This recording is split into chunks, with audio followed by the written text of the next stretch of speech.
Ready to go. We're live, Mayor. Thank you. Oh, you were talking. I'd like to call to order the City Council meeting of April 2nd, 2024. Tonight's meeting is a hybrid meeting. Community members are welcome to join us either in person or remotely through Zoom or the telephone. Welcome, Human Services Commission members. We're happy to have you tonight. Clerk, will you please call the roll for both the City Council and the Human Services Commission? Councilmember Tim Chizen. Here. Councilmember Black. Here. Councilmember Sweet. Here. Councilmember Falcone. Here. Councilmember Pascal. Here. Deputy Mayor Arnold. Here. Mayor Curtis. Here. Chair Hamilton. Here.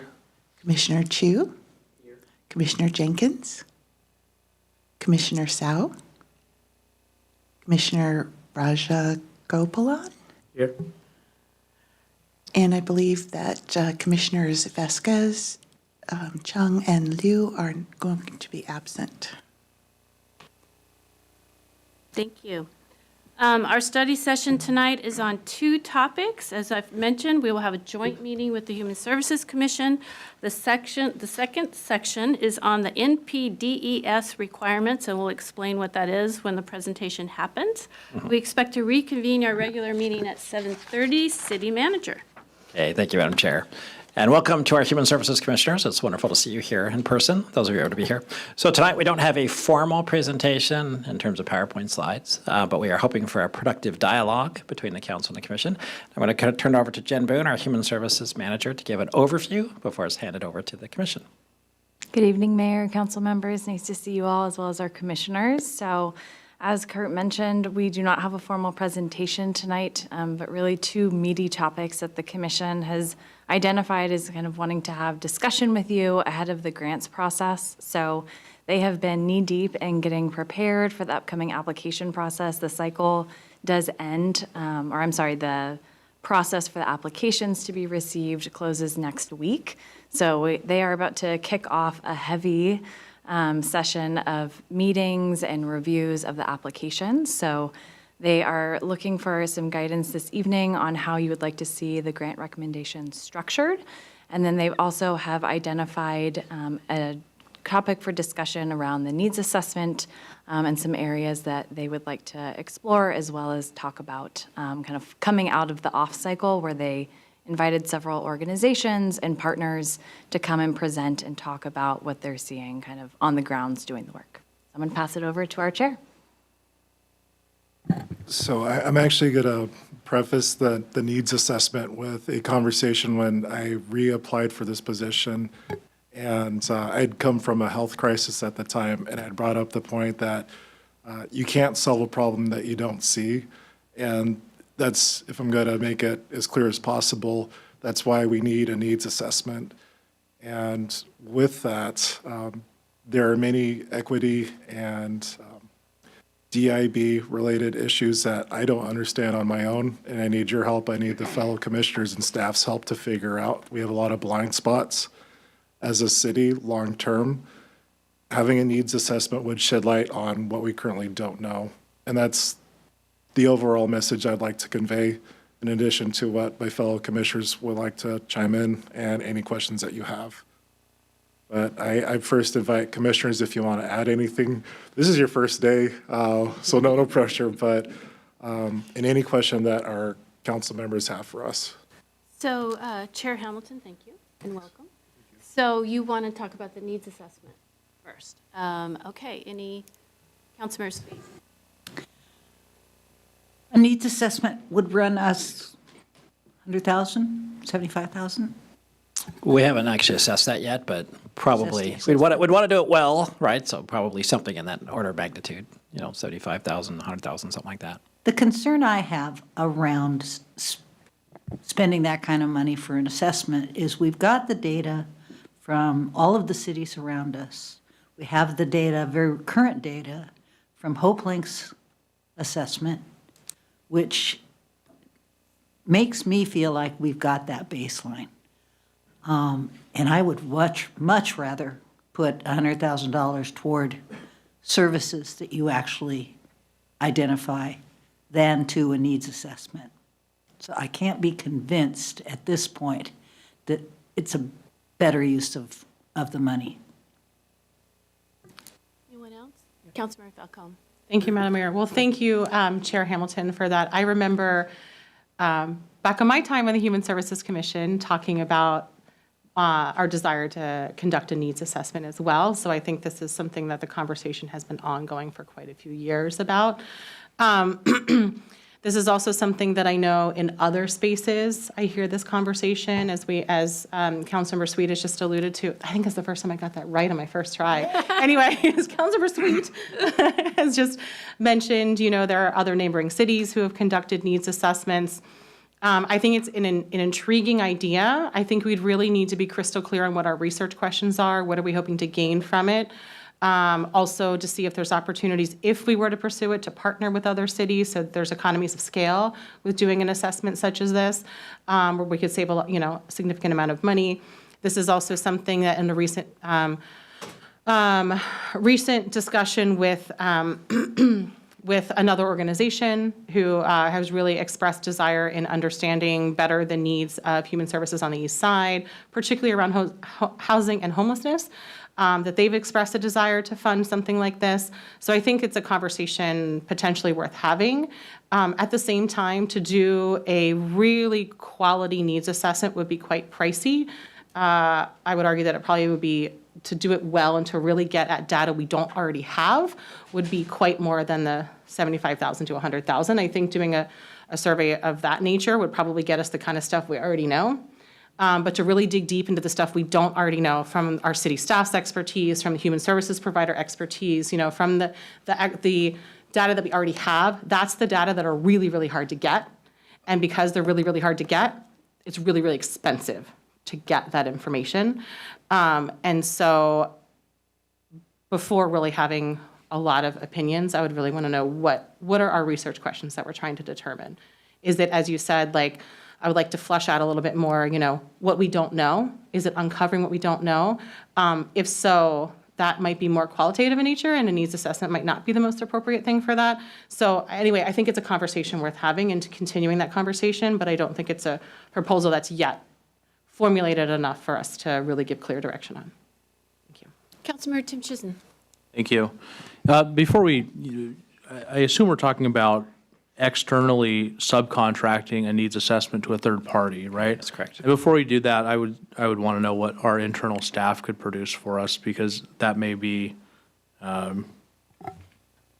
just as good, frankly. And the other comment I had is I would like to see what we can do to keep money in Kirkland.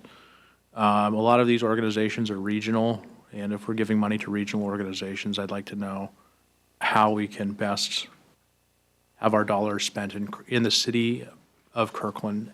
And it's not that I don't care about people in other cities, it's just that they have other resources. Thank you. Deputy Mayor Arnold. Thank you. I have a number of questions here. Maybe some of these commissioners or staff know the answers to, or things to follow up on. First, I'm assuming this whole discussion is not about the budget for or the assessment wouldn't inform human services funding decisions for 25 and 26. It's about the next budget cycle, so that when That's we're correct. having the next biennium, we can have more information there. Okay, so given that, we have some time to make this decision. One of the things that you had mentioned in the memo is that other cities have done this. And I'm curious, for the other cities that have done this, what they have found that was city-specific for them. And do we think we'll find other city-specific things here? Because if we have this countywide needs assessment that HopeLink has done, what's different with the local assessment, and what's Kirkland-specific? And even more before that, do we think there's Kirkland-specific things that we're needing to get at? And that's where the investment may or not be worth it. And then finally, was another item about forming or doing a strategic planning process. And I'm wondering if that is independent of the needs assessment or goes along with it, or either or? What was the thinking on that? Because certainly one of the things that this commission has really helped the council at historically is being very strategic in how we give and having real reasons for how things were prioritized. That made a lot of sense. Thank you. Do you, Just wondering if Lynn or Jen, if you have initial thoughts on the other assessments that were done and what might have been learned, and then any of the commissioners as well. Yeah, so when the commission asked us to look at what other cities have done both a needs assessment and strategic plan, it's a bit of a mixed bag. So Bellevue and Issaquah did both a needs assessment and strategic plan at the same time.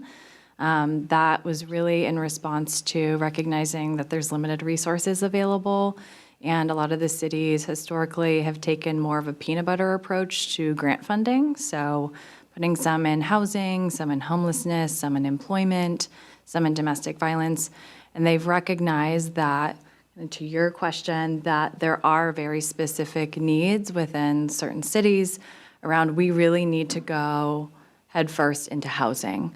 And so it allowed their commission to say, we're actually not going to prioritize 5 things this cycle, we're going to prioritize 2.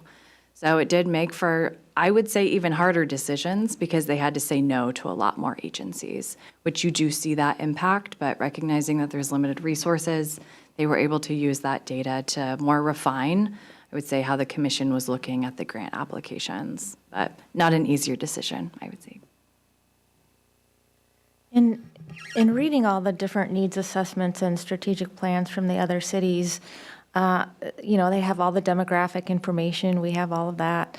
They did survey and provided all the information from the surveys. I don't think that would help us. But the couple cities that did more of a qualitative approach were extremely effective in being able to get to the population that is using the services that we don't see. And that's difficult, as Councilmember Falcone was saying, that's difficult to do. It has to be through a qualitative versus a quantitative process. And then you can correspondingly see in their strategic plans that they're being a little more strategic about how they're using their money. We know there's limited resources. We're facing a lot of funding requests from a lot of different organizations, human services or not. So how do we best spend that money? And essentially what Jen was saying is we might say, there's these 10 organizations that we need to defund because we have to put our money here. This is what's going to make the biggest impact for Kirkland. And so to me, that's what I would be interested in getting out of it, is getting out there and getting to the folks that we don't see. And the Redmond, I just pulled up the Redmond strategic plan, kind of starts out with this approach. And the one that they're saying in the first slides is there are 2 Redmonds, the Redmond everybody sees and the Redmond you don't see. And so it's an interesting concept. anyone else, commissioners? Chair Hamilton. So I did see Sri's hand, and he could add to it with the mayor's permission. But when you mentioned Redmond, what I learned from working in schools, volunteering in schools, is I didn't realize that not too far from one of the big tech employers, we have families that live in the woods and live in tents. And you're not going to see that on a consensus. They're just numbers. But when you have the ability to reach out to these people with further investment into seeing what those needs are, you start learning about those stories that would be otherwise overlooked. Thank you. And City Clerk, can the record show that Commissioners Sal joined us? Yes, thank you. Yeah, so just to add to some of the things we said, I think when we talked about a needs assessment, it's the qualitative part that we definitely talked a lot about, not just a survey and stuff. And it's also more about, so it's a combination of both understanding, but it's also about building trust with the communities, because the people who we don't, like we said, who we don't see, you can't just send them a survey or an email and get their responses. That's not how you really hear from them in terms of what they need. You need to be there in the community. And I think as Commissioner, I'm not sure, I'm not sure how to say your last name, but staff, we did talk about more staff involvement, absolutely, because we think that's part of what helps the city build connections with these community members that we don't see. So it would not be a standard cookie cutter kind of needs assessment. That's really not what we have in mind because we don't believe that's going to add significant value. Now, part of what our goal with this meeting is to get guidance from the council on, hey, what are the kinds of things that you think you would want to see in a more effective needs assessment, right? The way the questions, like you said, or the process, or who does it, But I think generally we are talking about more of a qualitative assessment. The other piece of data I would add is talking to nonprofits. Was at the wellness fair, talked to a number of people. One of the things I do hear is that there's a lot of communities that HopeLink does not reach. So we've heard that. I've heard that from a number of agencies. Now, I'm not necessarily saying I don't know how accurate that is. But it does definitely raise a concern that, there are voices we're not hearing. And which is, I think, part of what's prompting us to say, it's, a lot of things have changed, both with the demographics of Kirkland, and Kirkland has grown, and, we have a lot of different people, there are more, we hear from more seniors, there's more immigrants, there's different communities that are coming in. And, the shock of COVID, it's still there with us. And that's, I think we also think has substantially changed things. And we, as a new commissioner coming on, it feels like little concern that are we running in, blind when we're looking at data that's 5 years old, right? In terms of, and in 2 years, it'll be 7 years old or 8 years old, right? So how do we balance that out without it being, and it needs to be cost effective, get it? So what is that balance? I think we still don't have a plan. We're right now in the process of just saying, okay, we believe that there is a problem. We are uncomfortable, especially as funding is reduced, as funding becomes tighter and tighter, we feel we need to be more and more strategic, and we don't really know how to be more strategic without getting a little bit more data and context, because we can make stuff. We can just say, hey, we think these are the priorities, but we are not convicted that that is really the way to go. So I think that's a lot of what's driving our desire to explore kind of a more qualitative kind of needs assessment. Councilmember Black. Thank you, and I really appreciate the commissioner's comments and insights. I'm curious if we are talking about more of a staff-driven, qualitative assessment. I'm curious from staff how that fits into the work program for this year, as far as the community service division within parks and community services. If we're going to head down this path, we should do so with our eyes wide open as to what our resource capabilities are. Well, we are very lucky to have an excellent initiative going on right now, which is the Coordinated Response Team. And that initiative is taking about 50% of the human services resources right now from a staffing perspective. And that's going to yield excellent results, but it is taking a tremendous staff effort. So would we be able to delve into that right now? No, not right now, but maybe once we get through this big hump, we might have a little bit more staff capacity. Having said that, I do think that the type of qualitative data that we're talking about, to get that is pretty time-consuming. So I would definitely have to think about that and how we could do that and allocate our staff resources correctly. Kurt, one. Thank What? you, City Manager. Yeah, I'd probably go further and say I don't think we could possibly do that this year. And I don't think the commission was asking for us to do that this year, right? Whether it's contracted out or in-house staff, I think we're talking about something for next year that would inform the following budget. I also would say we probably don't have the expertise in-house to do this. So if you were talking about staff for the city, you'd probably be talking about adding staff to the city to do this, which is certainly something you could talk about during your budget process.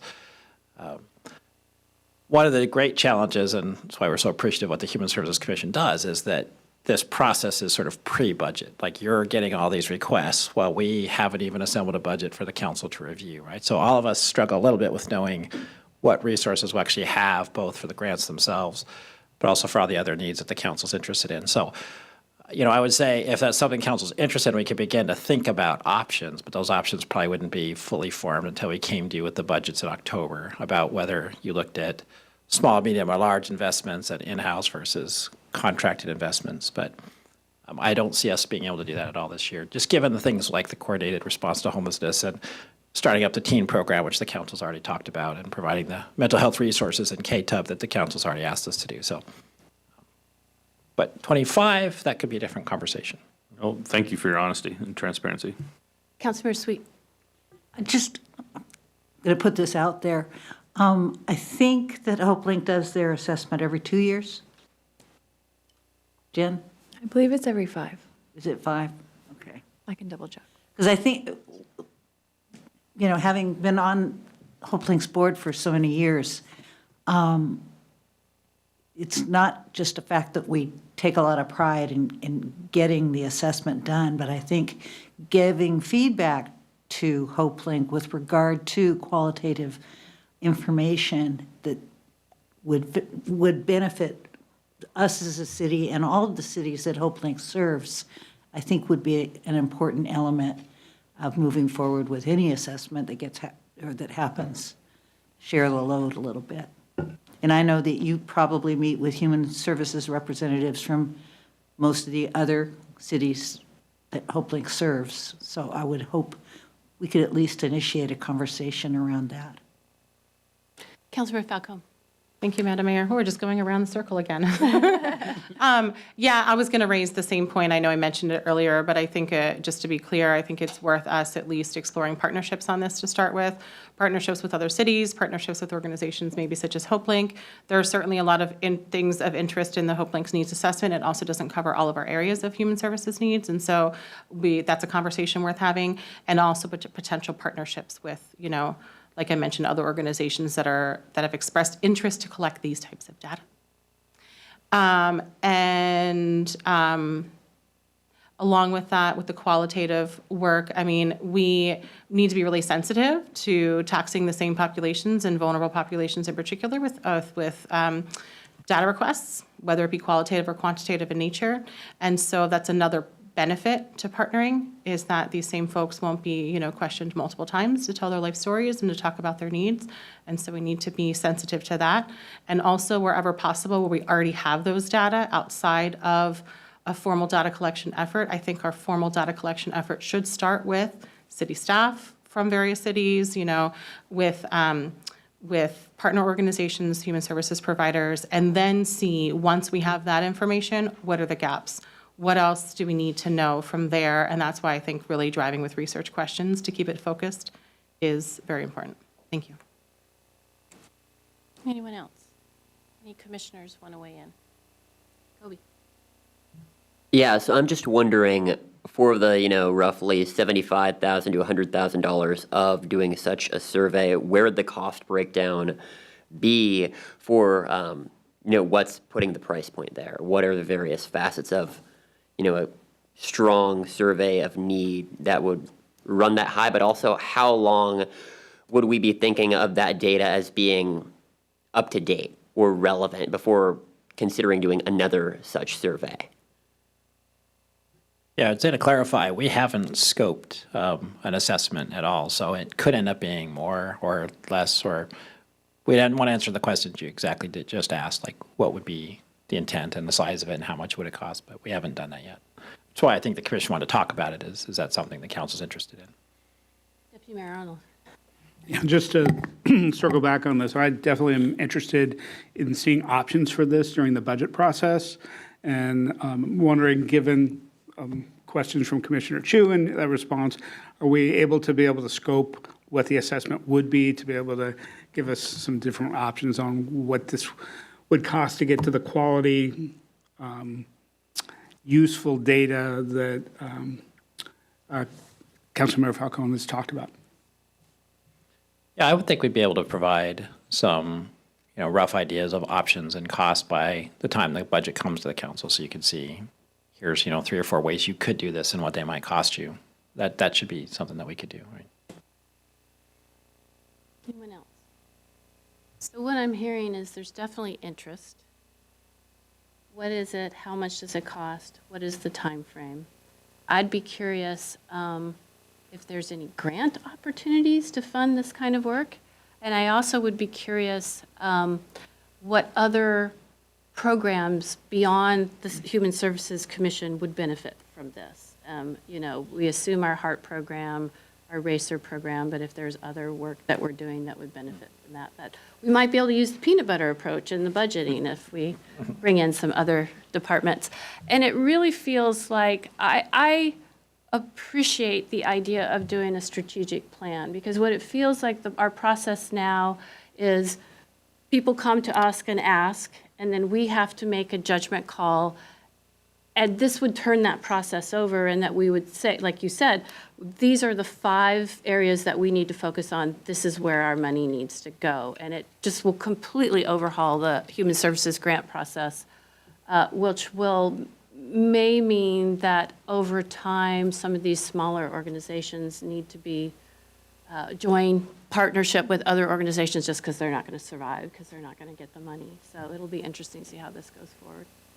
So thank you. What else would you like to talk about? Do you have any guidance on the 3-tier system that we had for the grant making, where we give you an option A, B, and C, with the priority being A, less of a priority B, and less of a priority C, near September, I believe? Thank you. Who wants to go first? No. Councilmember Sweet. Thank you, Jory. And I'm sorry I didn't, I just went out and answered the question. I'm learning from Councilmember Falcone that I have to be more cognizant of being kind to people. Because I love you in your role. I thought that the tiered funding process worked really well last year, and it doesn't make any sense to me not to do it. And it's not just last year. I mean, basically, we've done this for years. We know that there is always more need than we can handle. We won't know until Kurt does his magic what door he's hiding the human services money in. So the tiered system will allow us to get there, I think. Anyone else? Councilmember Falcone. Thank you, Madam Mayor. Well, I echo Councilmember Sweet's comments. Thank you, not just to Chair Hamilton, but all the Human Services Commission and Human Services staff, that I know you work so hard, and I know this is going to be a hard year. I know that every year is really hard. It's really hard to prioritize when every need and every ask is really important. So thank you for doing the hard work of digging through those applications. Thank you in advance. I know that it's just, please know it's very, very worthwhile. It's something that we really appreciate, the prioritization that you give to us and the work that you do, because we have hard choices too, right? And we're aware of that, and we're mentally preparing for that. Some of us maybe more than others. I know I'm mentally preparing myself for that. So thank you for that. We appreciate each and every one of you. Yeah, I think the tiered system works. We've been using it for quite some time. I think we used the same system when I was on Human Services Commission. I mean, it makes sense to say, like, this is the bare minimum we have to, support, and then if we have extra funds, these other, levels. I think in practice, it kind of ends up that we draw the line somewhere along there, what we can afford. And so I sometimes question the value of having like 2 additional buckets, right, versus like the base, because, just having a prioritization after that is helpful, and we'll have to draw the line where we can afford to. And so, but my question, I guess I have more of a question, right, is I would just throw it back to the commission and staff. Do you have ideas for improving it? Are there ideas that you have that you'd like to run past us? And it doesn't have to be today. If you have some, that's great. But I would love to hear if you have ideas from your perspective. I mean, from like, it's convenient for us to have like the prioritization list and to say, oh, we have this amount of money, and so that's where the line is drawn. But if there are other ways that you'd like us to think about that you think would be helpful from your perspective, we'd love to hear those as well. Councilmember Pascal. Thank you, Madam Mayor.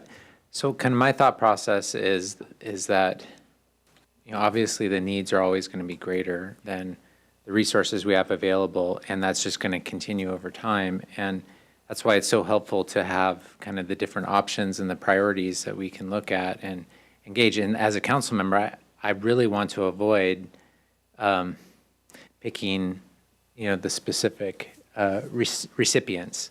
And that's why we had this great idea and created the Human Services Commission. So that is something that, we look for you to do, and the bringing back the options is really the only way for the council to have a discussion in these forums on how we figure out what the right funding level is.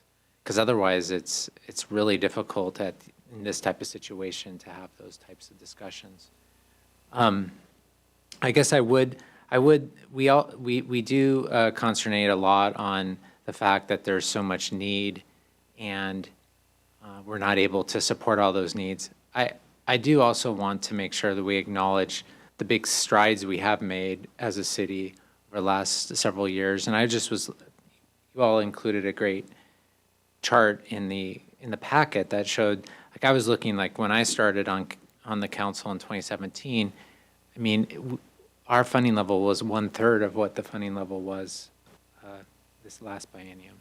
So while it's still, obviously, there's still a lot of needs, we do also need to acknowledge that we're really trying to make great strides in directing more funding and resources towards all the programs and the different organizations that really support our human services needs. So I just don't want that to be lost.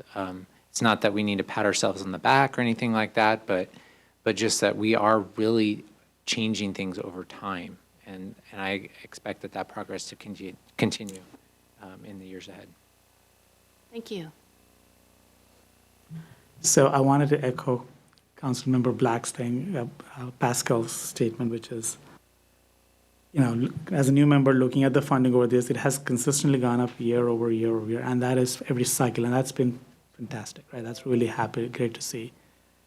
The one thing that gives a little bit of a sinking feeling in the pit of the stomach is it looks like this next cycle may not be the first one that rocks that pattern, and it may actually go down, right? And I think, again, like you said, it's a challenging environment. We got to do the best we got with what we have. So we're not necessarily saying, change the approach or anything. It is just like, I was just doing some numbers. We hit 60% in the last funding cycle in terms of requests granted, and that's in that table. If the briefing says if we maintain funding at last cycle's level, then we get to 43%, which is pretty bad. If you go to the base budget, it goes to 33%, right? So it's actually a really, really, probably the lowest ever funding number, I think, in the history of the city, I think, if you were to look at it in terms of number of requests asked and what was actually granted, which both highlights the previous discussion of how do we be strategic about that, right? So that, I think, is one concern that we have, but the other concern also it is for us commissioners and for the city, it's going to be a pretty challenging environment to navigate, right? And so I'm going out on a limb because we haven't discussed this in the commission, but as just a different funding model is one that I'm not necessarily saying is a good one, but, having worked in companies, corporations for a while, you look at the federal government, it's always a delta from the previous cycle, as opposed to, and so with the assumption that for the most part, you can assume that it's not going to be less for the most part. But, you don't always expect that it can be more. So that is another option. I'm just putting it out as a model for us commissioners to say, hey, if you were to say, hey, what do we fund with the previous cycle's budget, which would be a two-tier model. That's basically a two-tier model, which is existing budget and additional, right? So that's a two-tier model versus a three-tier model. So that does maybe, in some ways, we're not trying to make decisions across 3 tiers, but across 2 tiers. So you can say it maybe simplifies things a little bit. So I can just say that is a possibility to consider, but I would just be curious in council's thoughts. Is this something that, that we should, consider as we go forward? Because it is, I think, it is a very standard model in government, is to kind of go down that path. So that's just a food for thought. Not at this point, I think we are operating for this funding cycle, that is a 3-tier plan, I think, is what we're planning to operate on, unless we get guidance otherwise from the council. Councilmember Tim Chisholm. Thank you. Jory and commissioners, I appreciate all the work you've done. And for every hour that council spends on something, you as a commission probably spend 50 hours. And when I was on a commission, I knew a lot more about that subject matter than the city council. Maybe just a little.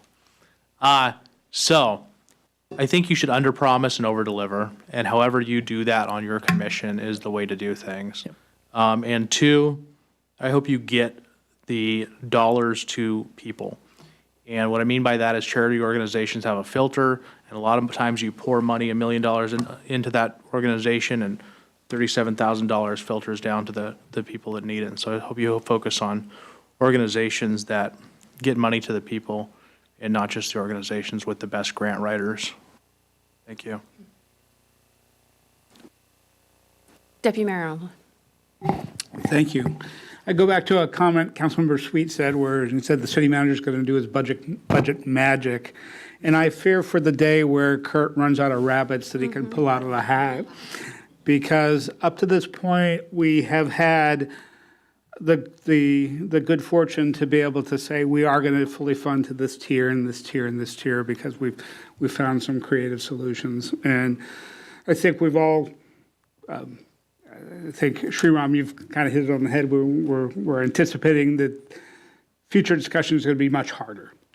And one of the things that I found valuable as a council member with the tiered system that happened is that it allowed us the flexibility to draw the line at any point and know that you all have looked at that and said, this is the most effective use of the money. Here's the base, here's the tier, and then you fund, here's the prioritization on grants to be able to say what was funded. As Councilmember Tim Chizen has said, we know you've drilled into this a whole lot more than we ever could. And so having that kind of information gives us a lot of faith and confidence that whatever decision we've got to make as we're weighing human services across other budget items in the city, that we're doing the most good there. So I think the model that has been used, that's where it's super valuable.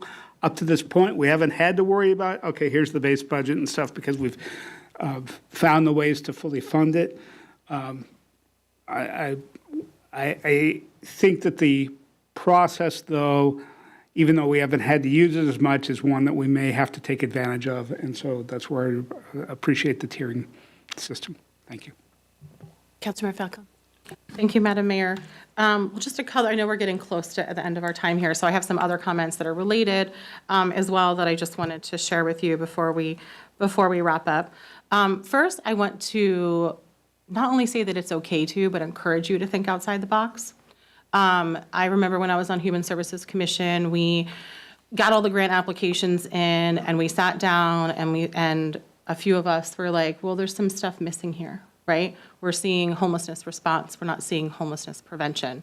And so we drafted and recommended a pilot program for legal aid in the city of Kirkland, right, which is still up and running. And so that was during the grant review process that we proposed that, even though we did not receive any specific applications for that. And so think outside the box. Don't feel constrained just to what is applied, the applications that you receive.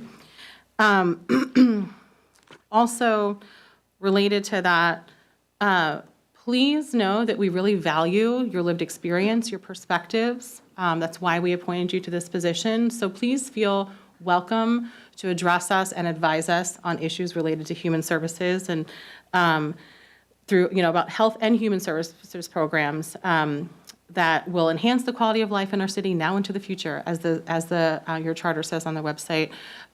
You don't have to just wait until you're providing grant funding recommendations. If there's something that you see that you want to advise the council on and want to proactively address us, please feel free to do that as well. We would love to hear from you.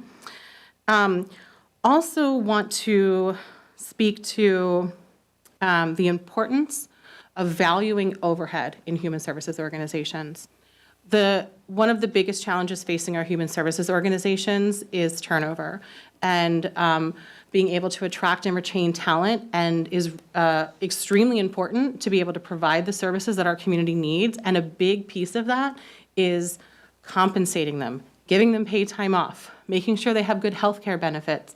And that's something when we're only looking at the numbers that we traditionally do of how much money is going directly to folks in the community, we oftentimes are actually doing a disservice to those folks in the community because we're not valuing the staff and investing in the staff. So I want us to be mindful of that. as well when we review applications and when you provide recommendations to council that we do want to value the staff at these organizations. And a lot of times when organizations promise that they're going to, that 90% of the funding is going to go directly back into the community, that's at the detriment to their staff, which is to the detriment of our community. And so I just want to be clear on that. Also, we've done a really good job in recent years in making the application process easier for human services organizations through our, consolidated reporting. I'm forgetting the name of it, but it used to be that, these organizations would have to apply to each city individually, and each application was slightly different. And we've done a great job at having a common application for organizations to do that. Something that I think we have some more work to do on is on the reporting requirements. That's related to what I just mentioned on valuing overhead, right? And what those requirements are as far as, the number of dollars or the number of Kirkland residents that are directly served. We need to be mindful of that and mindful of the actual burden of collecting and reporting this. So I would love to hear thoughts on how we can improve that process, specifically for our smaller human services organizations. It can be a pretty big burden to have to do that reporting, which is taking away from time of actually serving folks in the community. I understand the need for those data. We need to have accountability for tax dollars spent. At the same time, we need to strike that balance so we're not being overly burdensome. So let's be thoughtful about that. And as we have an equity lens when we review these applications, I think those are two components that aren't often talked about, that are often overlooked when having an equity lens in reviewing these applications. Thank you. Thank you. Anyone else? Go ahead. I just wanted to emphasize what Councilmember Falcone just said. When I was talking to a number of nonprofits, one of the things they kept telling me is, you keep asking us for data, but you don't give us any funding to gather the data. And that's something, and we wanted to give you the data, but we don't have the infrastructure and we don't have the funding to do that. And I do think we have to look at that as part of our equity framework. We definitely do. I think it's definitely a pain point, because we need data to make decisions, but then if it puts too much of a burden on organizations, then that is, it's hard for them, and we set them up to fail in a way, right, in terms of they're not able to meet their obligations. And so I do think we have to be very sensitive to that, but I think that's a topic in jury, and then we'll have to talk more about how do we think more deeply about it, because it's definitely been bubbling up a fair bit in the discussions we've had with the agencies. Thank you. I just have one small discussion on rabbits and pulling them out of the hat before we break.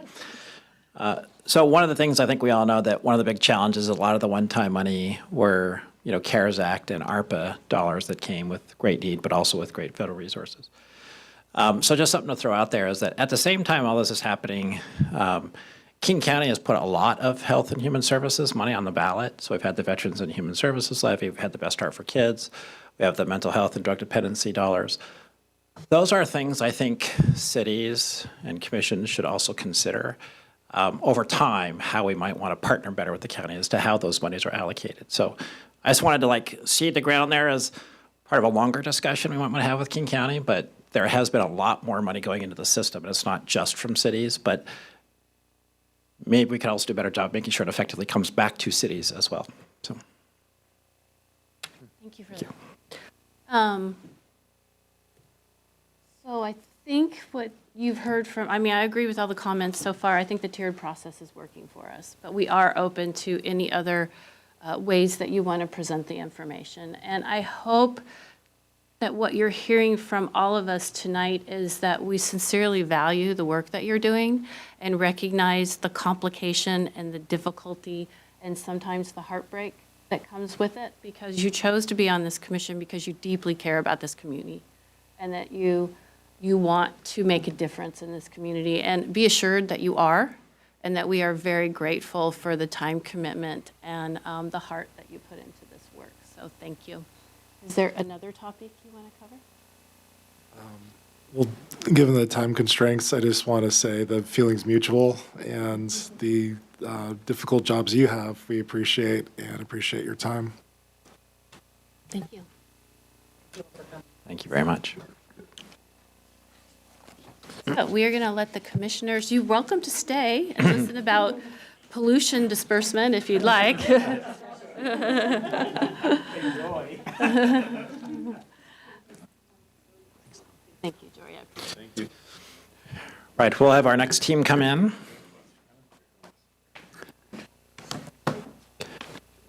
Thank you, sir. Yeah. So we had talked about having these study sessions down here. Obviously, this one happens to just have the council members, so if you'd like to stay down here, we can. If you'd like to go back up to the dais, you can, but maybe we could try it down here and see how it goes. I think we should try it down here. As long as we're not in the floodplain, done. Yeah. Come on in. So, Stormwater jokes. I'm sure there's a lot. Does stormwater still flow downhill? yes. It's like this tall. I don't know if it's area. Okay, so we're going to move on. We're talking about, yeah, I know that guy. Gentlemen, Shoot me an email thank you. sometime. Shoot me an email. This concludes our joint meeting with the Human Services Commission. Honest? We will be adjourned from that joint meeting. And thank you for joining us this evening. And we will move to the council's next item on the study session, which is the National Pollution Discharge Elimination System, NPDES. Now, do we pronounce that acronym? What is it? Oh, we say the letters. Okay. Requirements. So we're just NPDES. getting 1 second to get the PowerPoint engaged here. We're ready whenever you are. Oh, no. Oh, yeah. All right. They both ran to get their phones for Duo, so. For Duos, yes, we're very safe here. So I'll just give a quick overview of the topic while they're doing that. So we have our surface water manager, Kelly Jones, and our surface water planning supervisor, Rich O'Conradi. The intent tonight is to provide an update on the NPDES permit requirements that are coming. These are coming to us in the next 2 to 3 years. They have some significant potential impacts on our capital projects, particularly transportation projects. And so we just want to make sure council has some insight into that and then get any feedback from the council.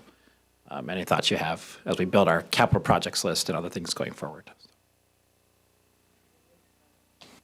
Well,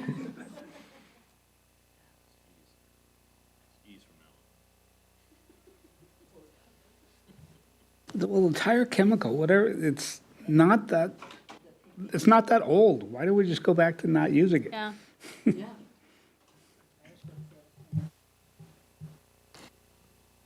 Welcome back. It seems like a logical scenario, just stop using it, right? Well, that was one of my questions. So.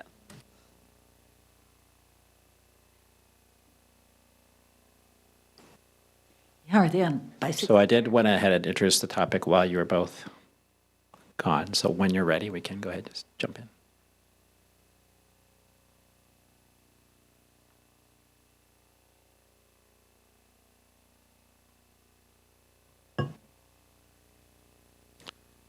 While we're doing that, one of the things I want to talk to council about in terms of this setup, we noticed the first time around it is a little bit awkward for all of us to look up at angles to the high screens, which is why we start off with the monitors as a draft here. But we want to keep making this process better and better.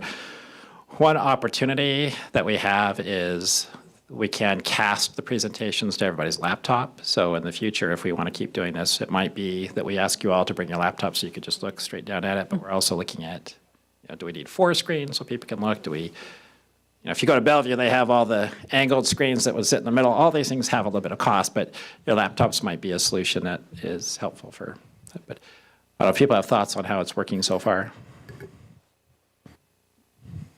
Yeah, it's fine. Do you want him to move? Did you have a thought? I had a thought that Penny and I might be able to see that screen better if John was okay. Close to Kelly. John can move over, or if Kelly can move. You can go sit over there. It's a study session. All right. Kelly, you have the floor. You got to bring your sign with you, though.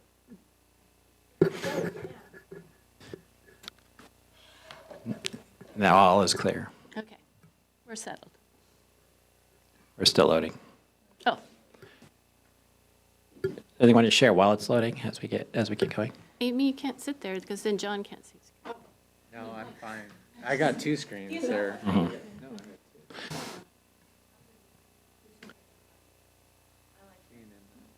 Thank you.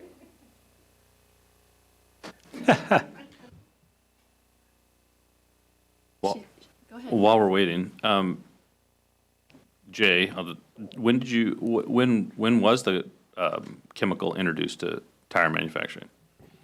And where'd you learn that from? I just remember the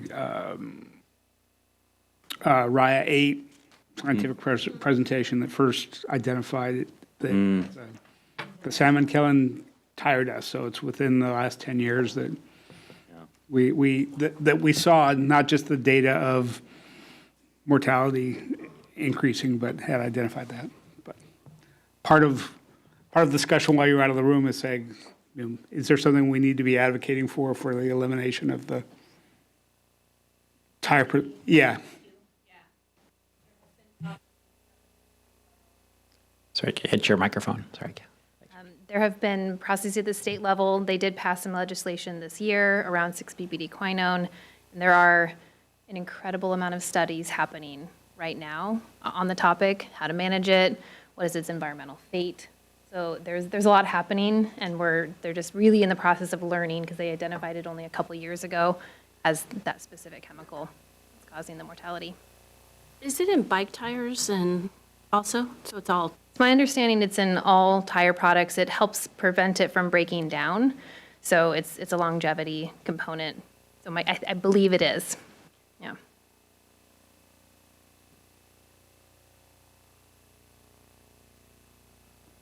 Anything else?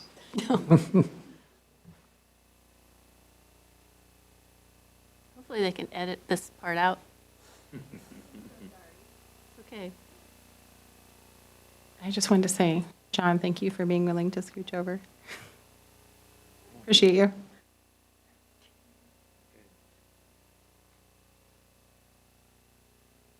Sacrifices you have made for this council.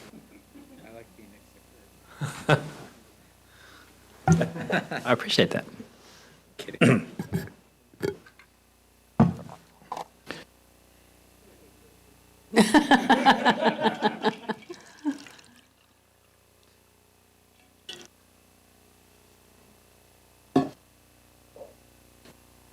We could go eat dinner and then.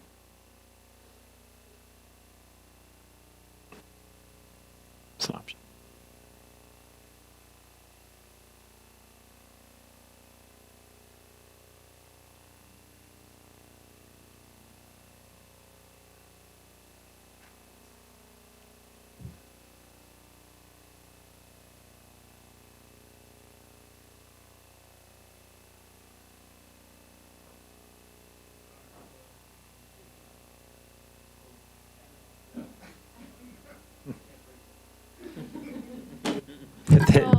Oh, but the trees. It's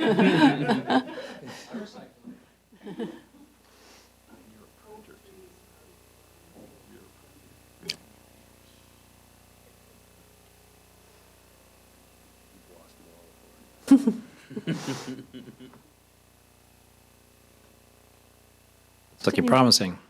Is it? Okay. I was just going to ask if you want course. to call a break. What do we think? Do we need a short break or are we good?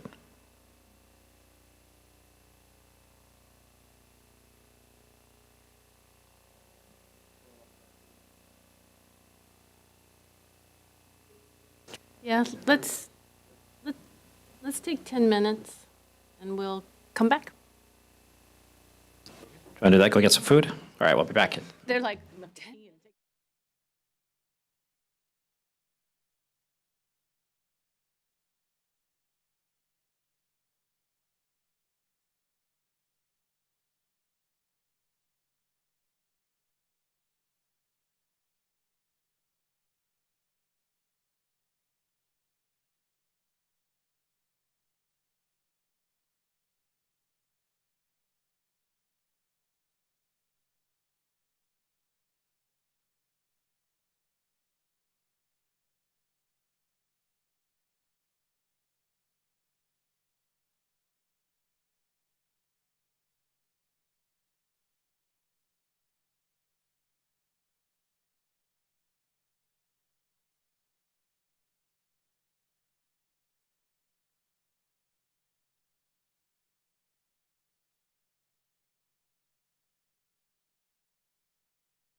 Thank you. We are back from a short little break, and we are going to begin the National Pollution Discharge Elimination System, NPDES, requirements presentation. So I did a brief introduction, so I'll go ahead and turn it over to our Surface Water Manager, Kelly Jones. Thank you. Good evening, Madam Mayor, Deputy Mayor, and members of the council. I'm Kelly Jones. I'm the Surface Water Manager, and I'm here today with Rachel Conradi, who's our Surface Water Planning Supervisor. And we're here to talk today about the NPDES permit and the draft Stormwater Design Manual. While these are in draft form, we wanted to bring these to your attention today as some of these changes may be pretty impactful, and so wanting to just raise your awareness about this and as we start to strategize for these changes.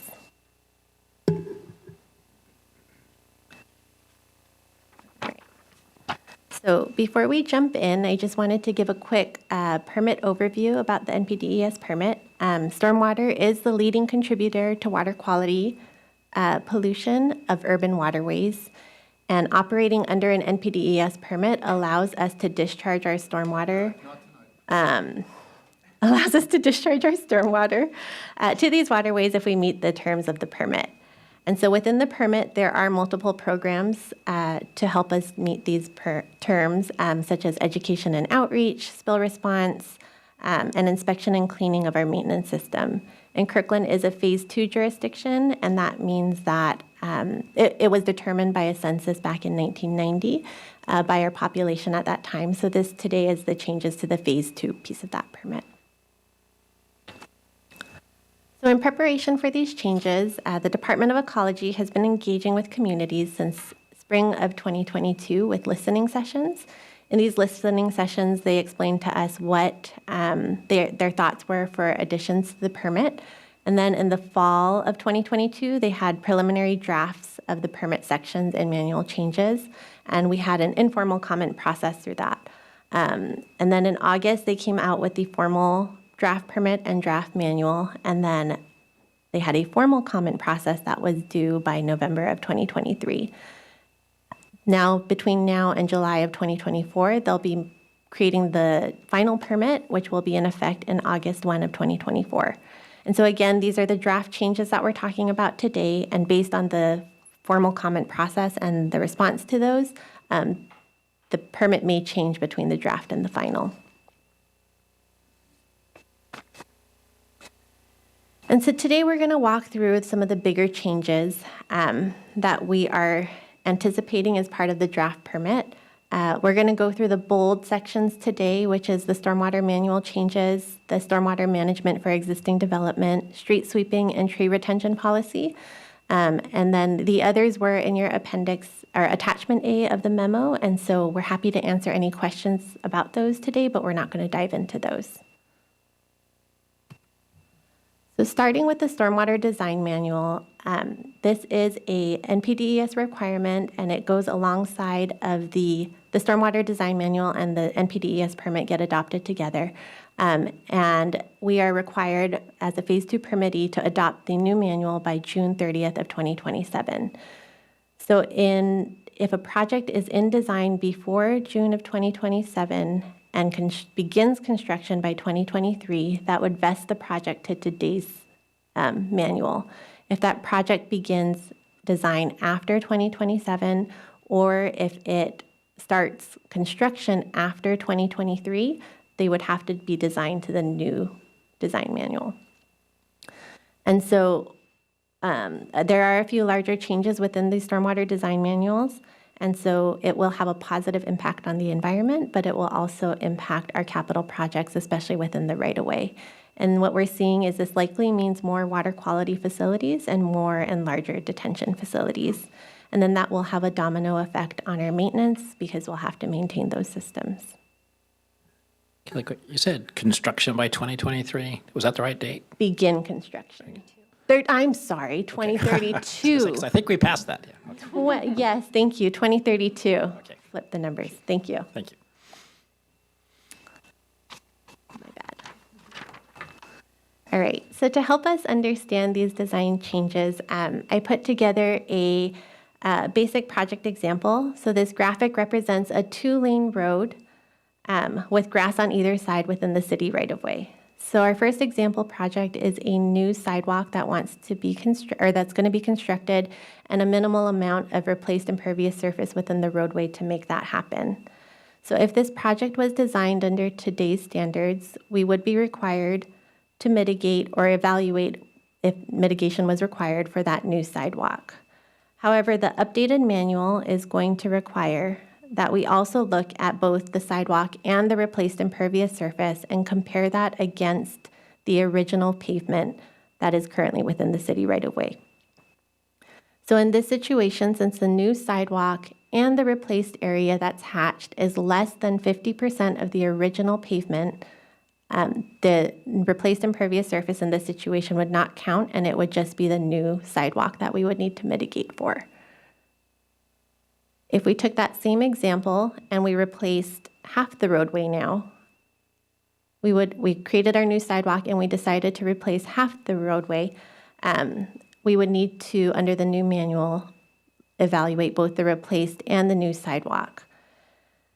And so since the new plus replace is greater than 50% of the original pavement in this example, we would have to evaluate both replaced and the new sidewalk for stormwater mitigation requirements. And so you can see that there will be likely more projects that are going to start to trigger this requirement and likely require more water quality and more detention facilities. Let me catch up. And so we evaluated other transportation projects that are currently going on, whether they've finished construction or are in construction now, to help us better prepare our future CIP. I do want to note that overlay maintenance projects, such as the overlay program or replacing existing or replacing utilities, water utilities, or putting in new water utilities or stormwater utilities, are exempt from this this requirement. And then I do also want to note that sidewalk projects and smaller projects like bike lane projects will likely not trigger these requirements as well. But we are seeing that projects that are bigger, such as the 100th Ave or the 124th Corridor projects that are already triggering requirements, or projects that have less new impervious but lots of replaced impervious surface, are going to trigger these, are going to trigger in this new requirement. And so looking at one of those significant changes would be the 124th Ave Corridor project. So this project proposes to add both new and in today's project, it proposes to add both new and replaced impervious surface for the entire limit of the project. Under today's manual, they are required to meet new impervious surface, and that's that box that just flew up on your screen. So that is the current vault that's being built there today. This project is also planning to replace the entire roadway within this limit, which would actually require a vault that's approximately 4 times as large. And so you can see in this image that it would be difficult to site this vault within the right-of-way with all the utilities in there. So likely acquisition would likely need to happen in order to be able to site this vault within the project limits. And then in looking at very ballpark costs, we're looking at approximately a 10% increase for this 4 times larger vault to the total project cost. So when we did this evaluation, we did provide comments to ecology based on kind of some of our findings. We did talk about how if transportation projects, if we can't build as many transportation projects because of these requirements, that we may come into issues with our concurrency, and that could be difficult for the city. We did also talk about whether or not there's exemptions that we could look for if the concern is water quality and detention. If we are moving cars off the road, like bus rapid transits or queue jumps or bike lanes, things like that, is there an exemption for those types of projects from this requirement? And then assuming that this does go through, we did also request that they increase the vesting schedule for public projects. So rather than having a 5-year, we know that permitting can be an issue sometimes. And so asking for maybe a 10-year vesting schedule for projects that are already in design. So just for public agencies. All right. So we've gotten through the transportation. So here's some of the new programs that are also being proposed as part of this permit. So the first one is the stormwater management for existing development. And this program is really here because much of the city was, or much of really our region was developed prior to stormwater controls. And so this requirement within the manual is going to require jurisdictions to implement stormwater facility retrofits or enhanced operations to help mitigate for that existing development. They did portion this, so it is based off of population. So Kirkland has about 90,000, so we'll be required to mitigate 9.2 acres from our 9.2 acres of existing development. And then the likely way that we'll meet this is through additional stormwater capital projects or opportunities with other capital projects to be able to cite these. Another new program is the street sweeping program. This is going to be required to be implemented by July 1 of 2027. The requirement currently is that you have to sweep high priority roads, and those are defined as any road that drains to a salmon species waterway, which is most of Kirkland because we drain into our streams into the lake. So we're assuming that we will have to meet the high priority for the entire city, and that's 3 times a year. And one of those times has to be between July and September so that we're sweeping before that first flush of that first rain event. Another requirement that they've added through this is how we handle our processed water. So they've gotten very specific in how we can handle that processed water from the decant. So imagine when we are sweeping in a rain event, that decant, that storage in that sweeper fills up pretty quickly with processed water. So we evaluated this with our streets and grounds operating team, and if we have to meet the way that the permit is currently aligned, it looks like it would decrease our operations by about half to meet this permit requirement. So we did strategize with them. As part of our comment process, we did propose some alternatives for that, as well as we are strategizing with them how to implement this piece of it. Thank you. Thanks for that. I have a quick question relating. Is that requirement for just roadways, or does that also apply to bike lanes and shoulders with extruded curbs, et cetera, for the street sweeping? It would be, we would have to look at that. I would assume that it would be any pollution generating. So if a car can drive on it, like weave into it or things like that, typically that's usually what, but we'll double check that. Thank you.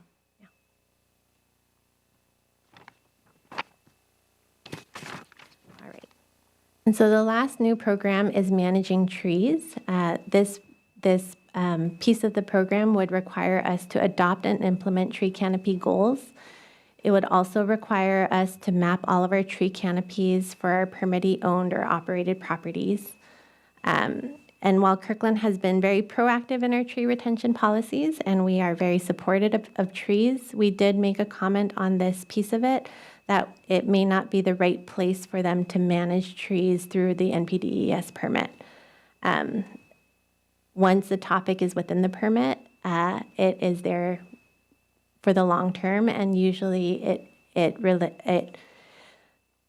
level of effort increases over time. And so we're not quite sure that this was the best place, so we did make that comment.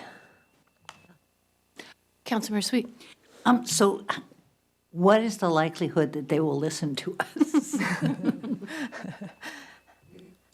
We did make some informal comments through the listening sessions and through that process, and I do think that we did hear, they did make some changes throughout the permit for us. Some of these bigger changes, we did make this in the informal process. It was still in the draft.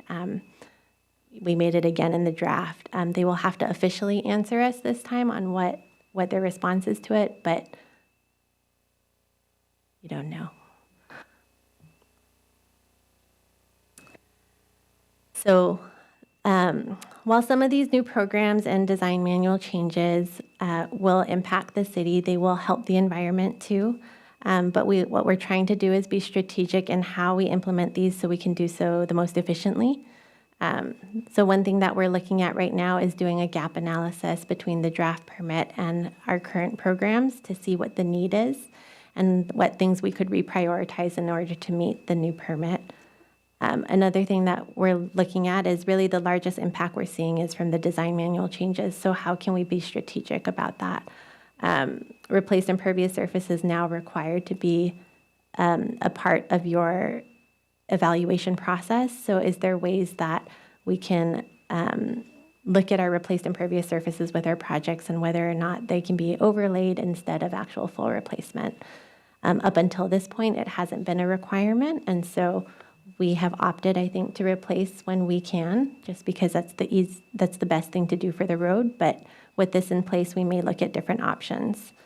We're also working with our transportation group on the transportation strategic plan. I think you heard about that at the last meeting, but we are looking at an increased cost for those larger projects as part of that to just make sure we're keeping that in the back of our mind and we're ready for it if we need to be.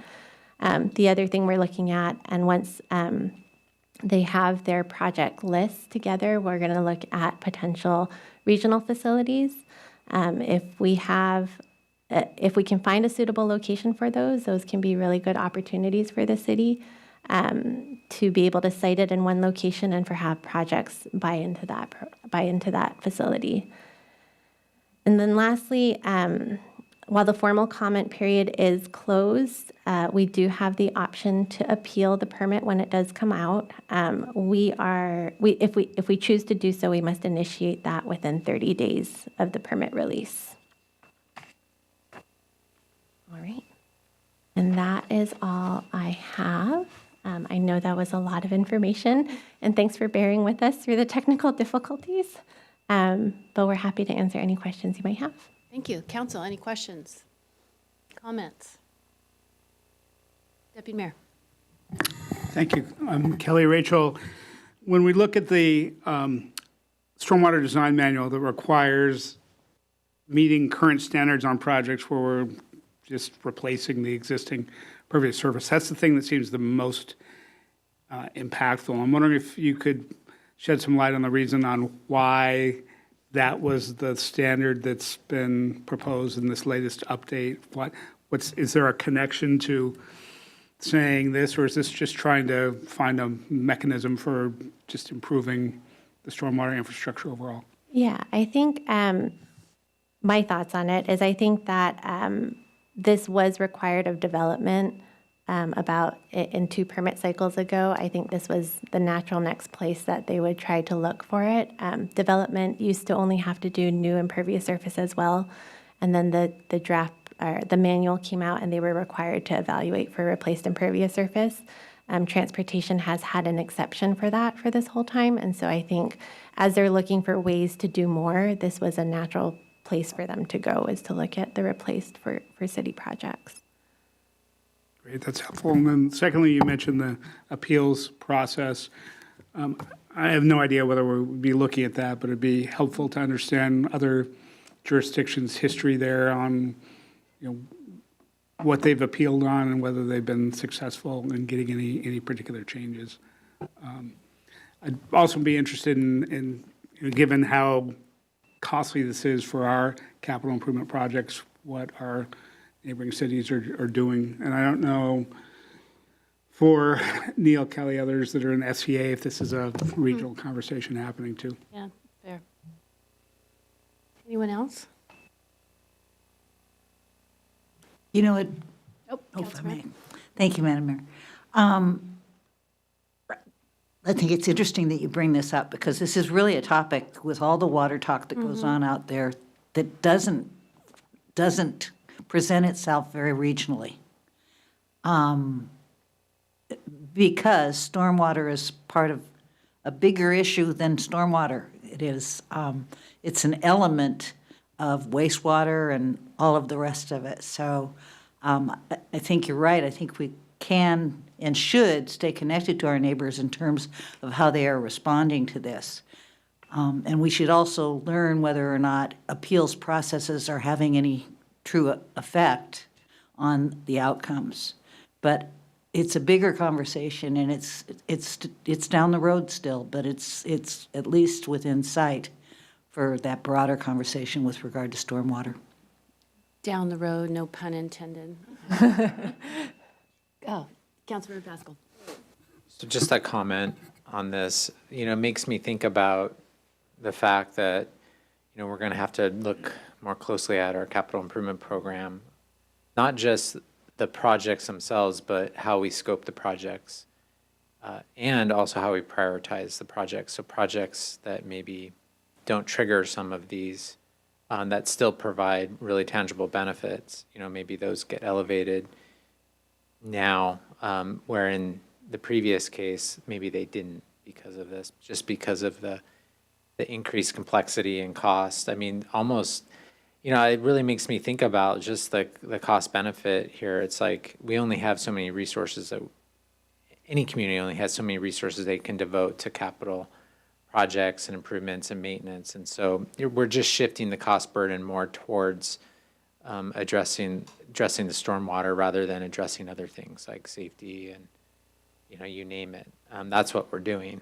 And that's what we have to recognize. And, it'd be good to understand that a little bit more, because those are the talking points that we should be making at the regional level. It's like we're being mandated to change our priorities and how we invest in the community.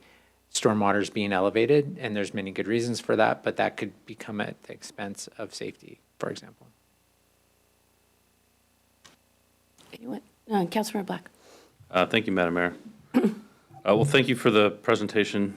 As a former civil environmental engineer, you know how much I love talking about water and whatnot. I am sort of cognizant, this is just a comment, observation. I really appreciate the comments we've received so far and what Councilmember Pascal was just talking about. And, I'm sort of cognizant of the fact that, Kelly, as you said, there was a time when Kirkland had no stormwater infrastructure. And when, we first became part of phase 2 of the MPDS permit, I'm sure there was concern that there was no way we were going to be able to afford to build the stormwater infrastructure that we've spent the last 30 years actually building. And it's had an impact. So I'm sort of cognizant on the one hand of having conversation, of the idea that this is the break point where we just simply can't afford to do what we need to do to, protect our environment. Not that anyone in this room has said that. I'm just, we have those conversations sometimes. So I'm sort of cognizant of that. At the same time, I'm, really cognizant of what Councilmember Pascal has just said about, the fact that we are going to end up shifting priorities, and that's meaningful. But I'm also sort of, when we talk about this regionally, one thing that as the regional authorities seek to create more stormwater infrastructure through this update, as they, as it, to the extent it's, it's really triggering what cities do with respect to transportation and how they scope their projects. The goal is to have more stormwater infrastructure. The outcome may be that projects are rescoped and redesigned in such a way that they don't trigger the requirements to build the infrastructure. So at some point, if you're able to sort of step back and you're able to talk to regional authorities who are making these decisions, you want to say, be cautious of what you're imposing, because if you impose too burdensome requirements that are too expensive, then you're never going to get the infrastructure that you're actually seeking. And so, again, that's just an observation that I balance with sort of some of the other things that I'm thinking about with this topic. And with that, I'll hand it back to the mayor. Okay. Anyone else? I think we all appreciate the environmental need for this and the aspect of it. I think what you're feeling from the council and our body language is recognizing that we're going to continue to have really difficult trade-offs as we go down the road. So thank you for this presentation. Thank you. All right, that concludes our study session for the evening. We'll be back at 7:30 for our regular meeting. Thanks, everybody.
Thank you. Good evening, everyone. We are back in session following a special joint meeting with the Human Services Commission and a study session on the NPDES requirements. We are now going to move to honors and proclamations. Our next item is the Autism and Other Neurodivergence Acceptance and Appreciation Month proclamation. Councilmember Black will be reading the proclamation. Kirkland resident MJ Carlson will accept the proclamation. City Manager. Okay, well, thank you, Madam Mayor. So we'll be proclaiming April 2024 as Autism and Other Neurodivergence Acceptance and Appreciation Month for the reasons which will be outlined in the proclamation, and we welcome MJ Carlson and any other special guests who'd like to join her up there.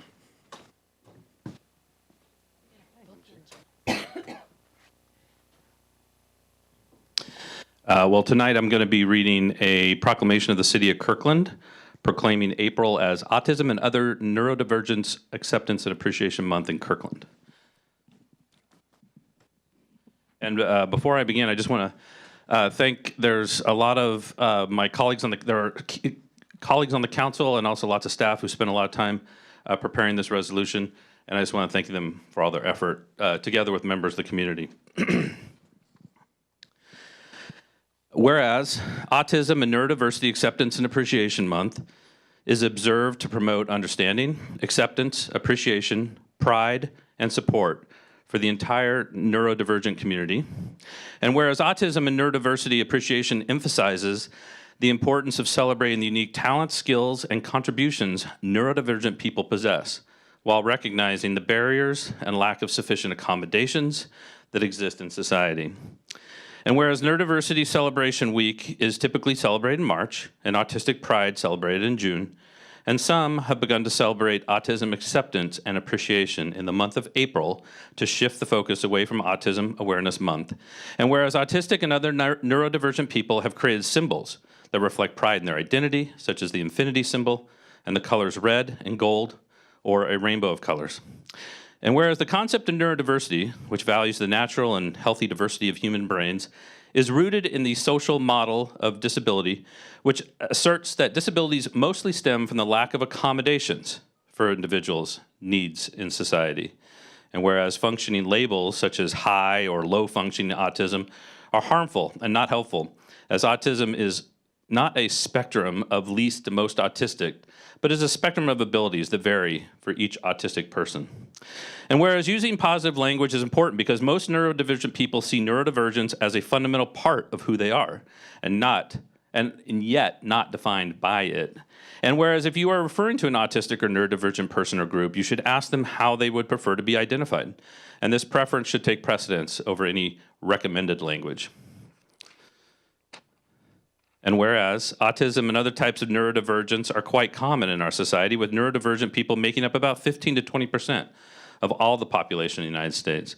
Whereas people with neurodivergent neurotypes may think and process information differently than other neurotypes, including the neurotypical majority, which often leads to misunderstanding, mistreating, excluding, and othering of neurodivergent individuals. And whereas intersectional factors of sex, race, gender identity, sexual orientation, class, and other demographic identities contribute to barriers in acceptance and diagnosis. And whereas neurodivergent people have identified firsthand what is important in their own accommodations and therapies, including promoting positive outcomes, preventing harm to people with disabilities, protecting autonomy, advocating for inclusion, being sensitive to past trauma, and supporting cultural competency. And whereas neurodivergent people are capable members of our society and contribute in many meaningful ways. And whereas neurodivergent people need to be treated with love, dignity, respect, and provided accommodations that lead to equal opportunities to thrive. And whereas neurodiversity should be valued and celebrated aspect of our community's diversity, autistic and other neurodivergent people should be accepted and included in society, and more work is needed to achieve acceptance and appreciation of neurodiversity that exists in our communities. And whereas the city is committed to making Kirkland a safe, inclusive, and welcoming place where people of all abilities belong. Now, therefore, Mayor Kelly Curtis, on behalf of the City Council, does hereby proclaim April as Autism and Other Neurodivergence Acceptance and Appreciation Month in Kirkland, and encourages all community members to promote acceptance and appreciation of autistic and other neurodivergent people as family members, friends, classmates, co-workers, and neighbors, making valuable contributions to our community.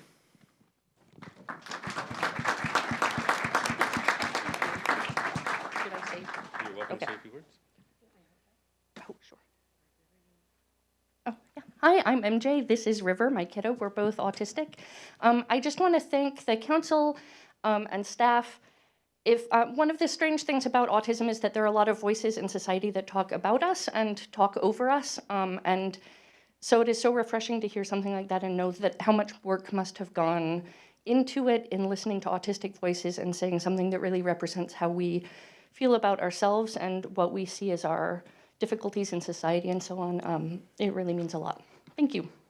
You're very welcome.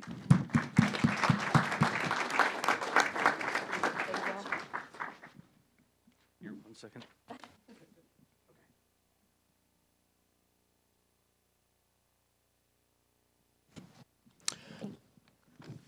Okay, thank you. We're done. Thank you, MJ and River. We appreciate you coming tonight. I'm going to go ahead and do the next proclamation from down here. John Pascal will be reading the next proclamation. Our next item is a Sexual Assault Awareness Month proclamation. It will be accepted by Kirkland resident Emma Pascal, as well as our Chief Financial Officer at King County Sexual Assault Resource Center, Vina Goguntu. Thank you. Oh, Vina, nice.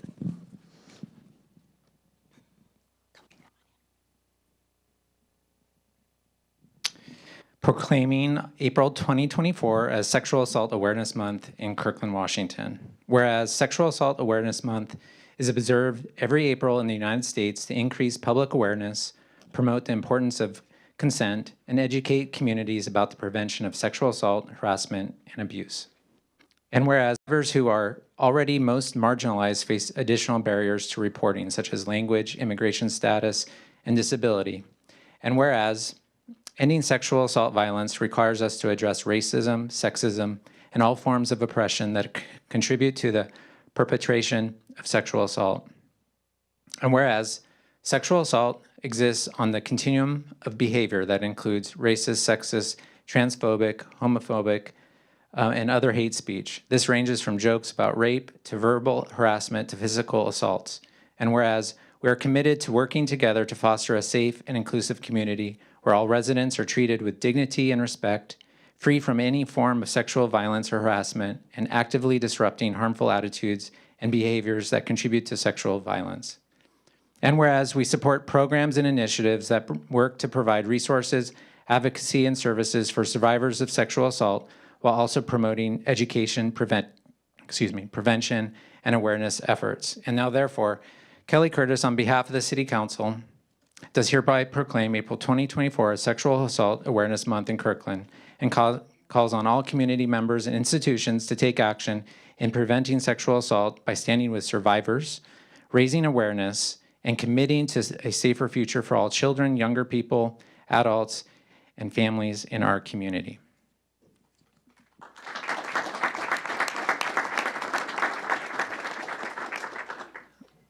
So as many of you probably have made the connection, we both have the last name, and this is a very meaningful moment for myself. Proud to be standing here with my daughter, Emma, who is a senior at Juanita High School. She has been through a lot the last few years, and I really admire her courage for asking to be here tonight to speak on behalf of survivors in Kirkland and those younger generation. So I'm going to let her say a few words and then have Vina say a few words. Hi, my name is Emma. As a fellow survivor, I wanted to speak tonight to help shed light on just how important it is to speak out and stand up against sexual violence crimes. Sexual assault is one of the most underreported crimes today. It is a widespread issue that affects people of all different ages, genders, races, and backgrounds. The purpose and goal of Sexual Assault Awareness Month is to help break the stigma surrounding it and show support to the survivors and families affected by it. As a community, it is important that we bring awareness to sexual assault and educate ourselves on the topic. The month of April is an opportunity for us to honor the courage, tenacity, and resilience that survivors have. 1 in 9 girls under the age of 18 experience sexual assault. Today, I am here as a part of that statistic, trying and hoping to create a safer community for future generations. People often misconstrue or misinterpret just how many people are affected by sexual violence crimes. 1 in every 4 women and 1 in every 6 men are sexually assaulted at least once in their life. And out of those numbers, 77% of assaults go unreported. One of the most common reasons for not disclosing a sexual assault is because of our fear of not being believed. Not only our fear of not being believed by family, friends, and peers around us, but the fear of not being believed by those in the justice system. This is because only 25 out of every 1,000 perpetrators will ever be incarcerated. You may ask what you can do to help support victims, and I would say that one of the most impactful yet simple things you can do is tell them that you believe them. The path of recovering from a sexual assault is long and lonely, and the only reason I'm able to be here tonight and I have the courage to speak out about sexual assault is because of the people in my life who believed me and stood by me. Those people are here with me tonight, continuing to support me through this journey. Something that may seem so small can be the difference between reporting or not reporting an assault. Survivors are some of the strongest, bravest, and most determined people in our society, and I'm honored to be here tonight to accept this proclamation on behalf of all the other survivors out there.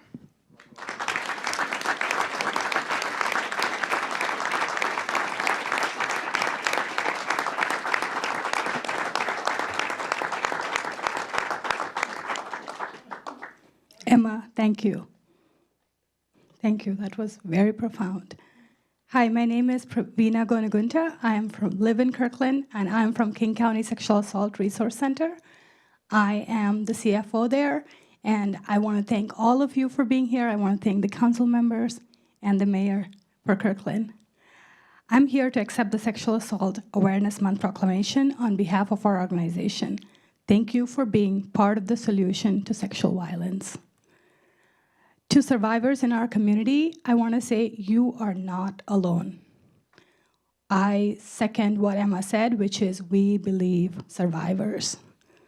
We believe everything survivors say because that's what we as a community need to do and be by our survivors. Sexual assault is very common.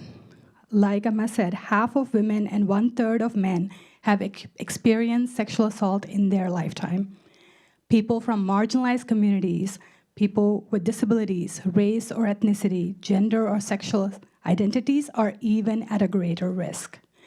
King County Sexual Assault Resource Center assisted more than 4,800 individual survivors and their families in 2023. Almost half of our clients are teens or children. I want to, if you take one thing away tonight, I want you to remember this. You can be part of the solution. We have a 24 hours, 7 days a week, 365 days resource line center that anybody can call, and we are here to help. I want you to let your community know that it's free and confidential help, and it's available to survivors. I want to thank all of you. Thank you, and thank you, Emma.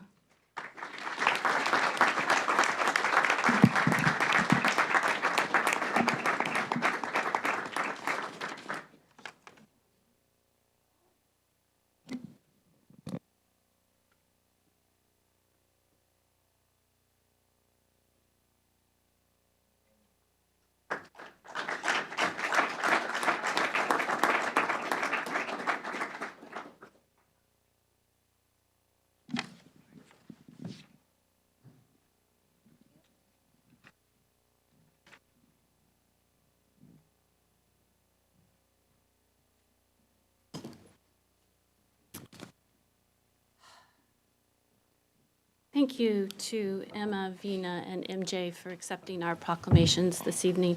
And thank you to Emma's support system who's with her this evening. We are now moving on to items of the audience. This is the time in our meeting where we will normally hear from the public on matters that are not judicial, whoa, couldn't get it out, are scheduled for a public hearing. We do have a public hearing this evening. It is item 6A, emergency moratorium on the acceptance of applications for the review and/or issuance of building permits within the Goat Hill area. On all of other matters, please limit your remarks to 3 minutes, and the council will receive up to 3 comments each on both sides of the issue.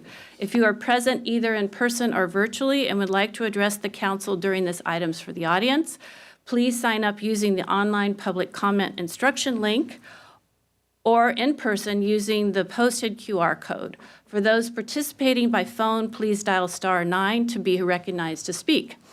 Items for the audience is an important part of our business meeting, and we ask everyone to be treated with kindness and respect. We ask that you please do not clap or applaud after a speaker or express your disagreement with a speaker. We want everyone in Kirkland to feel welcome expressing their points of view regardless of content. Because they can be disruptive, signs and placards are not allowed in council chambers during our meetings regardless of their content.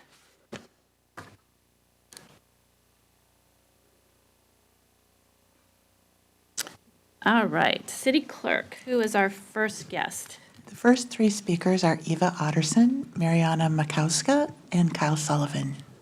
Ms. Otterson.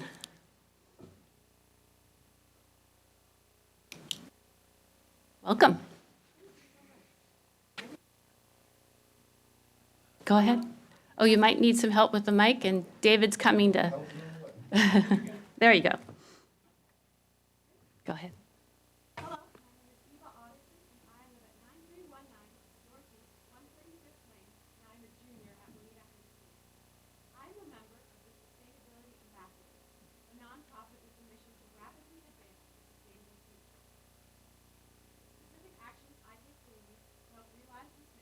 Include biking to school daily, planting natives in my backyard, working to reduce food waste, and promoting youth ridership on public transportation. These actions all help advance the goals of the wonderful current Kirkland Sustainability Strategic Plan, the Transportation Plan, and the Comprehensive Plan. I cannot thank my city enough for these wonderful plans. But we can do more to rapidly advance a sustainable future. Me and the other sustainability ambassadors want to help you do this. We are here tonight to urge the city to fully fund SNAP. As you know, SNAP stands for the Sustainable Neighborhood Ambassador Program. The partnership began in 2022 when the City Council awarded supplemental funds to pilot SNAP. With these funds, we were able to facilitate Town Hall on Bikes on Earth Day last year. This was an innovative teach-in and media event where 50 student leaders, along with Kirkland staff, City Council members Curtis, Pascal, and Arnold, and King County Council member Claudia Balducci, took a 10-mile bike tour to 8 different sites to study bike infrastructure projects and plans. The vision is to grow Town Hall on Bikes into an annual tradition in collaboration with the city and schools. This is just one example of the many actions we have taken and want to continue to take to support our city. Due to the timing of how we completed the scope of work for the SNAP pilot, the program was not included in the 2023-24 budget. We are seeking to stopgap funding to get back on track for the remainder of 2024. In the packets you all hopefully have, we have listed a lot more details listing the specific actions SNAP will take to support the city. To be super clear, our organization, the Sustainability Ambassadors, brings additional funding that can match and expand the city's contribution to SNAP. Cascade Water Alliance also adds to SNAP in funding 1 intern and 3 teachers with a focus on water conservation goals. As you probably know, the city of Issaquah already included SNAP in their 2023-24 budget. We are asking you to catch up for 2024. We are making the same proposal to the cities of Redmond, Sammamish, and Bellevue. Thank you so much for your time this evening and for your leadership on rapidly advancing a sustainable future. The youth in Kirkland want to help with SNAP. Thank you.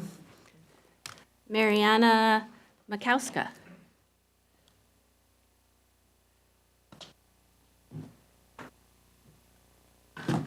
Welcome. Hello.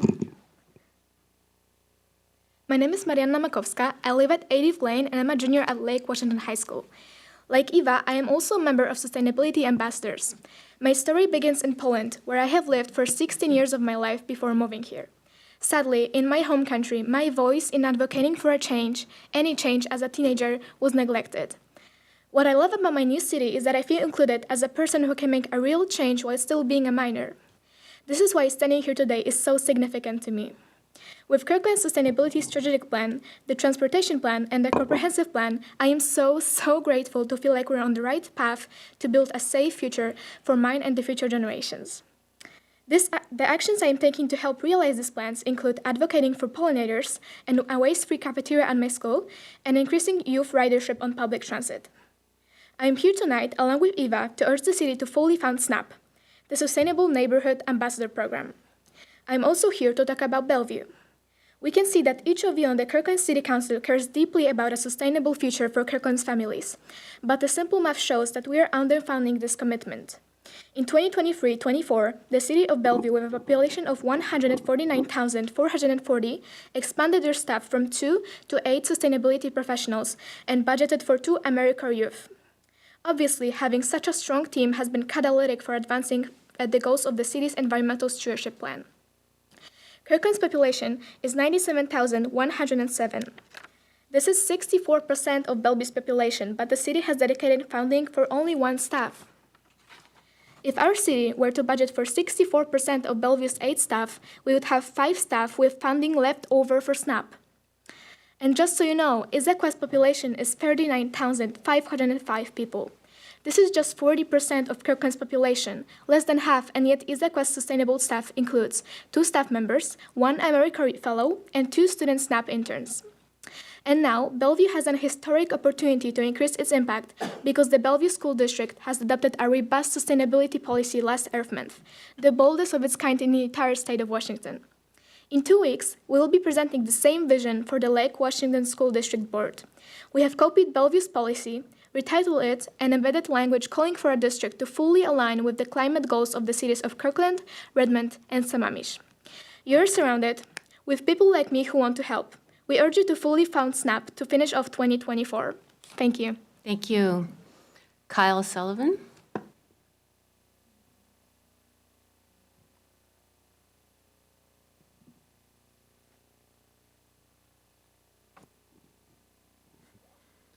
Good evening, council members. My name is Kyle Sullivan, and my family and I have lived here since I was born. That doesn't mean I'm better than people who move here. I just want to emphasize that I've grown up in a time of change, and I want Kirkland to keep evolving. This is my first time commenting at a Kirkland City Council meeting. In fact, until last year, I hadn't really paid attention to city business since I got my Citizenship in the Community Merit Badge in 2015. Over the last few years, I've learned more about city design in the region, nation, and world. But I didn't overcome the learning curve of advocacy and the city policy process until I found groups of like-minded people such as Livable Kirkland and Eastside Urbanism. My big concerns are around housing availability and affordability and making a transportation system that is connected and safe, especially for those outside of cars. I found that these 2 issues are very closely intertwined, and the decisions we make regarding housing and transportation affect nearly every aspect of living here. For example, parking garages are expensive to build, which raises the cost of apartments. Surface parking lots take up a lot of space, which spreads destinations apart and leads to more cars and more parking. Regarding the TSP progress update for tonight, it's great to see that significant progress has been made for some of the projects laid out in the plan. But it's also clear that many other aspects of our transportation system have stagnated and need major improvements. The only public transit update for tonight is new bus shelters. While Kirkland doesn't have total control over transit, it's frustrating to compare us to the rest of the region. Bellevue and Redmond will soon have light rail service with multiple stops each, and Kirkland will at best have a single stop in the 2040s. Our best bus service has declined since pre-COVID years. My mom used to take a bus to Seattle every day, but her commute would take twice as long now. She drives instead. The 85th Street BRT station will have poor connections to the rest of the city. The route to downtown is very steep, 85th Street has no bike facilities and is unpleasant to walk along, and any transit options would get stuck in traffic. I worry that redevelopment in the area will still be dependent on cars. Similarly, I believe the Rapid Ride K line will get stuck in traffic in the area because there are no bus lanes.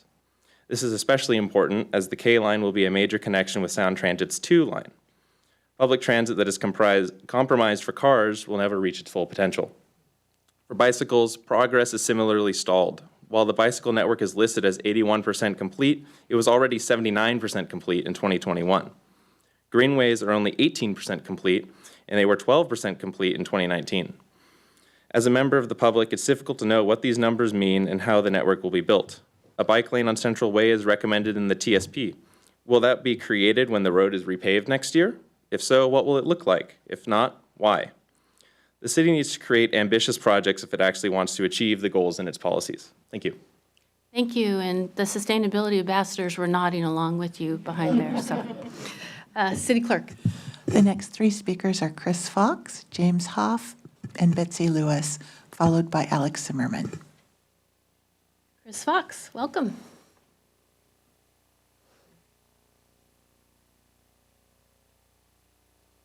Good evening. My name is Chris Fox. My wife and I have lived here for approximately 40 years on 2nd Street, just off 19th Avenue. We love our city and appreciate the leadership that you provide on its behalf. As you know, last week, on behalf of the Norkirk neighborhood, you unanimously approved your March 19th, 2024 meeting, option 2, as recommended by the city manager and staff. We are pleased that 19th Avenue sidewalk petition, which now has 163 signatures, was accepted and referred to staff to follow up. We appreciate the council's endorsement and encourage continued action by the council. I have a letter that I'll separately hand to the clerk, which hopefully will become part of the public record.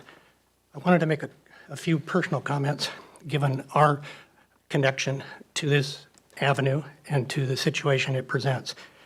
There's a familiar idiom which goes, to understand a person, walk a mile in their shoes. This came to mind as I anticipated this evening's council meeting and the opportunity, indeed the privilege, of speaking to you about the importance and necessity of a sidewalk along the north side of 19th Avenue between Market and 4th Streets. I speak on behalf of your constituents who encountered the perils of this approximately 1/4 mile stretch of roadway.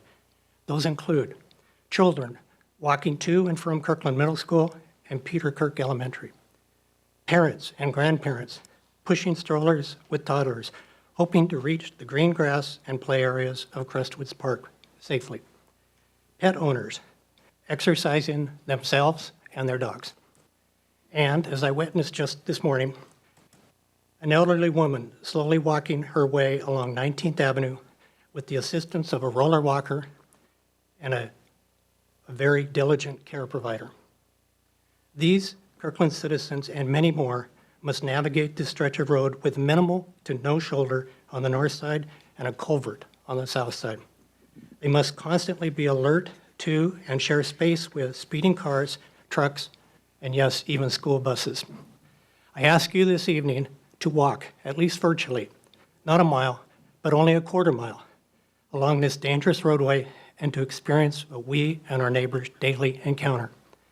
On behalf of the 163 and counting signers of the petition and the many more residents of this North Kirk area, please prioritize the installation of a sidewalk along the north side of 19th Avenue between Market Street and 4th Street. Thank you. Thank you. James Hoff, Mr. Hoff.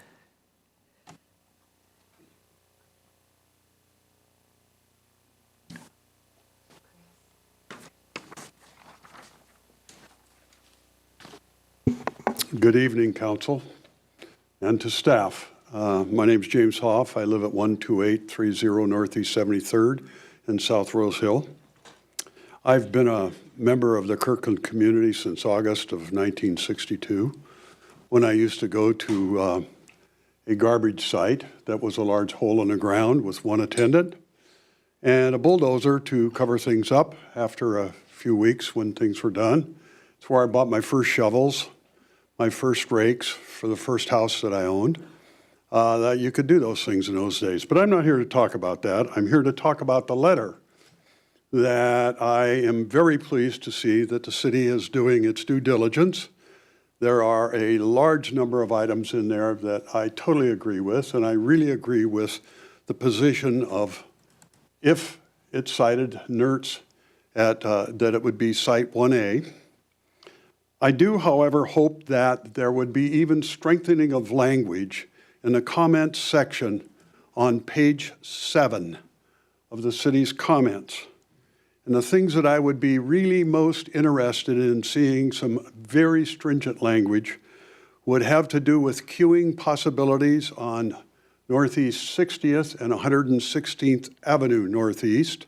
I could not see in the county's plan anything that looks like it's going to take care of that issue. If I were king for a day, they would be required to have all of the queuing on the property, not on the streets. Secondly, I think there needs to be a better look at what's going to happen with the traffic on 132nd. I think they talk about a 3% increase. I personally seriously doubt that when the population centers are going to be moving east, and there will be a significant amount of garbage coming. In my review of it, they talk mainly about everything coming off of 405. I don't know if you've tried to get to 405 from Redmond and Woodinville lately, but it's not fun and it's very slow. I just think that's very unrealistic, and we need some very strong language on that. I also think the intersection of 70th and 122nd should be looked at.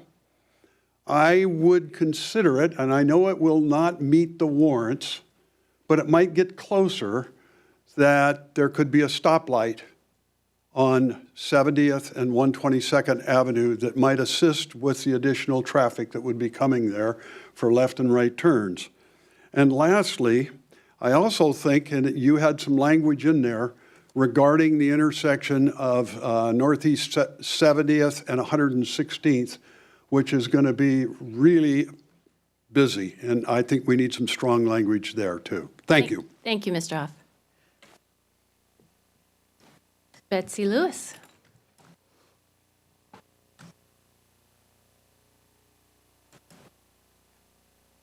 Welcome. Good evening, council members and Mayor Curtis and city staff. My name is Betsy Lewis. I live at 12014 Northeast 65th Street. My property backs on what is the north side of Taylor Fields, and my access route to go just anywhere is 122nd Avenue Northeast. I read the staff memorandum notes and the draft letter to solid waste the city has compiled, and I agree with Jim, made some excellent points. During the NERTS citing process, I was interested to read the statement that the city repeatedly requested that sites in at least 2 other cities or unincorporated King County be included in the final evaluation. Well, to many of my neighbors, as well as others, the site selection process has been frustrating. Regarding the draft environmental impact statement, I urge council to call out, as Jim mentioned some of this, the contradictions, omissions, and the failure to address significant impacts to our neighborhood. Should the Kirkland site be selected? The impacts to our neighborhood should the Kirkland site be selected, including but not limited to noise, vehicle emissions, pedestrian and bicycle safety, environmental degradation, and a general loss of quality of life that we currently enjoy. And I have personally for 43 years at my home. Thank you. Thank you. Mr. Zimmerman. Thank you.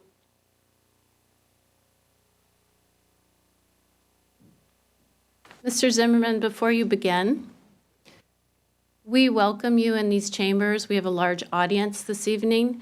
We treat you with respect. I would like to ask you to treat us with respect and refrain from the Nazi salute or refrain from calling council Nazis this evening.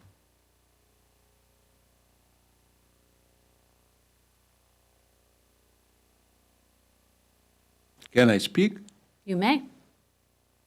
Can I speak? Thank you very much. Sie Heil, my dirty damn Nazi fascist. in government anti-Semitism. You see, I'm changed. I'm speak right now very, very quiet. Guys, last time I speak, you thinking you give me trespass, for 1 year. It's okay with me because I have 100 trespasses. 18 trespasses from Seattle for 1,500 day. 5 trespasses from Sound Transit for 500 days. 2 trespasses from Puget Sound Regional Council for 500 days. And another dozen trespasses. First trespass 2 weeks ago I have from Merslin Island. Is crook give me trespass from building, not from council. Guys, forgive me, what is I spoke to you very quiet right now, because I'm scared. So when I speak like a normal I speak, you give me trespass because I speak very loud. Problem in my trespasses because not one trespass, legal, no one, is have a many decisions, Supreme Court and everything. And Nazi salute is absolutely legally approved 9th circle, 4th circle, and another couple circle. But you have personal opinion, it's okay with me. Guys, you know why happened right now in America? Because we fallen and fallen and fallen. And when we don't stop in this fallen, maybe 10, 20 years, America will be vaporized like a dream. It's not only my opinion. This opinion right now, all top-level professional. For this I support Trump, because Trump is a last chance. You know what it means? Bring America back. Make America great again. So this not matter, because location like Seattle, like King County, you know what it means? Controlled by dirty, damn Nazi fascist junta. And I give you example in Bellevue when I candidate last year.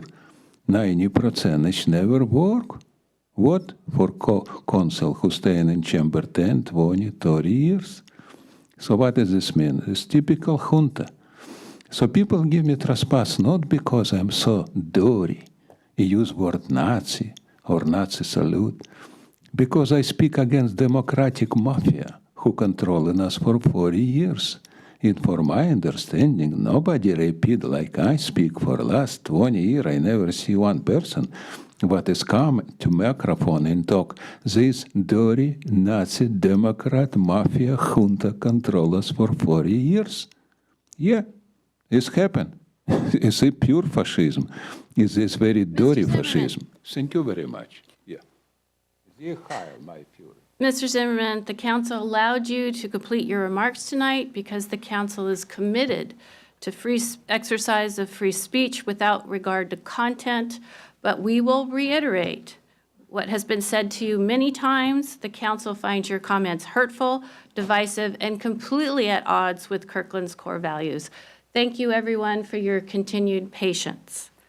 I think we are done with items of the audience, so we will move on to our public hearing on the emergency moratorium on the acceptance of applications for the review and/or issuance of building permits within the Goat Hill area. This public hearing is to receive public comments on the emergency moratorium on the acceptance of applications for the review and/or issuance of building permits within the Goat Hill area. Members of the public who have signed up to address the council will be allowed 3 minutes each to comment on the topic, and the council has allocated 30 minutes for this hearing. I will now open the public hearing. City Manager. Okay, excuse me. Thank you, Madam Mayor. So prior to the public hearing, I want to give a brief overview of the issue and what the staff would be doing during the moratorium. And so here to provide that is our Director of Planning and Building, Adam Weinstein. Thanks. Could I have, do you have that? Okay, got it. Great, thank you. Okay. Good evening, Mayor Curtis and Deputy Mayor Arnold. Great to be with you tonight. So we're here for as the city manager said, the public hearing on the moratorium, reaffirming the moratorium that was adopted 2 months ago. I'm joined here by our senior assistant city attorney, Stephanie Kroll, who's online, and then also my colleague, Denise Russell, who's our planning supervisor, who's been helping out a lot with this project. She'll be covering some of the slides in the presentation tonight. We have just about 9 slides, and the focus is really on the public comments that we've gotten to date, and then also the scope of work that we've outlined in the staff report that we'll be working on as part of the moratorium project. So here's our recommendation for tonight. You'll open up the public hearing, consider any public comment, and what we'd really like to hear is any feedback that you have on the scope of work, specifically the code amendment and policy concepts that we've identified in the staff memo. The other thing I wanted to mention too, I think there are probably a bunch of people who want to speak tonight at the public hearing, which is great. Folks are also welcome to submit written comments to us at any time. We've gotten a lot of public comments already from the community, and we'll continue to collect those really through the end of the process. And I really did want to also thank the community. We've spent a lot of time with the Goat Hill community so far. They have a very granular and intricate knowledge of Goat Hill, their neighborhood, and we've learned a lot from them already, and we hope to learn a lot more from them throughout the process. So with that, I'll hand it over to Denise.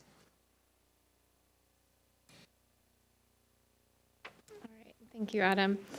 Okay, so we'll be providing a summary of comments that we've received from the public so far, as Adam said, and the actions that we've taken to kickstart this effort so far.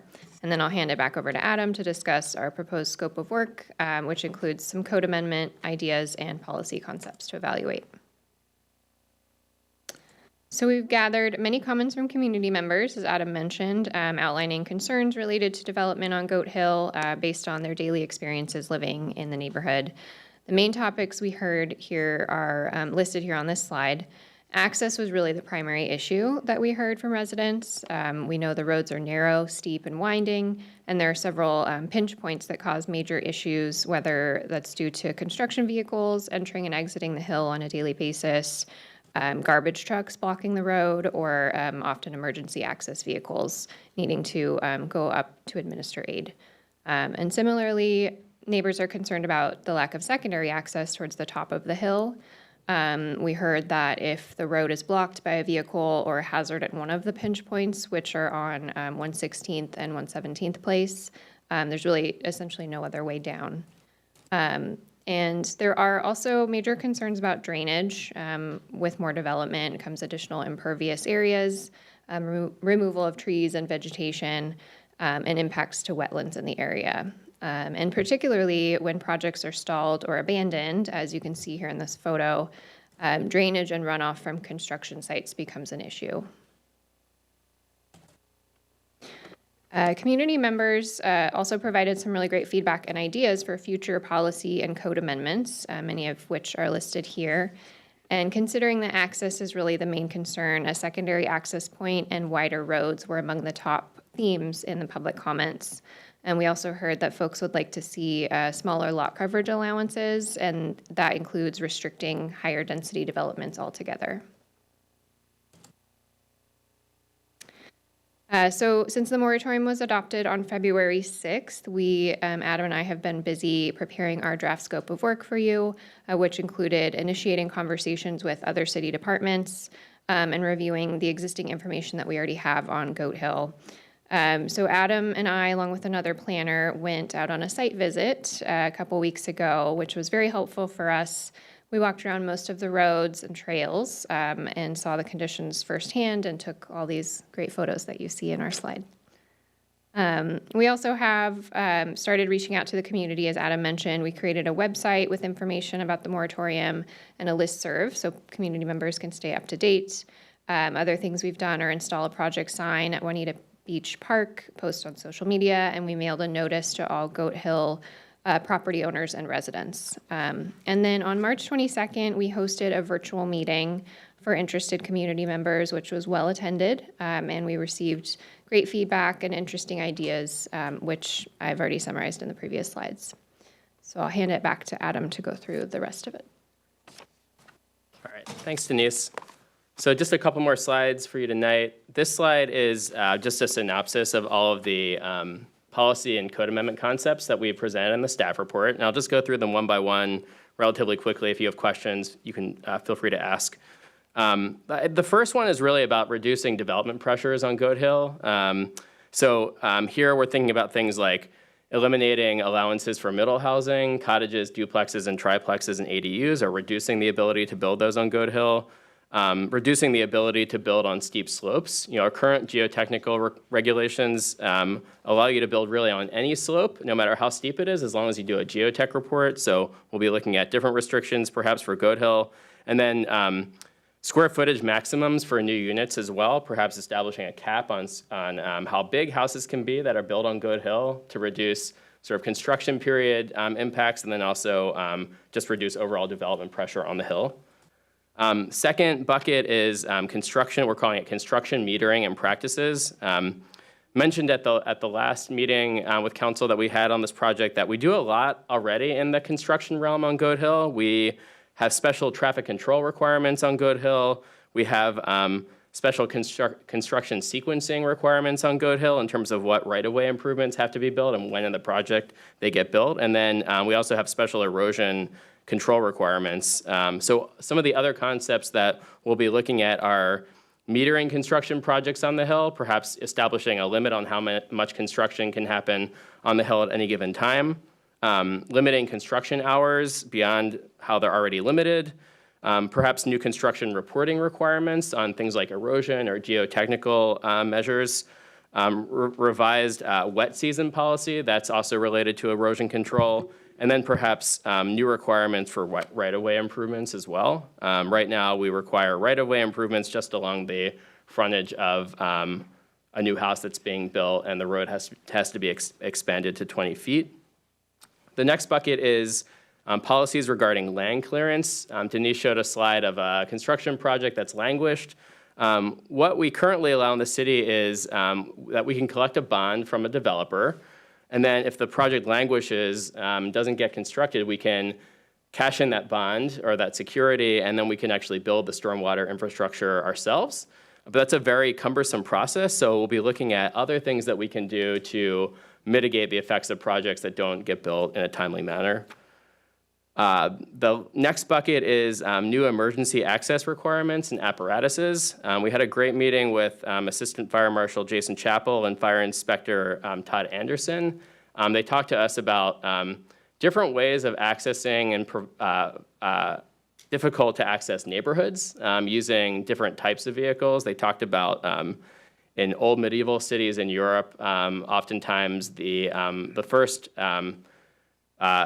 aid responder will be somebody on a motorcycle to be able to weave through narrow streets. So it's not necessarily using that same concept, but thinking about sort of similar ways that we can get aid up to Goat Hill.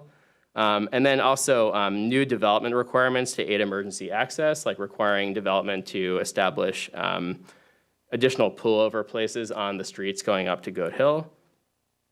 And then the last bucket that we wanted to talk about is a road improvement district. So I think you know this, but some of the solutions to Goat Hill access problems are things that we already know, right? The road is really narrow, it's very twisty, it's very steep, and could probably benefit from some widening. But these types of improvements are very expensive. So are establishing and building out the pedestrian connections that are already identified in the citywide connections map. So the road improvement district is something that needs a lot more analysis and a lot more research, but basically it's a means of financing capital improvements that will primarily benefit property owners in a specific geographic area. And then the improvements, roadway improvements, other types of improvements are paid for over a period of time through special assessments on property owners in the geographic area. They must be approved by the road improvement district must be approved by local government, and then also benefiting property owners. So I guess the key thing I want to convey with the road improvement district is that it's a very big project. It's not something that we'd be able to design in the next 6 months. So I think what we're planning on doing, if it's something the council wants to move forward with researching further, is probably bringing back some sort of a white paper at the end of the moratorium process that would establish some next steps for establishing a road improvement district, if that's something that the council wants to do. The last thing I want to mention is something that we're not including in our scope of work, but it was something that was mentioned in a Finn Hill Neighborhood Alliance letter and other correspondence that we've gotten from the community. And it's about purchasing land, purchasing additional land on Goat Hill. That's something that we have done in the past and probably will continue to do in the future. It's not the intent of or the focus of the moratorium, however. The moratorium is really focused on crafting new development regulations and new policies that will affect development and mitigate impacts on access and the environment. Land purchase is something that the city will continue to be interested in, on Goat Hill and in other parts of the city where there are critical environmental areas, but it's not really a focus of our work. So these are the next steps. Evaluate the code amendment and policy concepts. Hopefully we'll come back with some amendments for you in July. We're trying to keep this make this a relatively tight project that we can really wrap up within the 6-month moratorium. And then during this time, we'll also continue to do community outreach. We'll post updates on our website. We'll have more community meetings. And then this is just the recommendation. This is a repeat from one of the first slides. And we're happy to take questions. Thank you. Council, who wants to start?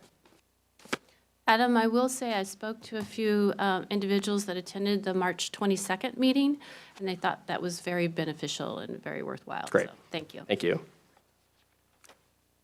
No one? Councilmember Tim Chizen. Thank you. I was not familiar with how bad this situation was until this issue was raised, and I went and drove this in my Yukon XL. It didn't go real well. And so I want to thank you for bringing this to my attention.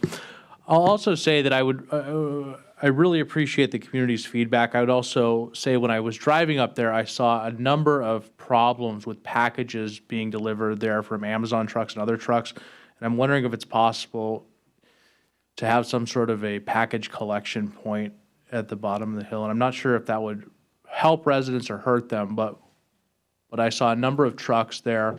A lot of them were driving on the dirt and off the roadway, making erosion and congestion worse. And I would ask that would be something that we would look into maybe to keep delivery trucks off the hill if possible. Great, thanks. Yeah, we can look into that. That's a good idea. Thank you. Anyone else? All right, then I am going to move to the public hearing. We will now call upon members of the public who signed up to address the council. Again, please limit your comments to 3 minutes each.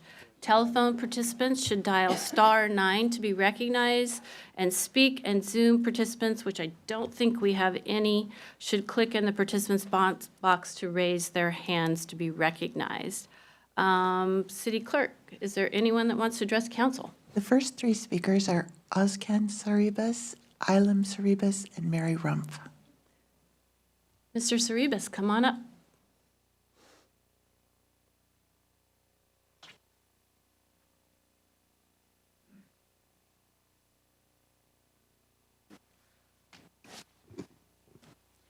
The Honorable City of Kirkland Mayor and Council members, my name is Özcan Saribas and my wife Elim Saribas. We own Alanya Döner and family owned and don't have any other income. We running this business more than a decade, 11 years and 2 months. And on the corner of Lex Street and Kirkland Avenue, heart of downtown Kirkland, 8 weeks of full closure Mr. Saribas. will damage my restaurant business tremendously. Mr. Saribas, I apologize, but this is the public hearing just on the Goat Hill moratorium. Oh, I Yes. signed up for. He signed up for a public hearing. Yeah, we should have Mistaken. heard from Nobody you told me. from items of the audience. Should I continue? No, continue. Mayor, why don't we let him finish his comments and consider them as having been offered in items from the audience, and then we can resume the hearing. That's all right. I sorry about that. And I assume your wife also wants to speak Yeah, to this. then she Is there anyone else that is addressing not the Goat Hill moratorium? Okay. It was only me. We do want to give you an opportunity, so go ahead. Thank you. The 8 weeks full closure will damage my business, and I'm risk of closure or bankruptcy. and city decided to proceed with the plan, then city also has to find to compensate and provide financial help to us. I tried to get help myself. I called the landlord to get help. She said no. And Penny knows the landlord. And I tried to rent the space for the construction guys. They offered me almost half to rent to my own pay. It didn't work. They don't want to pay me full amount rent. Then I can maybe stay a little bit on my foot, but they didn't help me, and I'm stuck. I don't know what to do. I'm in your hand. And please help support my business. I want to serve the Kirkland many years. I'm a 5-star business in downtown Kirkland, and I don't want to lose my business because of the construction. And I need your guys' help. All right. Thank you for being here, and we will follow up with you. We have your contact information. Thank you. Thanks, sorry about the... That's okay. Thanks. Totally fine. It's confusing to me at times. Do you want to join us?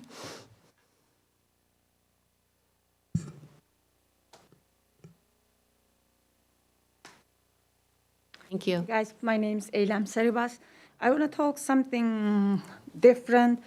My son goes to Lake Washington High School, and they don't have the parking lot for the kids now because it's all full.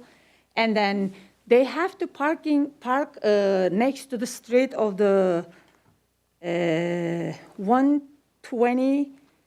It's the 120th Avenue Northeast, and then the Northeast 75th Street next to the church, and then there is a little school, I think.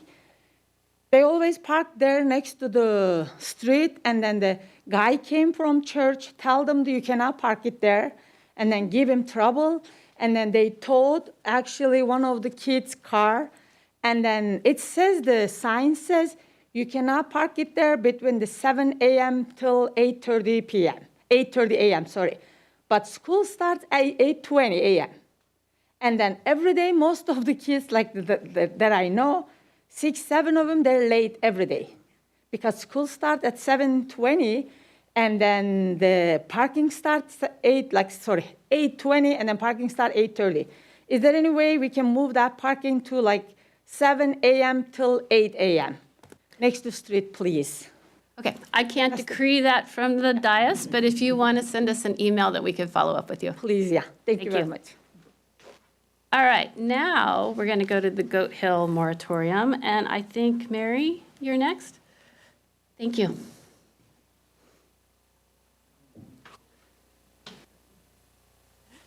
Hi, I'm Mary Rumpf. I live on Goat Hill.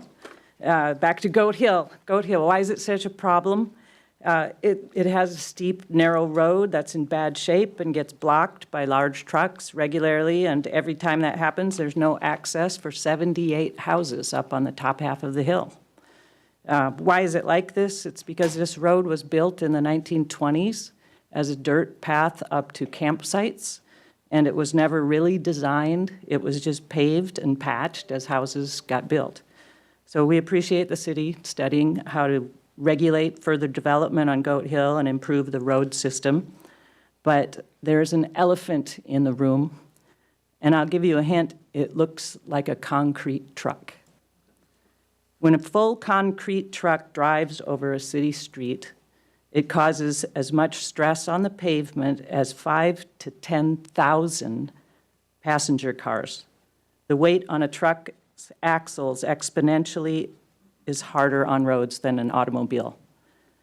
That's building one house, which typically takes 5 concrete trucks, added to all the other heavy equipment that it takes to build a house with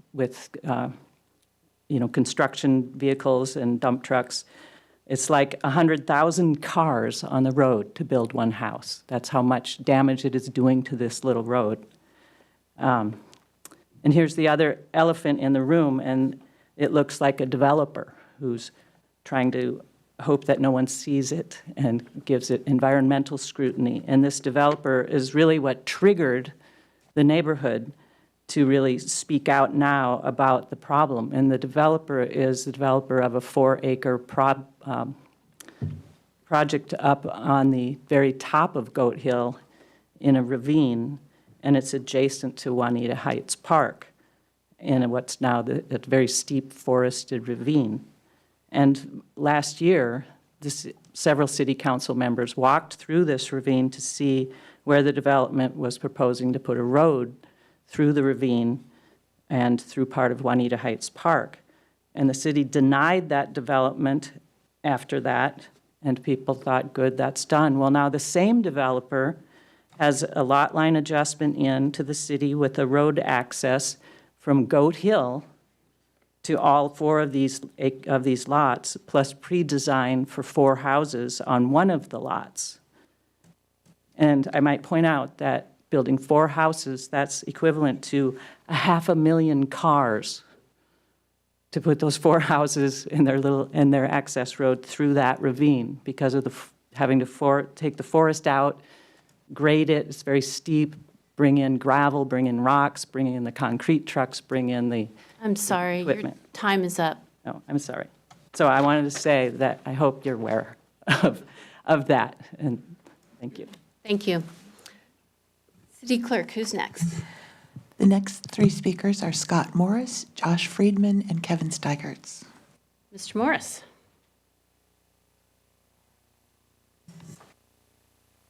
Good evening, Mayor Curtis, Deputy Mayor Arnold, and council members. I'm Scott Morris from the Finn Hill Neighborhood Alliance Board of Directors. I think Adam Weinstein covered the points that we addressed to the council in a letter that we sent last night. Obviously, the issues facing the city in dealing with the problems on Goat Hill are going to be very, very complex, and we understand that they will require a lot of review. We simply wanted to bring up the point that as part of the solution, we hope that the city will explore the opportunity to acquire some of the open space that remains on Goat Hill as continued woodlands and open space. We recognize that is, in effect, off to the side. It's a consensual negotiation. But we would also hope from the city's perspective, it would look at it as a good investment of funds, both to expand open space, but also to alleviate the pressures that are leading to this moratorium and that will require other policy rectification just to mitigate the problems that are already there. Thank you very much. Thank you. Mr. Friedman.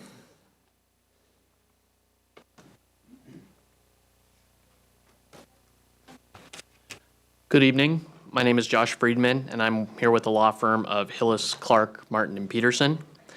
We represent Montbonk Management, LLC, a housing developer that owns the 4 parcels on Goat Hill that were formerly owned by the Wu family.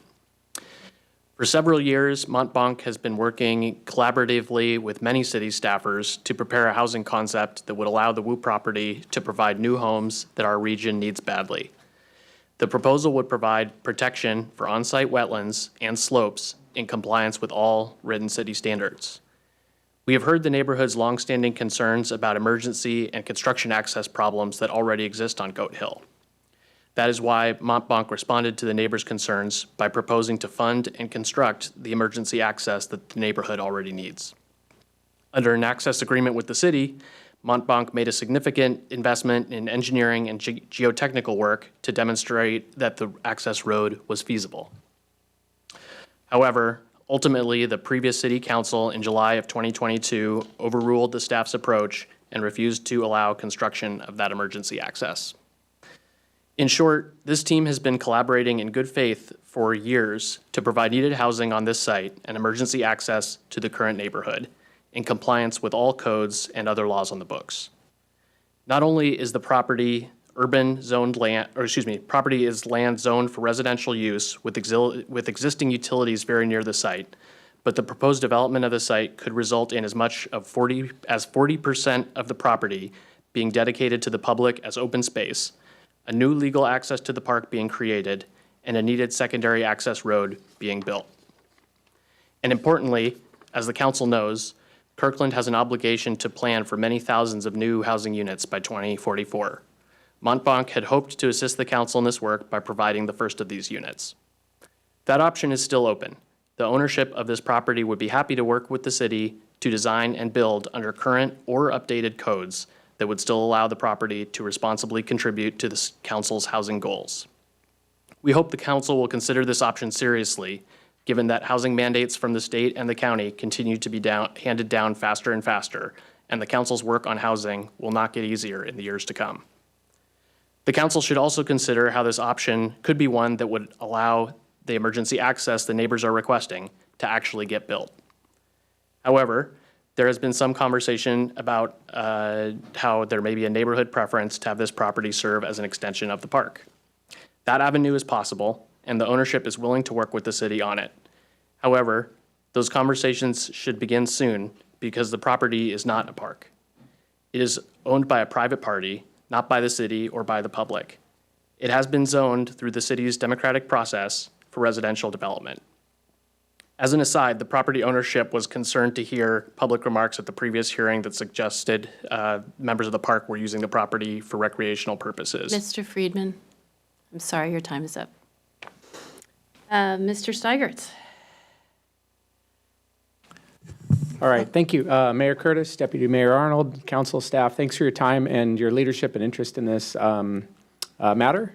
My wife and I, we've been on Goat Hill now 12 years. And it's not lost on me that, you know, when we built our home, we contributed to the problem as well with the construction traffic and adding more density on the hill. And the city of Kirkland obviously inherited a mess with this from King County's lack of planning over the decades prior. But I just wanted to voice our support, my wife's and my support of the continued moratorium here to take that pause and, you know, be diligent in the planning aspects to look at what options are available for us. And we want to partner with the city, the planning department and others to solve this together. You know, we're not looking to the city to say, what are you going to do about it, but what can we do together on this matter? And with that, I wanted to just document our support of ideas like the road improvement district, where I think, you know, together the city and residents can share in the, you know, the burden of fixing this problem together. You know, and I like Councilmember Tim Sisson's idea about packages. You know, whether or not we get something built, I think that's a great plan and something I'm going to take back to my wife. And, you know, we maybe consider the Michaels for UPS down the road, and there's an Amazon drop-off close by too, just to do our part in limiting construction traffic or large vehicles. We do see stuck trucks, you know, gosh, it feels like once a week, that does directly block our egress off the hill. My daughters have been late to school on a couple of occasions because my wife was unable to drive them down the hill. We don't let them walk down the hill to take the bus right now because it is a dangerous walk, especially in the wintertime. You know, so whatever we can do to continue to work on the grading and the stabilization of the hill, I think, you know, just the safety aspects while we continue to look at ways to shore up things for the future would be very beneficial. So thank you again for your time, interest, and from all the staff, planning department, Adam, Denise, and others, and the council for your time and leadership on this. So thank you. Thank you. The final two speakers are Andrea Thompson and Jake Atkinson. Ms. Thompson. I just wanted to say thank you again for helping out our community. I spoke in March or February when this moratorium first happened. And I also did want to kind of resonate with Mary's thoughts on the construction vehicles and the cement trucks in particular, where anything over a single-family home development, I think, would be really detrimental to the community at this point in time. There's already a 4-lot short plat at the bottom of Goat Hill that is along with Juanita Drive. So half of the houses were going to be on Goat Hill and half on Juanita. That project's been in the works since 2012. It's still abandoned, it's half tarped, but that's the extent of trying to do any multi-home development on the hill. It's just not working anymore. And I really hope that you can consider not allowing any more multi-home development. It's impossible. And then I was just talking to John Pascal, and if you realize the cement trucks go up the roads in reverse. So they back all the way up the road at 2 miles an hour. they won't get out of the way, they can't get out of the way, so it's all the drivers have to get out of the way of cement trucks. So imagine even a 4-lot short plat with 4 homes, all the way going to the very top of Goat Hill to deliver cement. It's just not a possibility anymore, and I hope you really can consider the impacts of any multi-home development at this point in time on Goat Hill. So I appreciate your guys' time. Thank you. Thank you. Mr. Atkinson. Hello. Hi. My name is Jake Atkinson, and I'm a scout of Troop 570, hoping to work on my citizenship in the community merit badge. I have lived on the hill for the past 13 years. So over the years, I've seen a lot of wildlife on the hill, like deer, coyotes, eagles, owls, and raccoons. So over the last 5 or so years, a lot of building has happened nearby my house, up by the cul-de-sac, and down on each road. So due to this, there's been noise and extra construction traffic. From this, there are increased potholes due to the wear and tear. The natural environment has been impacted. Erosion destroys habitats and ecosystems, and deer leave. Really, this shouldn't be happening, and we should try keeping the nature that we have as consistent and, how do I say this? Well, anyway, so really, in conclusion, I don't think that there shouldn't be any construction on the hill. So thank you for considering the impact on Goat Hill. Thank you very much. City Clerk, that's it? Anyone else would like to address council? That was a nice way to finish. Thank you, everyone. Let's see, the public comment portion of the hearing is now closed. The council will consider all public comments received on this issue, including those submitted in writing. If you feel like you did not get to say all you need to say tonight, feel free to send us an email. I will now entertain a motion. Councilmember Pascal? You waved me down. No. I'd like to move ordinance, sorry, I'm getting back to it, 4875. Second? Councilmember Falcone. Sorry. Beat you. It has been moved by Councilmember Pascal, second by Councilmember Falcone to move ordinance 4875. Is there any discussion? Councilmember Pascal. Yeah, I had a couple comments regarding the scope of work now that I heard from the public. I was interested in hearing what they had to say. Thank you for all the comments tonight and for the comments that have been provided over the last number of weeks.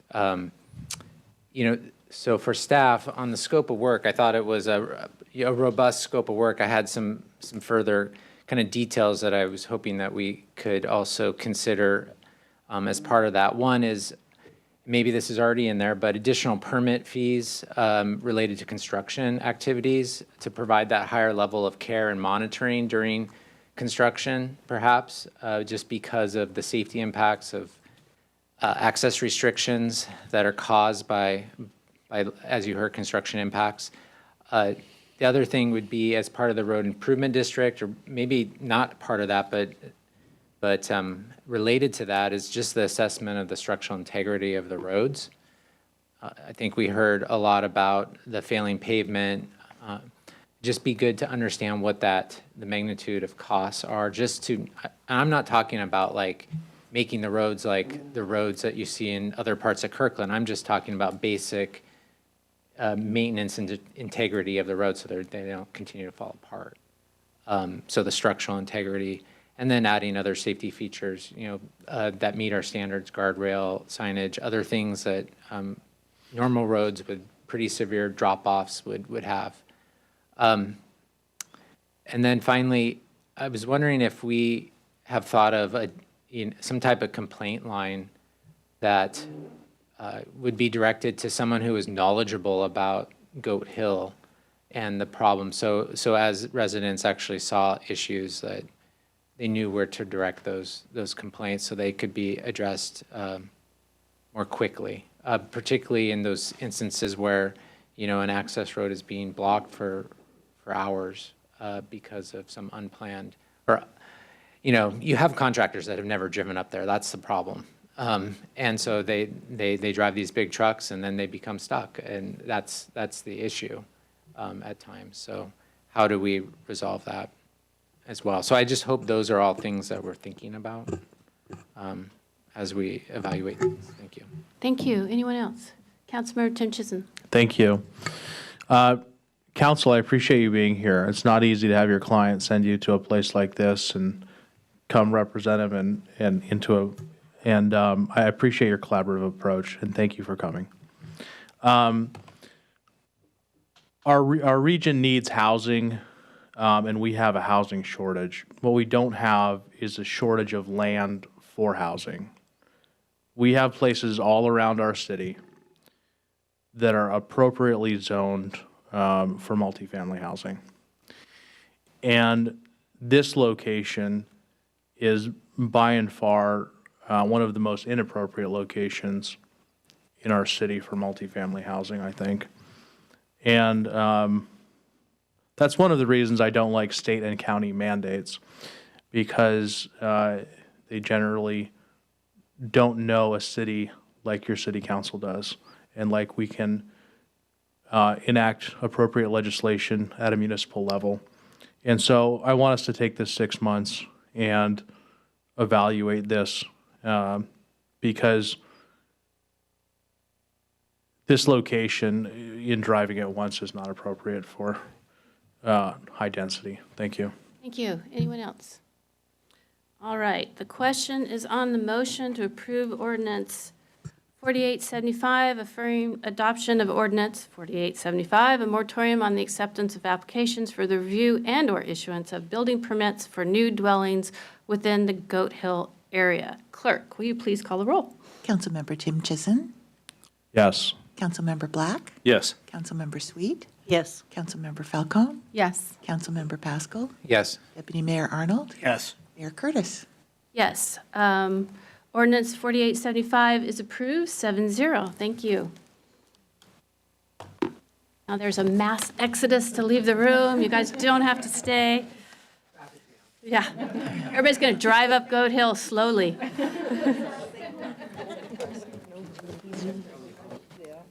They are. There goes that construction on Goat Hill. Okay, we are going to move to the consent calendar, but my computer just logged me out, so hang on. There we go. Okay, we are now moving to the consent calendar. Before we have a motion, I'll ask the deputy mayor to present audit of accounts and highlight the proclamation that we have on the consent calendar. Thank you, Madam Mayor. We had payroll in the amount of $5,896,668.16 and bills in the amount of $3,978,934.87. And I will note that on the consent calendar, the mayor, on behalf of council, proclaims April as YWCA until Justice Just Is Month in Kirkland. This proclamation encourages residents, local businesses, educators, and community and faith-based organizations to advocate for the elimination of structural and institutional racism. Throughout the month of April, YWCA USA will highlight YWCA local association events and initiatives to inspire and engage the network of activists, advocates, and allies all month long. More information on this is in our council packet. Thank you, Deputy Mayor. Madam Mayor, Yes, ma'am. could I move approval of the consent calendar? Second. It's been moved by Councilmember Sweet, second by Councilmember Black to approve the consent calendar. There are ordinances on the consent calendar, so we will do a roll call. Councilmember Tim Chisholm, Yes. Councilmember Black, Yes. Councilmember Sweet, Yes. Councilmember Falcone, Yes. Councilmember Pascal, Yes. Deputy Mayor Arnold, Yes. Mayor Curtis. Yes, the consent calendar is approved, 7-0. Everyone, we are moving to our business agenda, and we are going to go ahead and do capital improvement program policies before we take a break. City Manager. Okay, thank you, Madam Mayor. Unfortunately, the presentation is relatively short. So we presented this to the council at the last meeting. We had some suggestions for improvements by the council. We have made those edits, and here to walk you through the final product and see if there's any last changes from the council is our financial planning manager, George Dugdale. Good evening, Mayor, Council. Just put out my share there. Here we go. Okay, great. Good evening, Mayor, Council members. As the City Manager said, we have a short presentation for you this evening. We just have 4 slides, and we are looking for action on Resolution R5622, which is the draft priorities for the Capital Improvement Programme. So we've made some changes based on feedback from Council at the March 19th meeting, and I will jump right into them. Okay. So as a quick reminder, these are lettered, not numbered, because they're not in priority order. These are just the priorities that we do have, the 9 that we have. As Council has already seen these, I won't read each of them out. I will point out that the items that are underlined are those that we have made additions to since the Council last saw them on March 19th. So on this slide, letter D, complete transportation capacity projects necessary to achieve the city's land use and sustainability goals in growing areas. This language replaces the use of the word concurrency to widen the applicability of the goal to more general goals, including concurrency, but more widely than that as well. On the final 5, the first one there is entirely new, so this invest in transportation projects according to the priorities contained in the 2024 Transportation Strategic Plan and other adopted transportation planning documents. So this item is new and obviously pertains specifically to the Transportation Strategic Plan, and following discussion at the last meeting was broken out from the previous one, which we had changed the language in. The final item that I will highlight here is letter G, so invest in water, sewer, and stormwater projects according to the priorities and regulatory requirements contained in the adopted utility strategic plans. So this addition was made based on council feedback in recognition that there are items beyond our control in the changes in the external environment, which we would have to invest in, and these are items such as the MPDES permits that were discussed during today's study session. Other than that, the goals remain the same as were presented on March 19th. And so those are my slides. So again, the staff recommendation is to approve Resolution 5622. We also have listed there the study sessions and the adoption date for the for the 2025 through 2030 CIP as well. And so questions and feedback from council. Thank you. Council, any questions? I'll take a motion then. I will move, where'd it go? I will move Resolution 5622. Yep. Okay, you guys all need a break. All right. Questions on the resolution 5622? Motion's made by Councilmember Sweet, second by Deputy Mayor Arnold. Any discussion? Councilmember Pascal. Thank you, Madam Mayor. I just want to thank staff for incorporating the comments that were made last time. I thought the changes were good in terms of broadening and providing more flexibility about transportation projects to achieve our land use and sustainability goals, and to also implement our transportation strategic plan that will be adopted this year. I guess some of the comments that we have gotten from the community are what I would characterize as outcomes of this priority exercise, where we will look at specific projects, the scope of those projects. Are they achieving the goals and the policies of our planning documents? And so I think that's forthcoming. So I would just say to those that did submit some comments, I think there's more to come from this. Thank you. Anyone else? All right, the question is on the motion to approve Resolution 5622, setting policy principles for prioritization in the 2025-2030 Capital Improvement Program. All those in favor say aye. Aye. Any opposed? Resolution carries 7-0. Thank you. I am going to keep us going because we have some guests here that I know are interested in the NERTS process. So we are going to move on to our next business item, the Northeast Recycling and Transfer Station Draft Environmental Impact Statement Proposed Comment Letter to King County City Manager. Okay, thank you, Madam Mayor.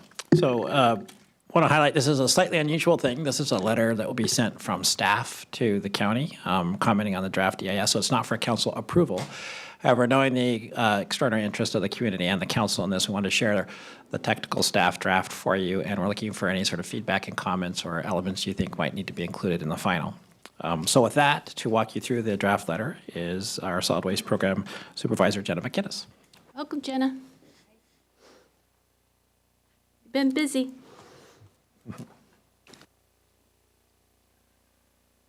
Indeed. All right. Well, thank you so much for having me tonight. Good to see you, Mayor, Deputy Mayor, and Council. So, did my presentation go? You got it. Thank you. Sorry. I was ahead of myself. Yes.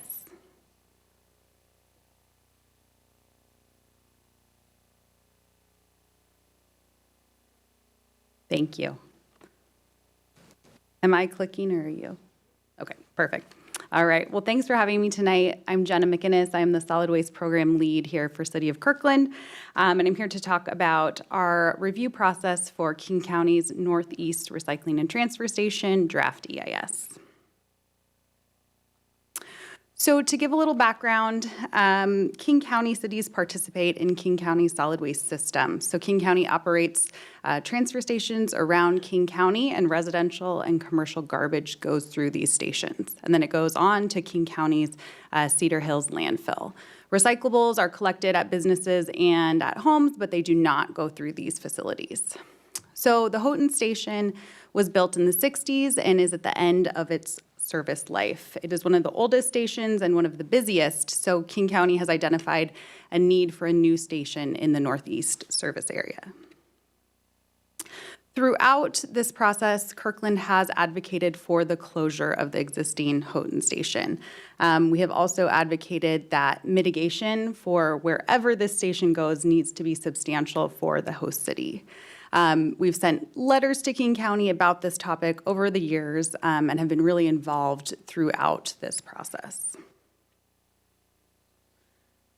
Kirkland's interests are really around the fact that we know we need a new modern state-of-the-art facility in this service area. We want these sort of amenities available to the whole region, and we believe that host city mitigation will be substantial.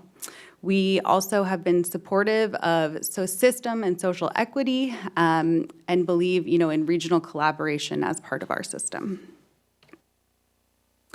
So a little bit of where we're at in the process. King County has released a draft EIS evaluating 2 sites and a no-action alternative for this facility. So we're here in the teal bar. King County is receiving comments on the draft EIS now, and we'll put out a final EIS probably Q3 of 2024, and they have identified, this is probably bumped a little bit, but final site selection for Q3 or Q4 of 2024. So we're expecting this to be selected later this year. It's also important to understand the process and kind of our role in it. So this is an essential public facility that King County is citing. So we do not get to vote or say yes or no, but instead we get to weigh in through our comments on the draft EIS. So you'll see the draft EIS is part of the decision-making process, but there are other elements. So they're also going to consider finances, equity, socioeconomic impacts, and then they'll make a decision. So the decision will be made by the King County Solid Waste Division Director. So it's just important to know kind of what we have the ability to do. And right now, we and the public have the ability to comment through this EIS process. So there are 2 kind of main alternatives and then the no action alternative. So alternative 1A is at the existing Houghton site and would be a new facility constructed after the existing transfer station is closed and demolished. So it's a somewhat similar footprint, and you can kind of see on the existing site. Alternative 1B is a facility that would be located nearby but would allow them to keep operating the Houghton Transfer Station as is during construction. And then once the new facility is built, they would close and either remove that building or repurpose it into something else. Alternative 2 is a site in Woodinville, on Woodinville-Redmond Road. It involves a number of commercial businesses currently and some wetland area. And then there's the no action alternative, which just says we'll just keep operating in the Houghton Transfer Station as is. So as Kurt mentioned, what we're sharing tonight is our staff comment letter. So this is a comment letter that has been created by a number of staff subject matter experts who looked at the draft EIS and said, what's missing? What do we need to know? What do they need to know that we already do that they've missed in this letter? So we've included folks from parks, planning, public works, transportation, surface water, city attorneys, all sorts of folks have gotten their eyes on this document to try to provide meaningful comment that we think needs to be in there. Again, this is a technical analysis. It is not a summary of all of the public feedback that's out there, but really the subject matter experts' comments. So you'll see the letter in the packets, and there's a lot of comments. So there's probably 8 pages or so, I think 75 plus individual comments. So there's a lot of individual comments in there, but I'll just touch on some of the key themes in there for tonight. So transportation is a huge one. As you guys have heard, we think there's some missing data. We think there is some additional analyses that should be included, some intersections that we think will certainly be affected by this. So a lot of comments around transportation. Amenities is another one. So Taylor Fields and the green space at that site is a valuable community asset. We think that there needs to be more detail about how construction could affect that, and then about what kind of amenities could be added to reduce adverse effects there.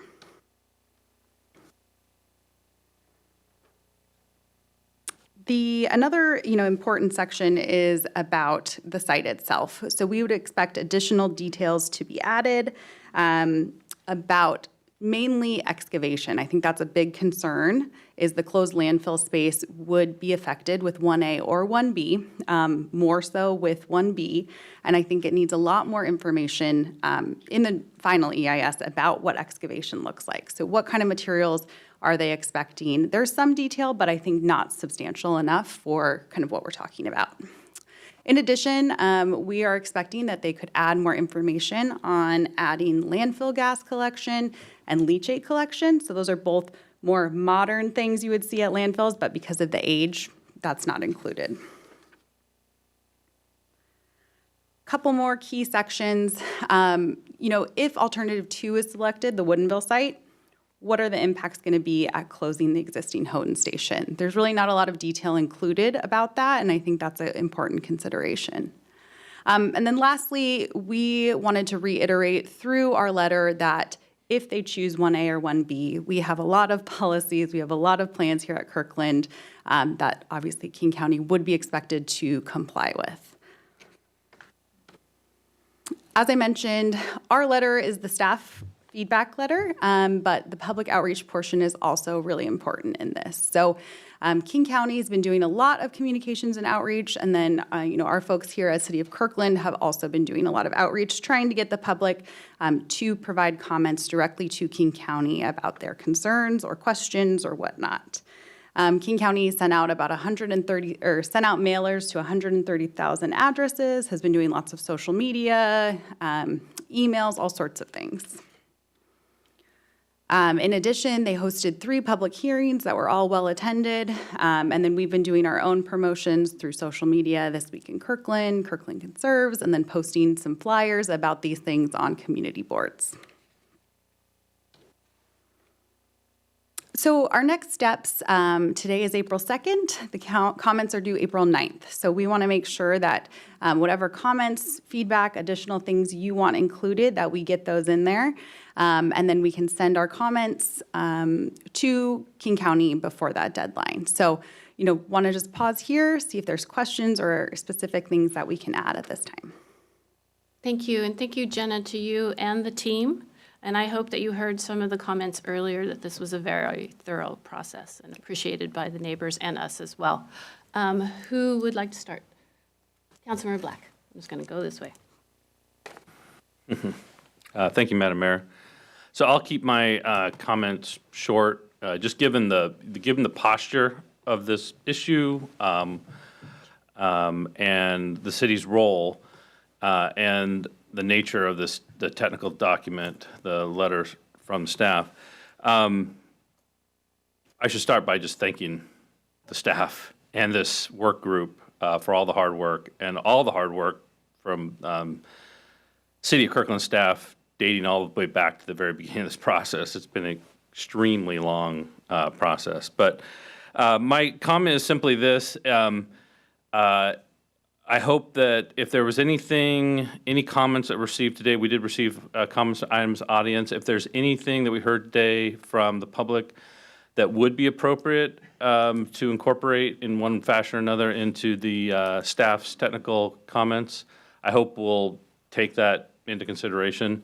That's all I wanted to underscore. Yep. Okay, thank you. Thank you. Those are great comments tonight, and I certainly took note. Councilmember Sweet. Thank you. Thank you, Jenna. Great work. It's been fabulous working with you. The one comment that I wanted to add is a little kind of off focus for this. It's if they go with alternative B.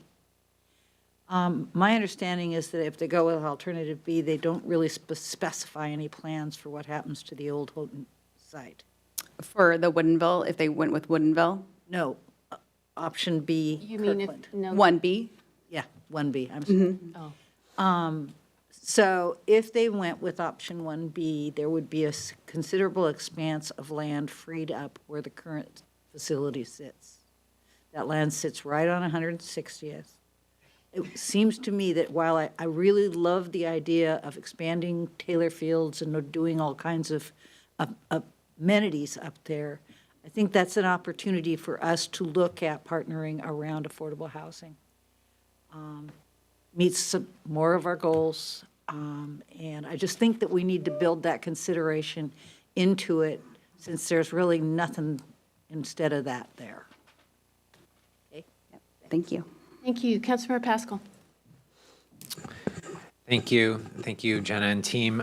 So yeah, a couple comments. I did really appreciate some of what I heard from the speakers earlier, such as strengthening language around making sure that if there was like vehicle queuing, that would occur on site, that it wouldn't occur off site. And I guess I would echo that for all types of impacts, that you would want them to not bleed out into off the site. So anything that we can do to strengthen language around that. And then construction impacts, asking for more specific information related to construction impacts. And so the reason, it is, you know this, but for the community, it's so important to really dig into the EIS is because the EIS provides a framework for what ultimately, which site they select ultimately, but also what impact should be mitigated. So if there isn't an impact shown in the EIS, it's hard to then ask for the county to mitigate something if the EIS doesn't corroborate that, right? And so we want to make sure that the EIS isn't silent on the list of mitigation items that we've already identified in past correspondence, right? So if we go down our list of here's the things that, if this site is selected, here's the things that we expect the county to mitigate, and we go down there and we see, 4 or 5 things that are not even addressed in the EIS or are silent on, that's a comment I'd like to make is why not? Is there something that we can request that the EIS dig into a little bit more?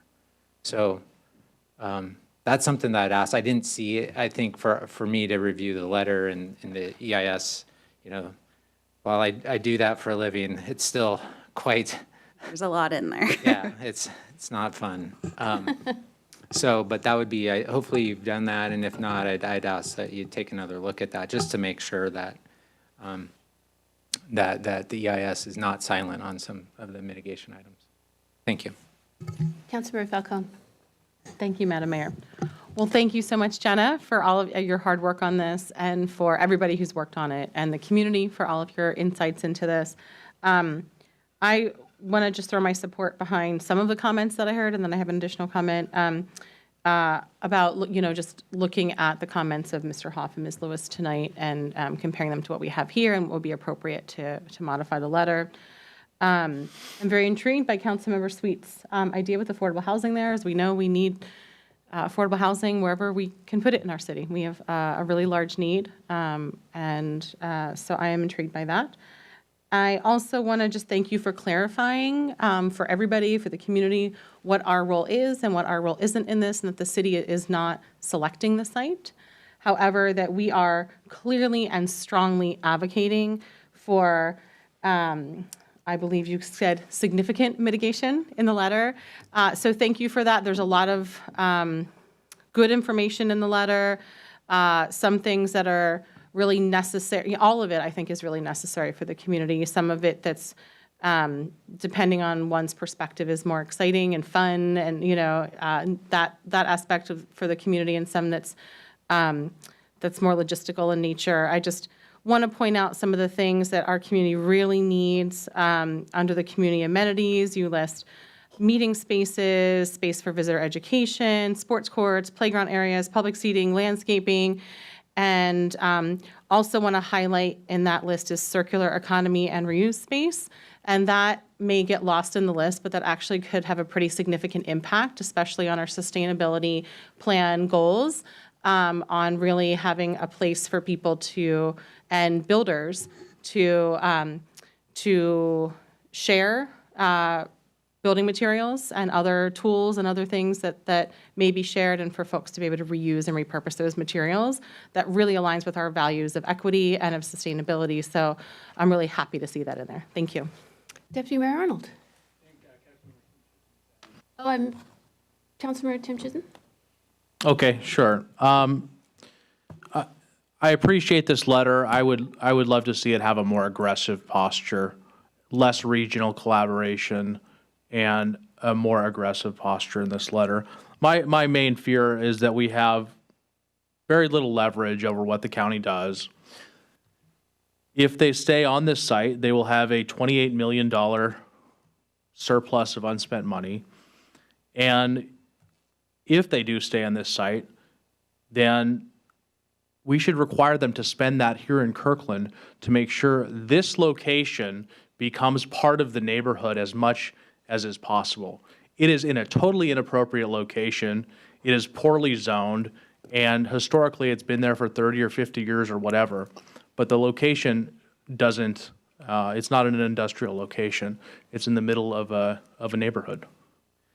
Additionally, I don't share an opinion that it's an appropriate location for affordable housing at this point. With 85th Street and our corridor on 85th Street sitting there largely undeveloped, we have a lot of development locations which are next to groceries, schools, and transit, and this location is largely not.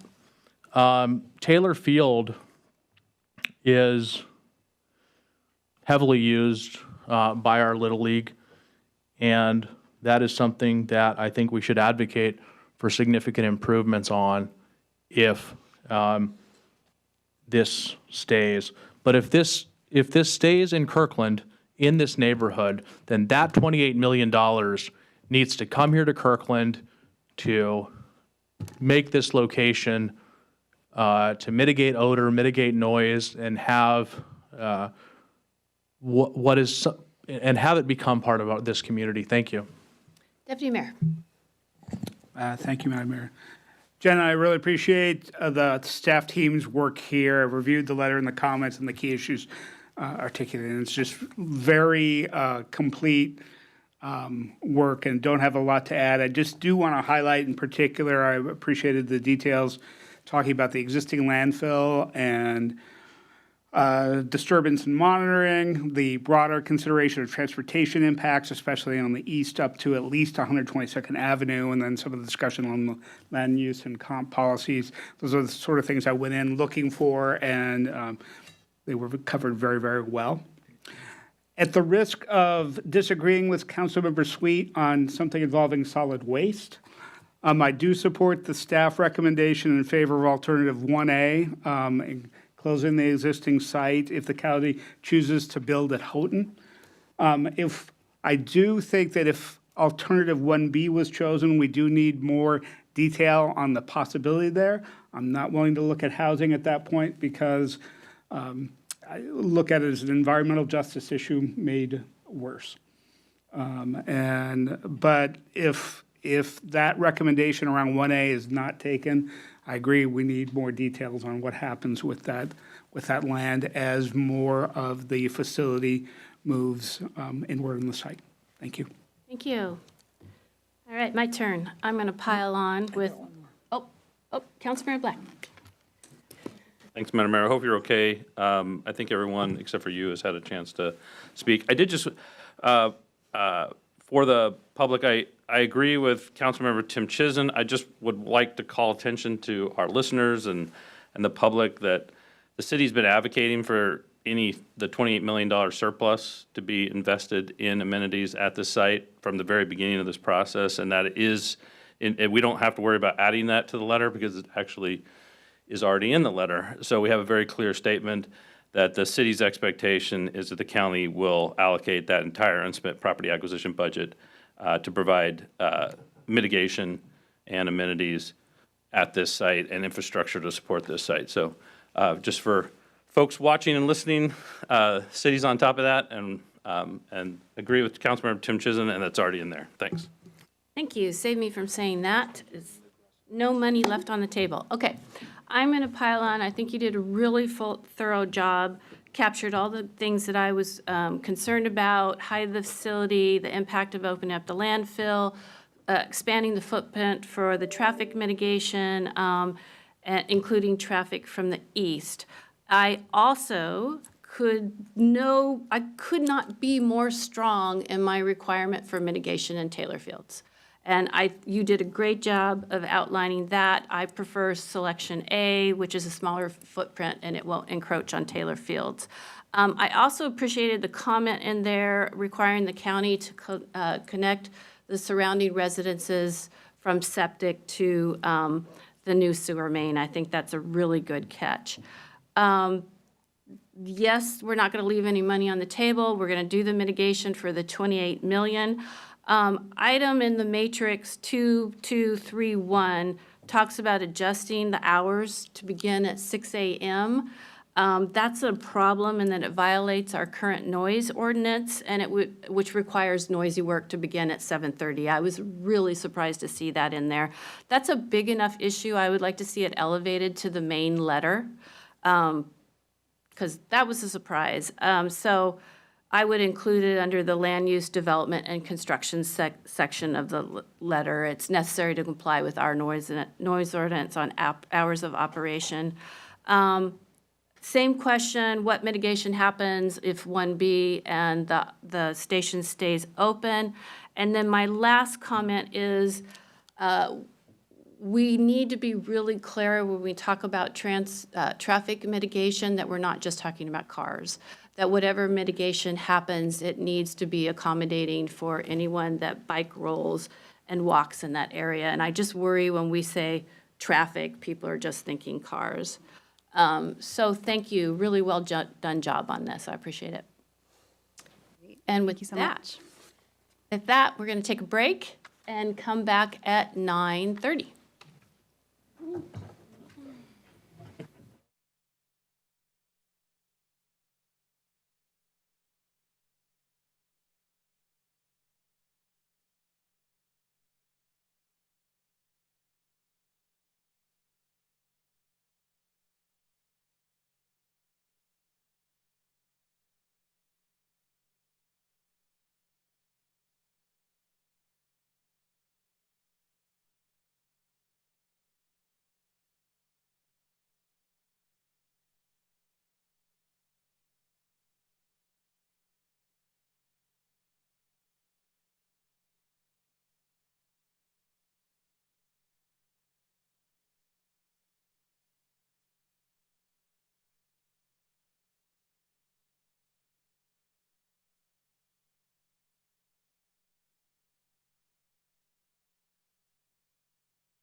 All right. We are back after a short break. Next item on the agenda is the child care stipend for board and commission members. We have a special guest this evening, City Manager. Thank you very much, Madam Mayor. So I think the title you see on the slide says it all. We're looking for council discussion and action authorizing a stipend, a child care stipend program. Our Deputy City Manager of External Affairs, Jim Lopez, is going to make the presentation, and I think you all may know we do have several amendments that are going to be talked about at the end. So I just want to highlight that for you.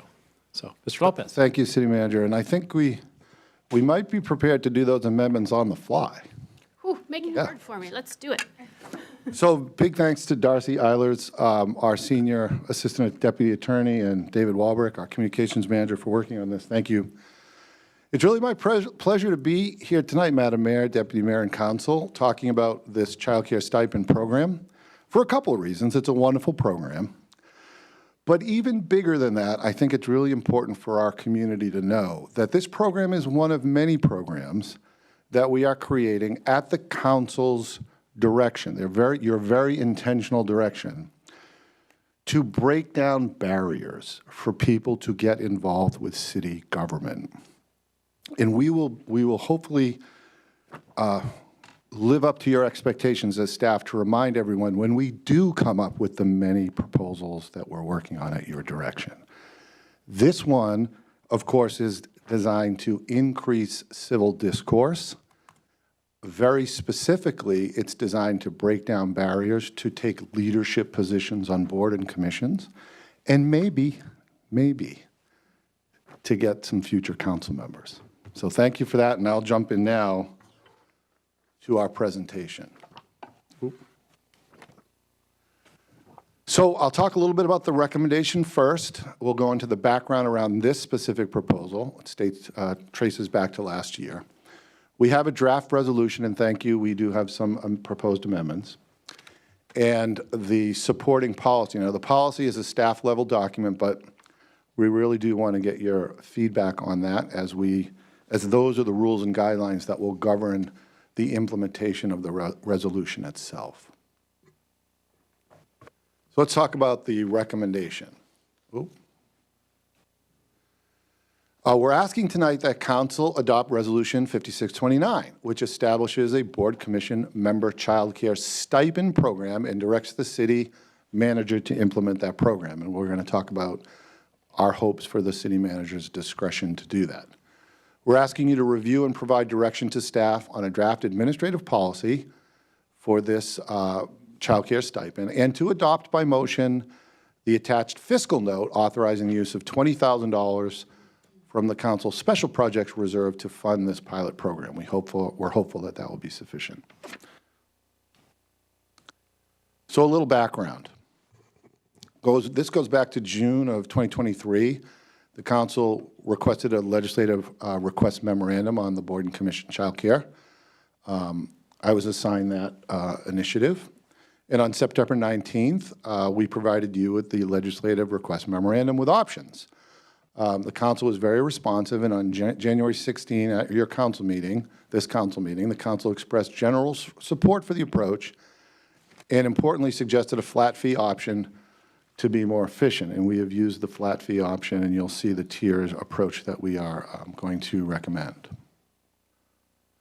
So with that background, the resolution itself, and this is a summary of it,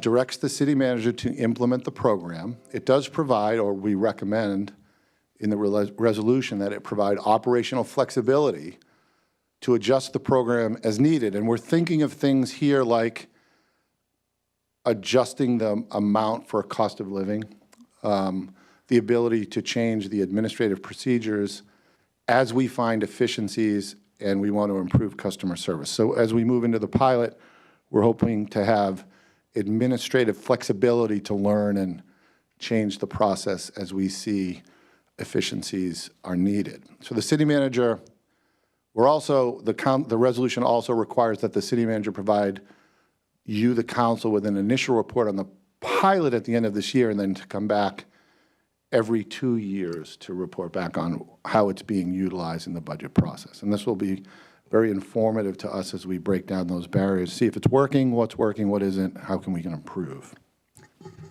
So that's the resolution. A lot of the details would be found in the policy itself.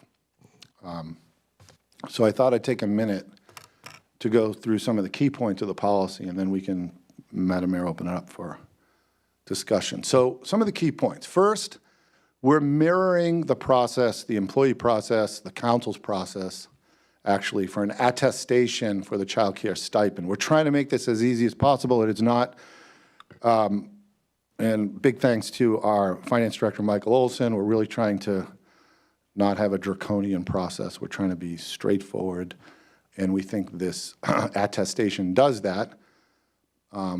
It would authorize quarterly prepayments. So if we do it every quarter, it's kind of like the Goldilocks solution. It's just enough, we hope, to not present an administrative burden, but sufficient enough over time to make sure that the program is working and we're not getting behind in payments, or that folks are utilizing the payments. They're coming to the meetings and needing them. Missed meetings within the quarter would be deducted from the next quarter's stipend payment. So it would be efficient in that way, because we'd be relying on the staff liaisons who currently do the minutes and adhere to the administrative responsibilities. Those staff liaisons would add this to their scope of work.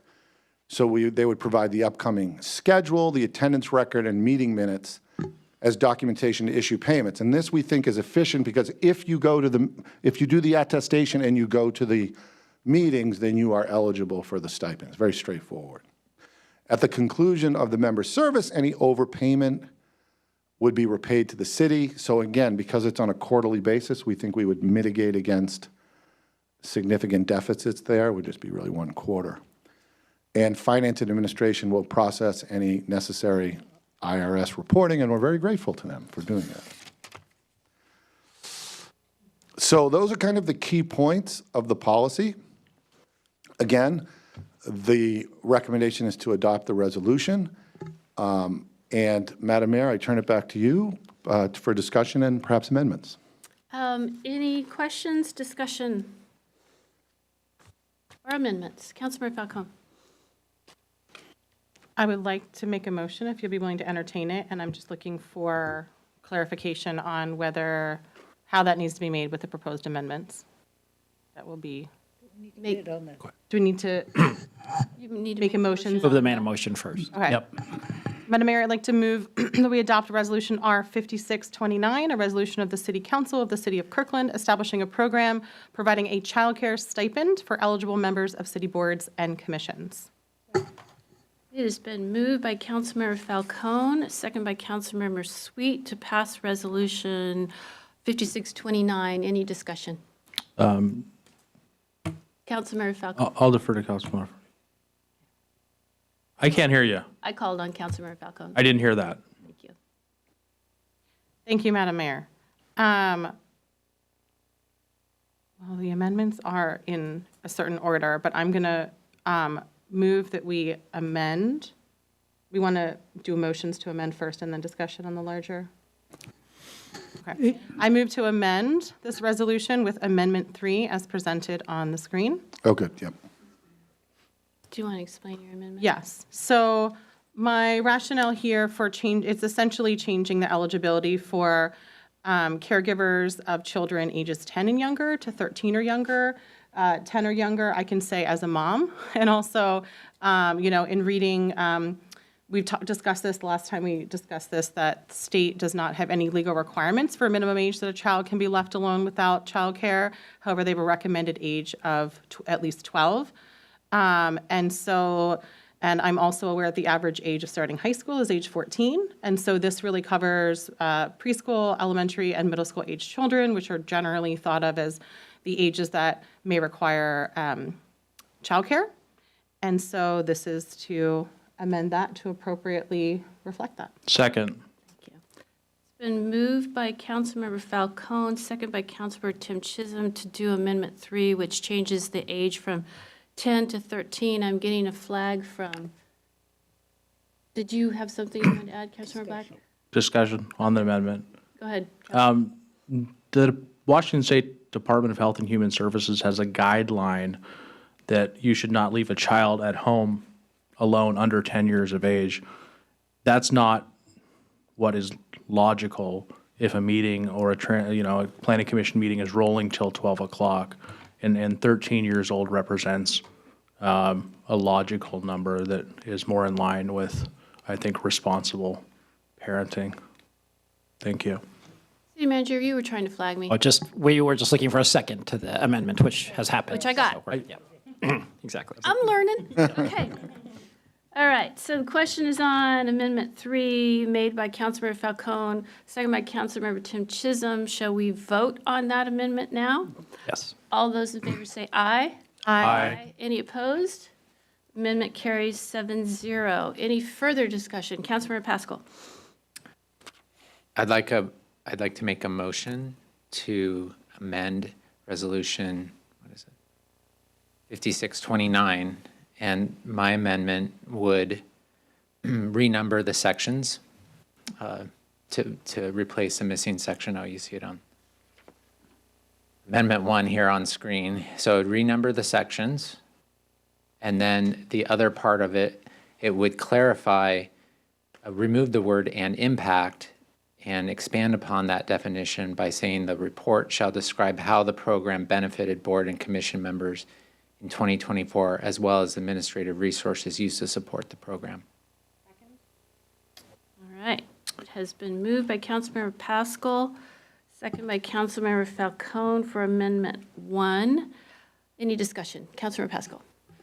The objective of this amendment is, I think we all recognize that we're starting something new, and we want to evaluate and understand how well it's working. So I think the more that we can provide clarity on the expectations on what that feedback loop or that report looks like at the end of the year and every 2 years after, I think the better. Thank you. Anyone else? Questions on the motion for Amendment 1, moved by Councilmember Pascal, second by Councilmember Falcone. All those in favor, please say aye. Aye. Any opposed? Amendment carries 7-0.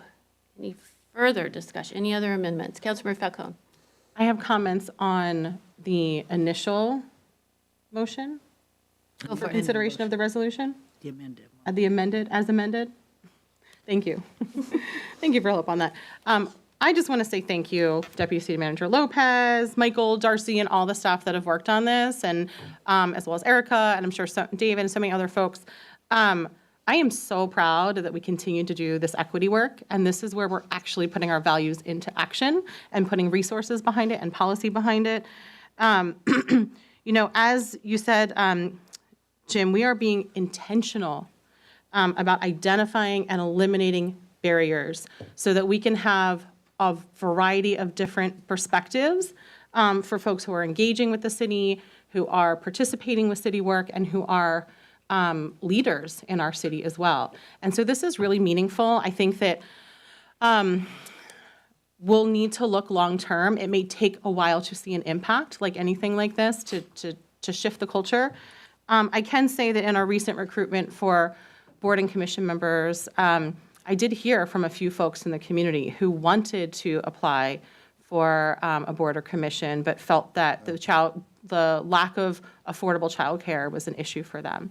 I heard from one particular mom who just talked about having to miss a shift to the grocery store and not being able to afford childcare for her children to be able to attend these evening meetings. So I can already think of examples of folks who this is breaking down that barrier for them, and that makes me particularly proud and really excited to see not only this year with the pilot program, but moving into the future, being able to offer this as part of the recruitment process too, and to let folks know so we have, as we always say, an even wider net of folks that we're inviting to apply for our boards and commissions. So thank you, kudos again to city staff for all your hard work on this. I'm really excited. Thank you. Councilmember Tim Chisholm. Councilmember Falcone, thank you for your leadership on this issue. I have a couple of comments. I appreciate moving to a flat fee. I consider board and commissioners pre-screened, pre-qualified, and I would reduce, whatever. I'm not offering an amendment, but I think we should reduce as much paperwork as we can. I consider them to be pre-qualified to make claims. I'm not necessarily concerned about recouping money for missed meetings as long as the board or commissioner maintains our expectation of 80% attendance. And if recouping that money is administratively difficult, I would recommend just dropping it. If they fall below the 80% attendance requirements that we have, then we should no longer be compensating them, and they should probably no longer be a board or commissioner. But I don't know if it requires an amendment or if there's a thoughts on that, but I'm not concerned about recouping $50 from a parent that Mr. City Manager. Yeah, well, I just want to, Sorry. I think that It's your was job. our, He's waving at me. I saw him. Go ahead. that was our hope as well. But one of the things I think is important, and maybe Deputy City Manager Lopez or the city attorney can speak to this, the way this is set up is actually a reimbursement of an expense. It's not a compensation. So we can't forgive it. Because it's sort of like saying, we paid you, could have go to lunch, we're reimbursing your lunch. If you didn't actually eat the lunch, we can't actually give you the money. So we had to build in a little bit of a way to get the money back if they don't do it, because it's not payment, it's repayment. It's basically reimbursement. So I don't know, Jim, if you want to add more to that. But Yeah, I think that's. But what we didn't want to have to recover it, but Steve, that's basically required the way we're doing it. you have some If thoughts? that's what the city manager and city attorney say, then that's good enough for me. Councilmember Falcone? Thank you, Madam Mayor. I was just telling the mayor that I forgot one of my points, and it was the exact point that Councilmember Tim Chisholm mentioned. I actually feel like it is acceptable to still reimburse, because I see this as time spent doing the board or commission work. And I don't know that I ever missed a commission meeting. I remember even like nursing. I couldn't even drive yet after having a C-section, and my husband drove me here, and I had, but I can say that there are times in my, life of serving on boards and commissions where I've done the work to prep for the meeting. I've read the packets, I've spoken to my colleagues, I've impacted beneficially the work of the board or the commission, but something has come up. An emergency came up. I had a sick kid. I had a thing, and I wasn't able to actually attend the meeting. And I don't think that necessarily means that they haven't done the work. And they may have required childcare for some of that prep work as well. And so it's not just meeting attendance, it is preparing for the meeting. Oftentimes there are meetings with other board and commission members or staff as part of preparation and follow-up for those meetings. So I agree with Councilmember Tim Chisholm. I think we can make a good argument as to why that is actually appropriate, and I think it's the right thing to do, just in trusting our board and commission members, that if they don't, reach that threshold of 80% or something, that's a conversation to have at that point. But aside from that, I would argue that we should not be docking it, because it still could have been an expense that was incurred even if they didn't attend the meeting. City Manager? So I will say the staff shares the goal. We definitely want to accomplish the same outcome. I think we need a little bit of time to work on whether we could craft a policy in such a way that we did acknowledge that. I think what you laid out, Councilmember Falcone, could be a path, but I think just want to explain that for now that's the challenge. It has to be reimbursement for something that we can essentially document, and attendance is a very simple thing to document. So that doesn't mean we can't get there, but we just have to think how we might get there. So. I think, and our attorney may want to jump in on this, but I think the salient point is the need for the childcare, because we're not compensating people for the work. Yeah, that is what I was trying to say, is we're trying to avoid this as being compensation for the work of the commission or the board that they're doing, and instead the sort of funding of the child care, which ultimately facilitates that work. And so I think city manager's right. We can figure out ways that maybe build in later to that policy how to sort of, for those circumstances where someone did a lot of, needed child care for advanced work, but that we are trying to avoid having it be service or, pay for service in order to have it avoid being wages and having some impacts on the other end of it being wages. So, Are both of you comfortable with that? And we will get a report at the end of the year that tells us how the program is working. We definitely hear the interest, and we'll keep noodling on how to be innovative about that. I think we can work on that. Okay, good. Anyone else?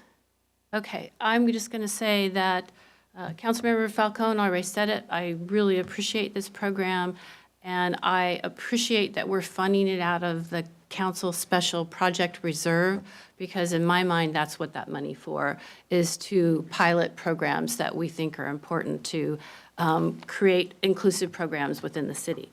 The question is on the amended motion for Resolution 5629. All those in favor, please say aye. Aye. Aye. Any opposed? Motion carries 7-0. Thank you, Jim. Actually, still need a motion on the fiscal note. Sorry, Madam. Thank you. Is that Councilmember Black? Well, now, thank you, Madam Mayor. Now I'm wondering if we should do the motion on the fiscal note before. So just, we're going a little out of order just because we jumped right into the motion, and then I was trying to be very respectful of the fact that the discussion should be on the motion and not questions for staff and comments to staff. So I held my hand. But I actually did have some or a very simple comment for staff, and I can do that now. Please do. Okay. So I just want my colleagues to know that I did provide some very discrete technical changes or suggestions for the staff's staff-adopted policies and procedures. There's just some language in there about eligibility, and I just made what you'll see maybe if the staff shares the final document with us before they finally adopt it, you may see a technical change in there just to make it clear that not only does a board member or commissioner need to meet the eligibility requirements at the time they enroll, but the staff will actually monitor their eligibility as time goes on. And I've talked to staff about some pretty simple, low effort procedures that can be put in place just to make sure before we send quarterly stipend checks that, so if anyone in the public was really digging into the proposed policies and procedures and had that same question, I did make that change, and staff has said they would take it into consideration. That was really it. Thanks. Thank you. Thank you, Councilmember Black. Anyone else have anything to add? Councilmember Falcone. I wanted to make a motion. Okay. Madam Mayor, I move that we approve the fiscal note for a one-time use of $20,000 from Council Special Projects Reserve to provide a childcare stipend for boards and commissions meetings. Second. All right, it has been, motion's been made by Councilmember Falcone, second by Councilmember Black to approve the fiscal note for the child care stipend program. All those in favor say aye. Aye. Aye. Any opposed? Motion for the fiscal note passes 7-0. We're funded. Thank you. Thank you. All right, we are now moving to proposed increase to Tourism Development Committee membership, City Manager. Oh. Okay, thank you, Madam Mayor. So this ordinance was actually drafted and will be presented by our City Attorney, Kevin Raymond. And driving the presentation is actually Diana Hart, who's back in her office. So we appreciate the assistance she's giving. So Mr. Raymond. Thank you, City Manager, and good evening, Council. And Diana, thank you for being there and available to answer questions, and also for driving the slideshow, which is going to be very quick. So next slide. So just before I talk briefly about the proposed ordinance, before you, I wanted to just go over a very quick background refresher on the city's lodging excise tax. The ability for a city to impose a lodging excise tax is based on state law. And in 2001, the city imposed a 1% lodging tax and did that through the adoption of Municipal Code Chapter 5.19. In general, tax revenues from the collection of the tax must be used for tourism marketing and special events and festivals designed to attract tourists. There's other uses too, but those are the principal ones that relate to us. Because we're a city with a population of more than 5,000, state law requires that we have a tourism development committee. They call them lodging tax advisory committees. In Kirkland, we've called it the Tourism Development Committee and have had that for a number of years. To receive tax revenues from the city of Kirkland because we have a Tourism Development Committee under state law, they have to apply for revenues to the TDC. And the TDC then makes funding recommendations to the City Council. So the TDC is an advisory group, but it's an advisory group with some teeth, because while the City Council has final say and the Attorney General has opined that we can modify recipient amounts if we send it back to the TDC first, the council cannot choose a recipient that was not recommended to us first by the TDC. So it's advisory, but with, with some teeth behind it. Next slide, please, Diana. So very briefly, the ordinance that we have before you tonight does two things. First, it would amend the number of voting members of the TDC from 7 to 8, each of which would continue to be appointed by the City Council. The additional appointed voting member would be a second member of the City Council, who would also serve as vice chair, as determined by you. I mean, you would determine which of your two representatives is the chair, which is provided for as a requirement under state law, and which of the representatives you appoint would serve as vice chair in the absence of the chair. Next slide.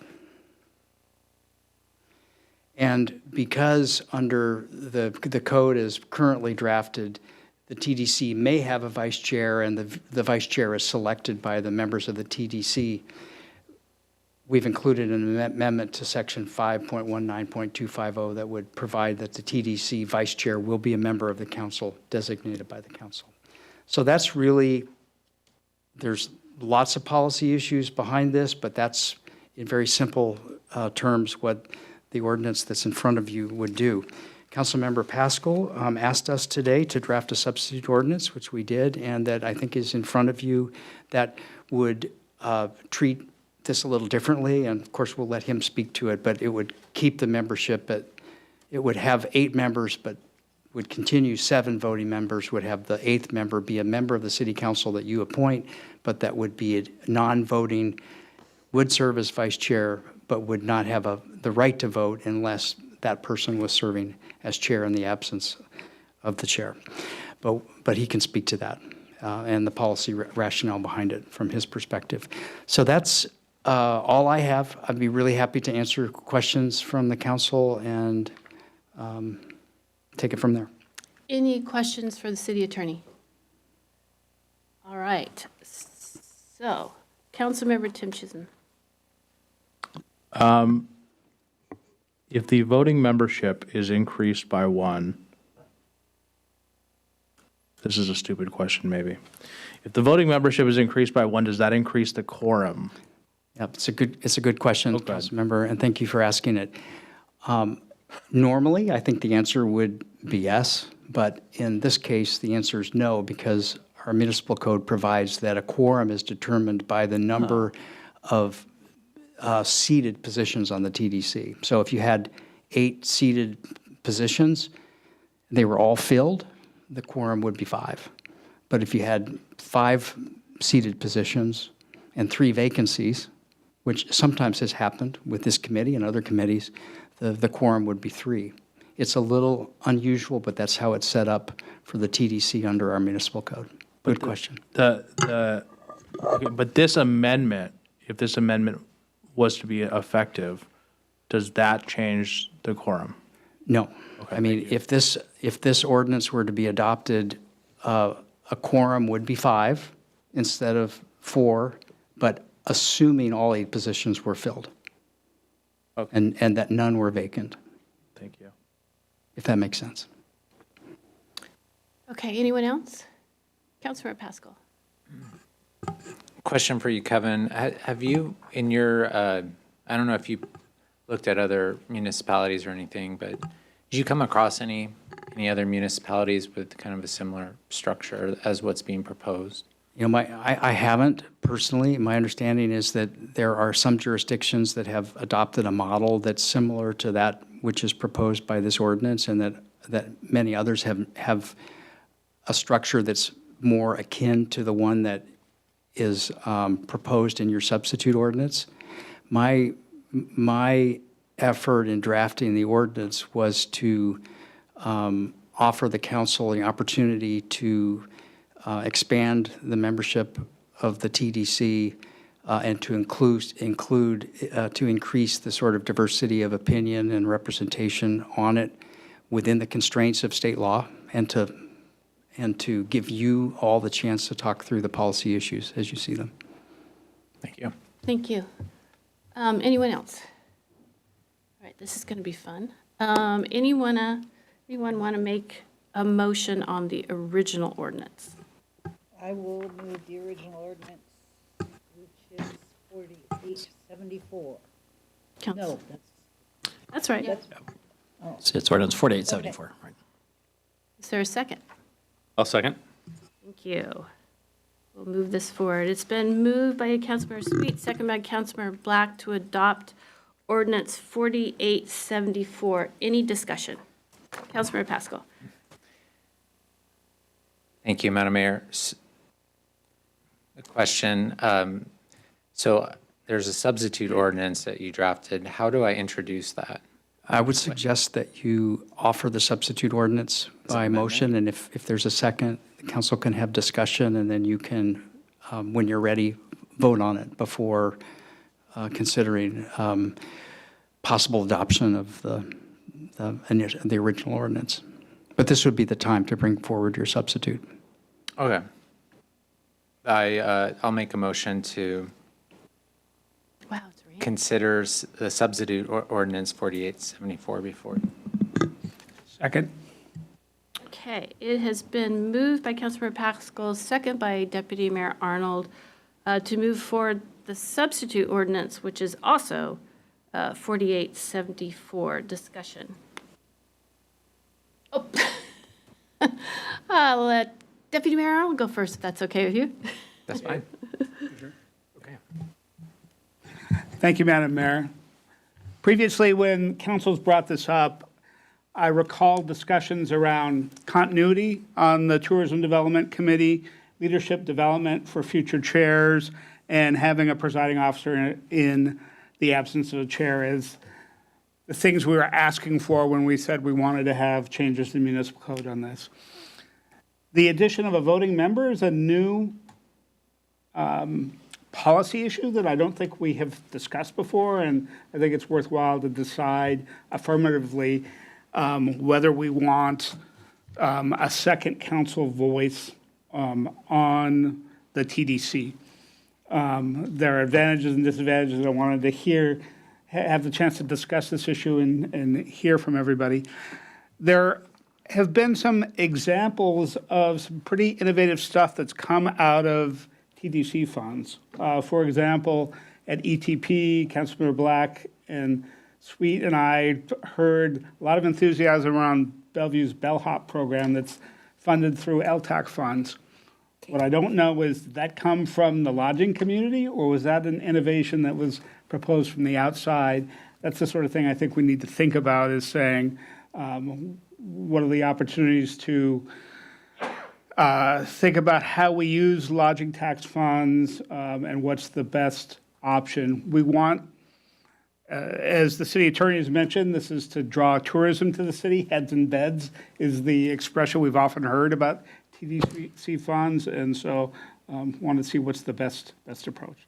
So, and come to this with an open mind. Just wanted to hear other folks' perspectives, but my particular interest is enabling or allowing those innovative uses. Thank you. Thank you. Councilmember Pascal. Thank you. So when I opened the packet, I was a little surprised to see this proposal. I hadn't remembered talking about adding another voting member to the Tourism Development Committee. So I was kind of coming into this fresh with, the understanding that the issue that we were trying to address was to bring some more voices and to address the situation when the chair is absent, that there's another presiding officer. And so the ordinance, the substitute ordinance that I have before you still addresses all those things. However, it maintains 7 voting members, but allows that additional council member to sit on the committee as an alternate who can participate in discussions, much like alternates participate on any of our regional boards and commissions, but keep the voting members to an uneven number, which is fairly common and standard practice in decision-making bodies. The other thing that I just asked us to think about a little bit, and I don't think we've had any conversations with any of the existing Tourism Development Committee members, but as we add another voting member, we're shifting the decision-making authority a little bit to further towards the city government, having 2 council members being able to vote, and shifting away from those that we're asking to serve on the committee. It's a slight shift. You can argue maybe it's not that great of a shift, but still, I think it's the symbolism by it is what concerns me when we're asking folks from the industry that we hope understand the industry, that we're looking for their advice and their recommendations. And I value that, and I want to continue valuing that. So I think, making the second council member a non-voting council member is something that I think would be worthwhile to start with. And if we find that there's issues that we still need to address, I mean, we can take that up later, but I'm just not seeing where that second vote is necessary, and it doesn't seem to be standard practice to some of the other boards and commissions that we participate on at a regional level. Thank you. Thank you. Councilmember Sweet. This is an interesting conversation just because the TDC didn't exist until I asked it to exist. Because up until then, we just had a group of people that would come together, put together a grant. We had our $30,000 or whatever it was. And we felt at the time that we needed to be doing more work around economic development. I think we've accomplished that, and I think Toby's done a brilliant job with it over the years. We're sort of reconstituting the TDC at this point. And I think by adding an additional council member, as we have, I think it gives us actually an opportunity to be involved in the decision-making process, maybe to a slightly greater degree that the way you described it, Councilmember Pascal, but I don't see any harm in that. I believe that we have lots of opportunity ahead of us. When you talk about the K line or the bellhop or whatever it is, yeah, those are considerations that I think we really have to have, but we also have to talk in terms about other economic development decisions that we have made over the years and look at the whole picture of economic development. And I think that we do that just as well with 8 voting members as we would with, well, it's actually going to be 7 or 6. I think we've got 2 empty spots. So I actually value the fact that there will be 2 council members who are just focused on Tourism Development Committee as a committee working together towards, improving our lot. I also want to just remind you that even though our city attorney has described that there are some more common ways to set up TDCs, there are wildly divergent ways that TDC is managed across the state. There are Main Street programs, there's a lot of variation. And we have a lot of leeway in the ordinance in order to create it that way. So I think that as long as we're making the change to add the additional member, it makes more sense to make that be a voting member, so I will not be supporting the substitute ordinance. Thank you. Councilmember Tim Chisholm. This is a statement and a question. I've talked to, don't have a background in this issue, but I've talked to some of you and the city manager. It's my understanding that the corporate members of the TDC have not weighed in on this proposed ordinance. Right. Okay. That's correct. And in my opinion, if our business community that this is structured to represent has not weighed in on this, then it seems premature to vote on this. Because I would like their input. And I don't know what their input is. I don't know if they'd be in favor of this or not. And so I don't think I have enough information to really make an informed decision on this. They could be against having another member of our government on this committee, because that would inherently give government a greater voice on what is a committee that I guess has been established to assist private industry. Thank you. Thank you. And Councilmember Tim Chisholm, you can make your own motion if you'd like to. Okay, I will. Thank you. I will make a motion, and I don't have I'll make a motion to table this to a subsequent meeting pending maybe an internal TDC discussion about what the TDC's opinion on this proposed amendment is. Is there a second? Second. Okay. All right, so we have another motion on the table to table this discussion until further input from the TDC. Any more discussion? Point of order. Yes, sir. Madam Mayor, motion to table Yes. is not debatable. Is not, what? Kevin, can you? It's not, a motion to table's not debatable. I was So asking for discussion on the substitute motion. I think Vote on this motion. I think you'll first. want to vote first on the Okay. motion to table that's been seconded without you. discussion about the table Okay. motion. Then we will vote on Councilmember Tim Chisholm's motion to table this with further discussion with the TDC. It was seconded by Councilmember Pascal. All those in favor, please say aye. Aye. I heard 4. Yeah. Councilmember Tim Chisholm, Councilmember Sweet, Councilmember Pascal, Councilmember Arnold. All those opposed? No. Nay. Nay. So it's 4-3, so his motion carried. Thank you. So in, Go ahead, Madam Kat. Mayor, in follow-up, the first meeting of the TDC for the year is on Friday. Do we have the council's permission to take this up with the TDC in terms of the reorganization that we have already done in terms of membership? Yes. Councilmember Black. Thank you. Thank you, Madam Mayor. I was going to make a suggestion that maybe is consistent with how we handle these things, because I think we have a pending appointments to this commission. We did approve 4 new members of the commission on Monday. Do we have pending council member appointments? No.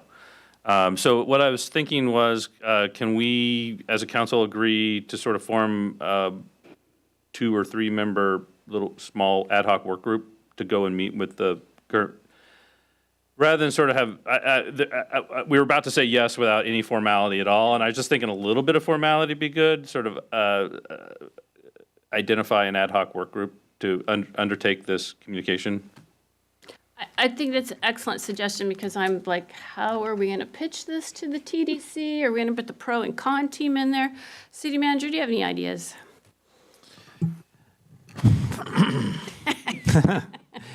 I do think that the conversation should be from a delegation of the full council and not just the TDC member who's been appointed, because it's a conversation. The full council is about changing the TDC. So I would agree that raising it so that the TDC is aware on Friday is a good idea, but I also think that it shouldn't be just that conversation at the TDC. There should be a conversation with some delegation, maybe the mayor and deputy mayor, or if you want to go to 3, you could do that as well and have that conversation. All right, so the direction. I don't see the light. The direction I believe the city manager is suggesting is that the issue is raised with the TDC on Friday, and then we have a separate conversation with a delegation from the council to the TDC at a subsequent meeting? Well, my thought might be you could have a pre or a post meeting.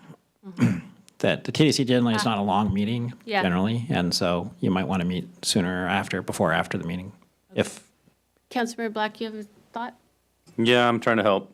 Do. What I was going to suggest is, I like the idea of a delegation. That's even a better word. What I was going to suggest, I kind of like the idea of council leadership in the form of the mayor and deputy mayor.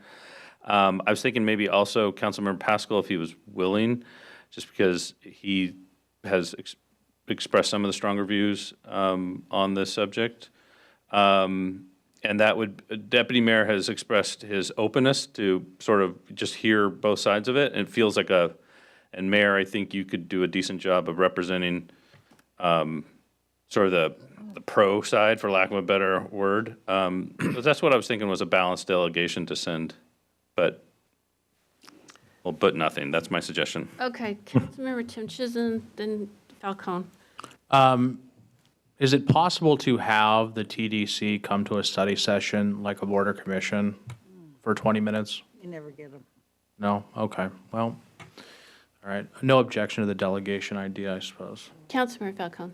I also like the delegation idea. I had in mind, like, I like the idea of mayor, deputy mayor, and then the chair being Penny, or being Councilmember Sweet, being the third member. I think that's appropriate, given that she's chairing the committee.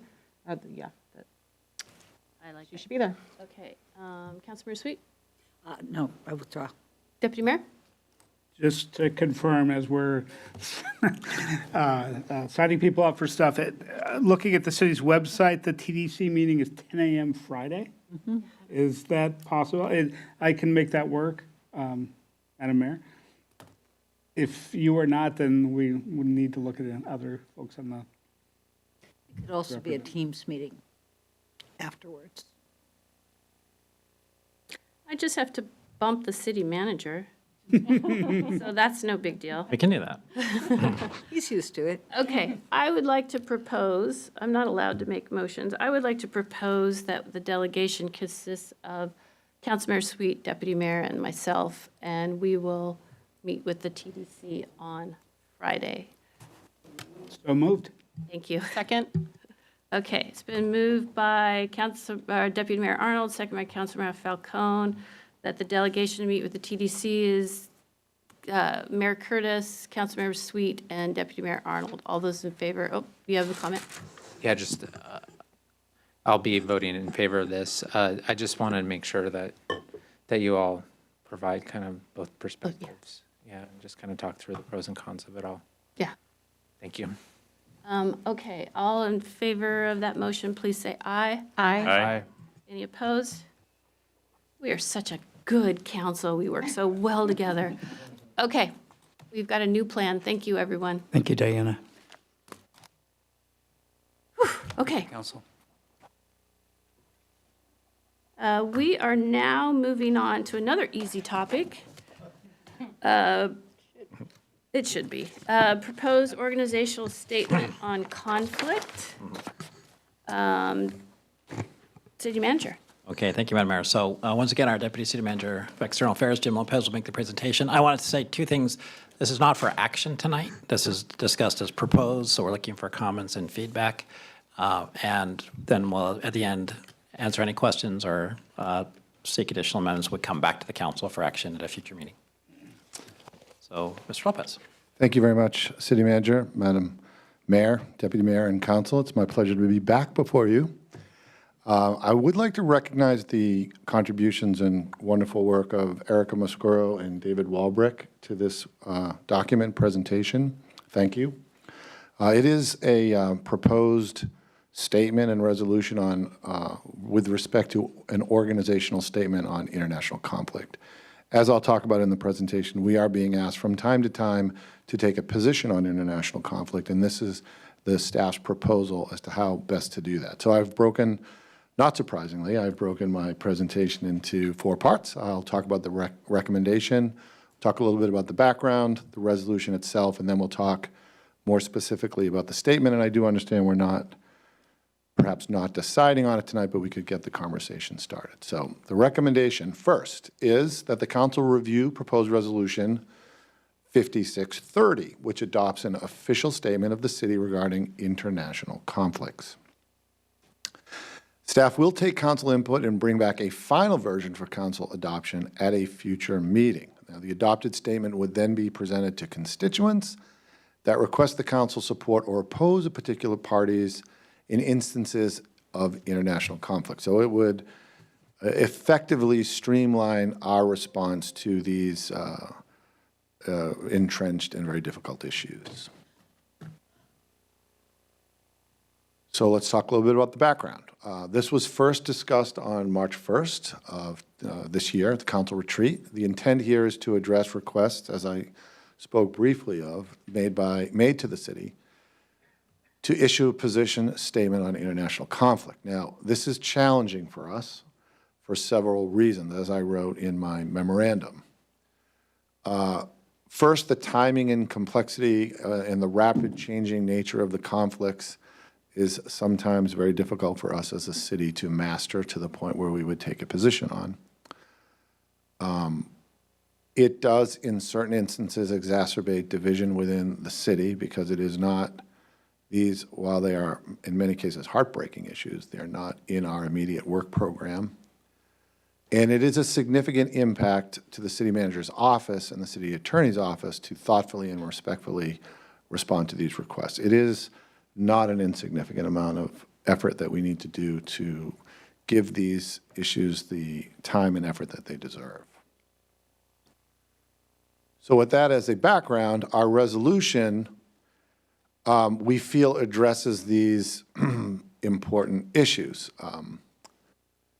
By creating kind of a uniform standard statement, we will show the community that we're very consistent in our values. The proposed statement does ensure that we are consistent and that we don't have to kind of rethink and evaluate each proposal to us on a case-by-case basis. There's also the issue of clarity. Pre-approved standard response reaffirms the city's values and can serve as a foundation for future statements, avoiding ambiguity and confusion. Again, these issues can be very complex, and by kind of taking it up a level and making a statement, we can ensure the community that we are speaking with one voice and that we are clear in our communication. And lastly, it allows us to focus on city issues. So by relying on a statement and refraining from taking direct positions on these conflicts, we can use our staff time and devote them to city resources and attention in our work program and the pressing needs of the Kirkland community, and we certainly have those.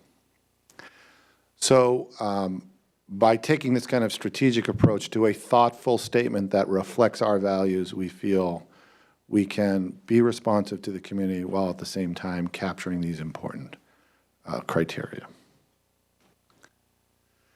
So in 5630, the proposed resolution, Section 1 reaffirms our values and acknowledges that parties in international conflicts may take actions that violate Kirkland's values. Very important. Section 2, the city manager, in consultation with the mayor, is authorized to publish a substantively similar statement as provided. We would stay within the four corners of the statement, but we would be able to, with the city manager and the mayor's input, fashion the statement on the margins to make sure that we're being responsive to the specific request.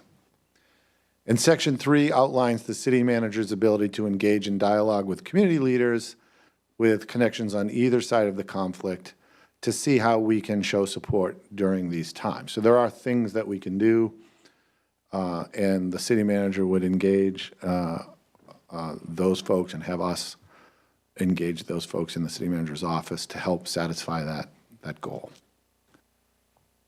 So those are kind of the three important sections of 5630. And 5630 then would create this. This would be the statement that we propose to work together and get council approval of. And I can read it, Madam Mayor? Let me read it? Sure. So in response to recent events, the city condemns atrocities, violence, and aggression by any party and rejects any form of hate, bias, discrimination, or oppression. The City of Kirkland reaffirms to community members the commitment towards maintaining a safe community where everyone is welcome and belongs, and to protecting and serving all those who live in, work in, or visit Kirkland. without regard to race, religion, color, national origin, gender identity, age, income or economic status, political affiliation, military status, sexual orientation, or physical, mental, or sensory ability. And that's the statement. Awesome. Discussion. Deputy Mayor. Thank you, Madam Mayor. Jim, can you bring up the description? It's got section 3 in it. Thank you. One of the things that and first, let me start off with, thank you, Jim, Erica, David, for bringing this to us. I think this allows us to focus on our particular sphere of influence, but while also acknowledging Kirkland's values and situations in the world that don't line up to those values. That said, when we're looking at some of these international conflicts, I could see circumstances, especially in the case of hate crimes, intimidation, and others, where we want to take swift action as members of our community are involved or have connections to groups that are happening here, and want to make sure that Section 3 doesn't just involve the city manager. I could see circumstances where the police chief would want to engage with different communities. I could see our DEIB manager wanting to engage. Mr. Lopez, you're an accomplished diplomat on your own.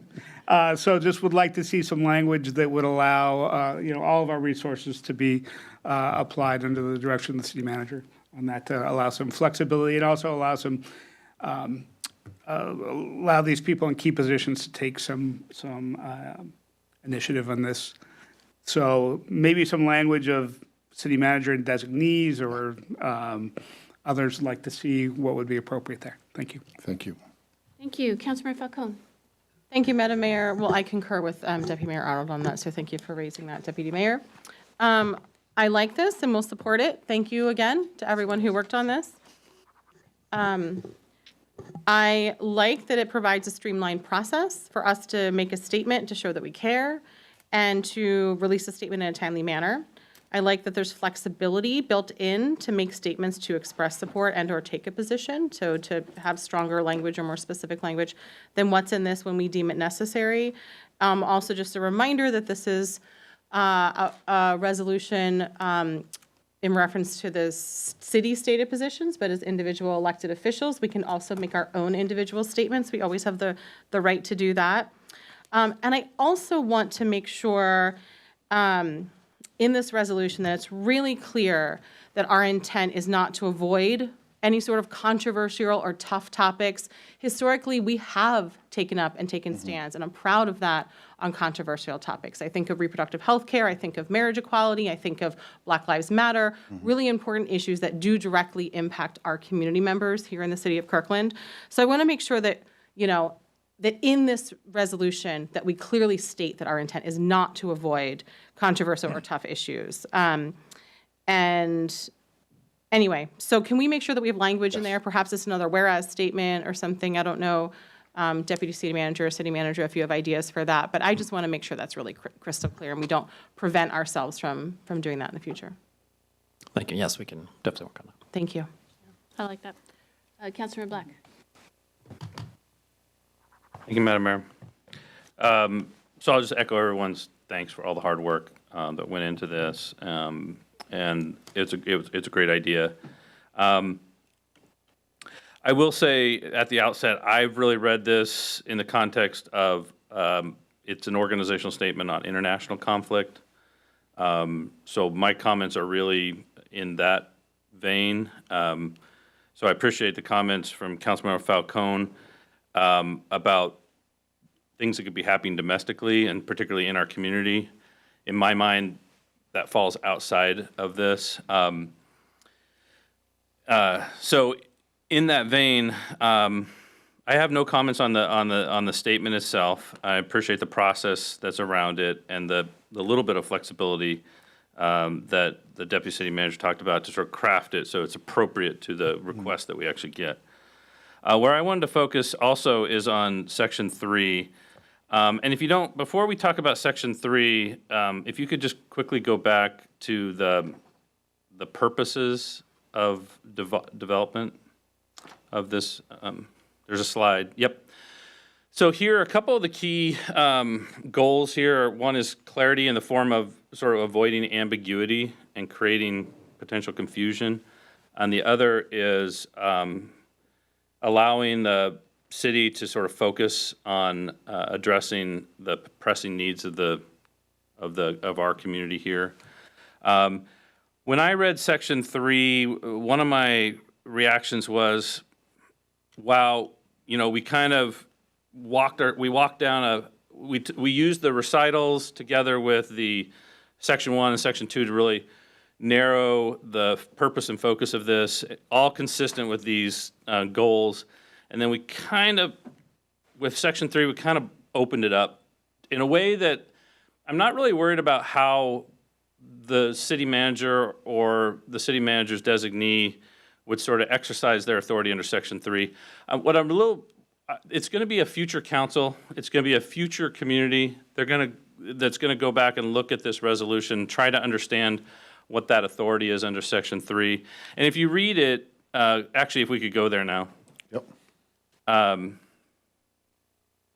If you read it, what I mean is that we're almost there. Well, I'll read it from what I have in front of me.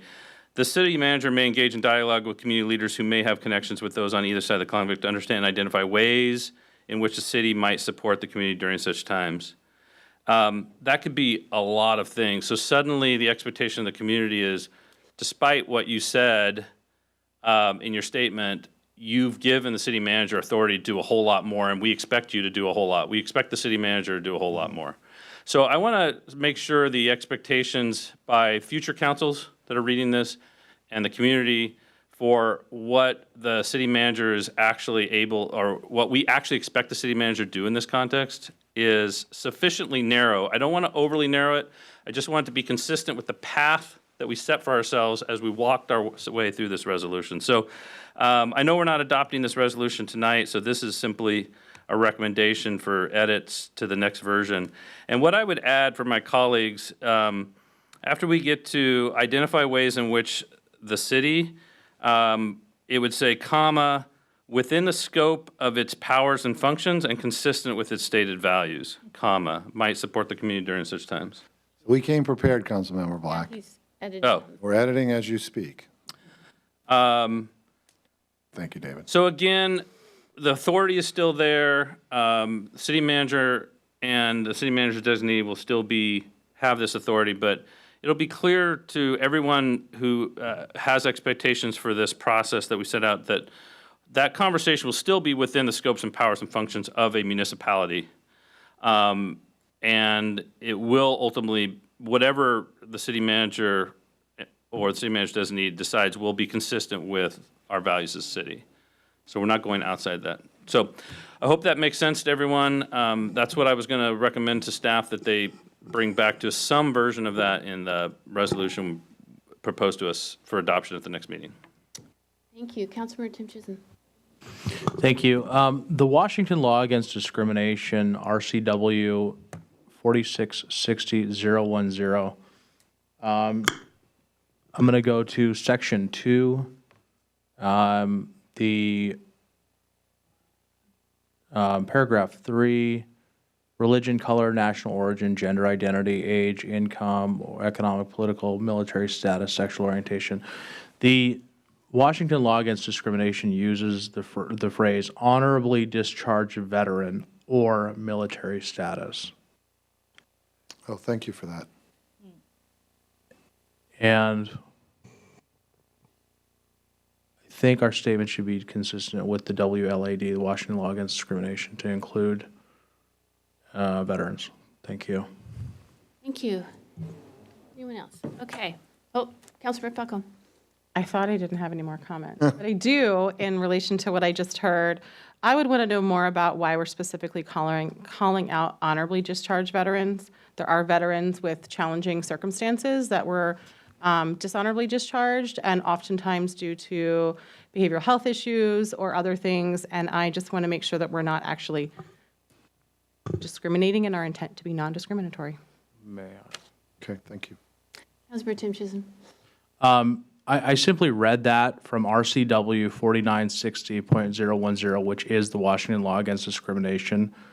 I didn't write it, but I would have no objection to removing honorably discharged and just using the word veteran. Okay, Thank you. Yeah. thank you. Okay, anyone else? My comments are in the statement itself, it says, in response to recent events.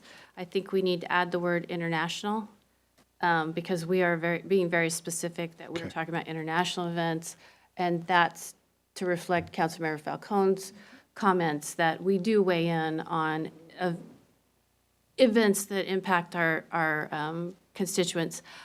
Also, I just want to make sure that there's a statement in here, it's line 44, and it says, whereas it is generally more appropriate. I do want to give us an out if we decide to make a stronger statement on an international incident. And the people I've spoken to today, if Canada invades Washington, we may want to say something about it. So I just want to make sure that we have some language in here that there may be circumstances that we decide to say something. Got it. So those are my 2 comments. And thank you. Thank you very much. Thank you, Council. I think we actually add whereas if never Canada know. invades Washington. Unless Canada invades. What if Washington invades Canada? Exactly. All right, Thank you all. we are now at council reports, and I am going to start with Deputy Mayor. No report, thank you. All right, Councilmember Pascal. Thank you. A couple things. I had my first state Transportation Improvement Board meeting the other week, and it was good getting to know other board members, and then, you know, all the things before us. One of them was approving a list of complete street funded projects, 20 million. Kirkland was the recipient of for 2 projects of that money. They did also brief us on just the whole issue with, I'm going to get this wrong, but the funding that comes from the Climate Commitment Act. Commitment Act goes towards the complete street projects, or a certain portion of it does. So it will significantly impact the funding of the Transportation Improvement Board if that is to pass by the voters this fall. You know, and that's also in addition to all the WashDOT funding issues as well. So if that passes. The other thing was I had the Active Transportation Safety Council meeting. One of the interesting things that we do as part of our role on the council is we do a deep dive into fatality case reviews, and we pick a selection set of types of fatalities that we look at for consistent themes, and then that leads to kind of countermeasures and other things that can be done to prevent that. And one of the deep dives was pedestrian fatalities involving young drivers aged 16 to 20. So able to really focus on the fatalities that are caused by drivers that are, you know, have newly gotten their license, don't have the years of experience. And some of the findings were just, you know, not surprising, but late night driving is a problem for young drivers. That's why there's been consideration of restricting that to start at 10 p.m. instead of 1 a.m. So other things that the council's thinking about, but that's just kind of an example of some of the things that we're doing. That's it. Thank you. Councilmember Falcone? Wow. Tough to follow that, talking about that. Well, I just want to share that I'm really, really proud of the city of Kirkland tonight. As a neurodivergent person and a childhood and adult sexual assault survivor, our proclamations tonight were personally very meaningful, and also not only to myself, but to so many folks in the community. You heard the statistics tonight. So I just want to thank you, for doing that, because, our recognition and support really is meaningful. It makes a difference to people who feel like they're alone, that they're not heard and seen, and so I'm really proud of us. And I really appreciate our thoughtfulness on our approach to these proclamations as well. And that's just the first thing I wanted to say. Second is, we all received a letter last week from the Sustainability Ambassadors asking us to fund the continuation of the Sustainable Neighborhood Ambassador Program, or SNAP, that was first piloted in the city of Kirkland a couple years ago. We heard testimony earlier this evening from some of our youth about the value of the work of this program. And as was shared, SNAP has since grown to other cities, and this ask would allow this program to continue in our city, where it proudly began. The letter contains specific information, on some of it was shared tonight, on the projects that the SNAP program has undertaken that helps us achieve some of our goals in our sustainability strategic plan. The city manager has the letter as well, and has indicated that he'll be considering the ongoing request as part of the 25-26 budget process. So that's a separate thing from what I'm discussing tonight. However, the Sustainability Ambassador's request for $20,000 in 2024, in the current year, is outside of our normal budget process, and so we would need, it would need to be funded from the council's special projects reserve. The city manager has indicated that with tonight's approval of the childcare stipend pilot program for boards and commissions, that there is still $101,000 in the reserve for 2024. So that's some background. Based on all of this, I would like to move that the city manager be authorized to bring a fiscal note for council approval to the April 16th meeting. The fiscal note would allocate $20,000 from the council's special projects reserve to support the Sustainability Ambassadors SNAP program in Kirkland for 2024. Second. It has been moved by Councilmember Falcone, second by Councilmember Sweet, to provide $20,000 from the Council Special Projects Fund to fund sustainability ambassadors through the rest of the year, 24. Any discussion? Councilmember Sweet. Just as sustainability ambassadors, I think, have been just an absolutely refreshing element of the students in our community. I've followed them pretty closely with Cascade Water Alliance since the very beginning, and we have funded a whole lot of initiatives with them. So this rings really true to me, but it also speaks to the need that we've all talked about making sure that we get our youth involved in the sustainability movement, and they're doing it for us. So I strongly support this motion. Councilmember Black. Thank you.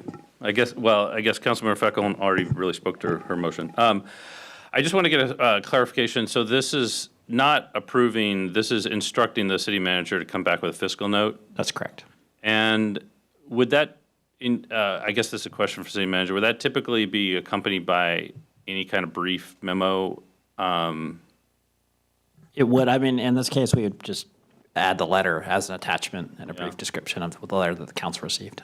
I mean, we do have opportunity costs associated. It's obviously these are, it's taxpayer funds, and we have opportunity costs associated with $20,000 spending on one program versus other programs. So I do want an opportunity to take a look at the fiscal note. I'll be voting in support of instructing the city manager to develop the fiscal note and come back.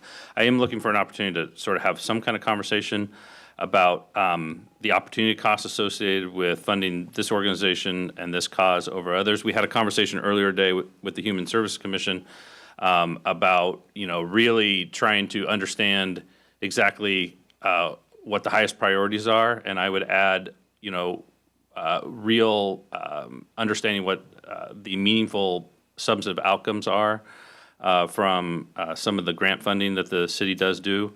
And I just want to make sure that's part of this conversation, even though can't say enough about how amazing the young people are who came before us today, and those who we've met in other contexts before who are part of this program.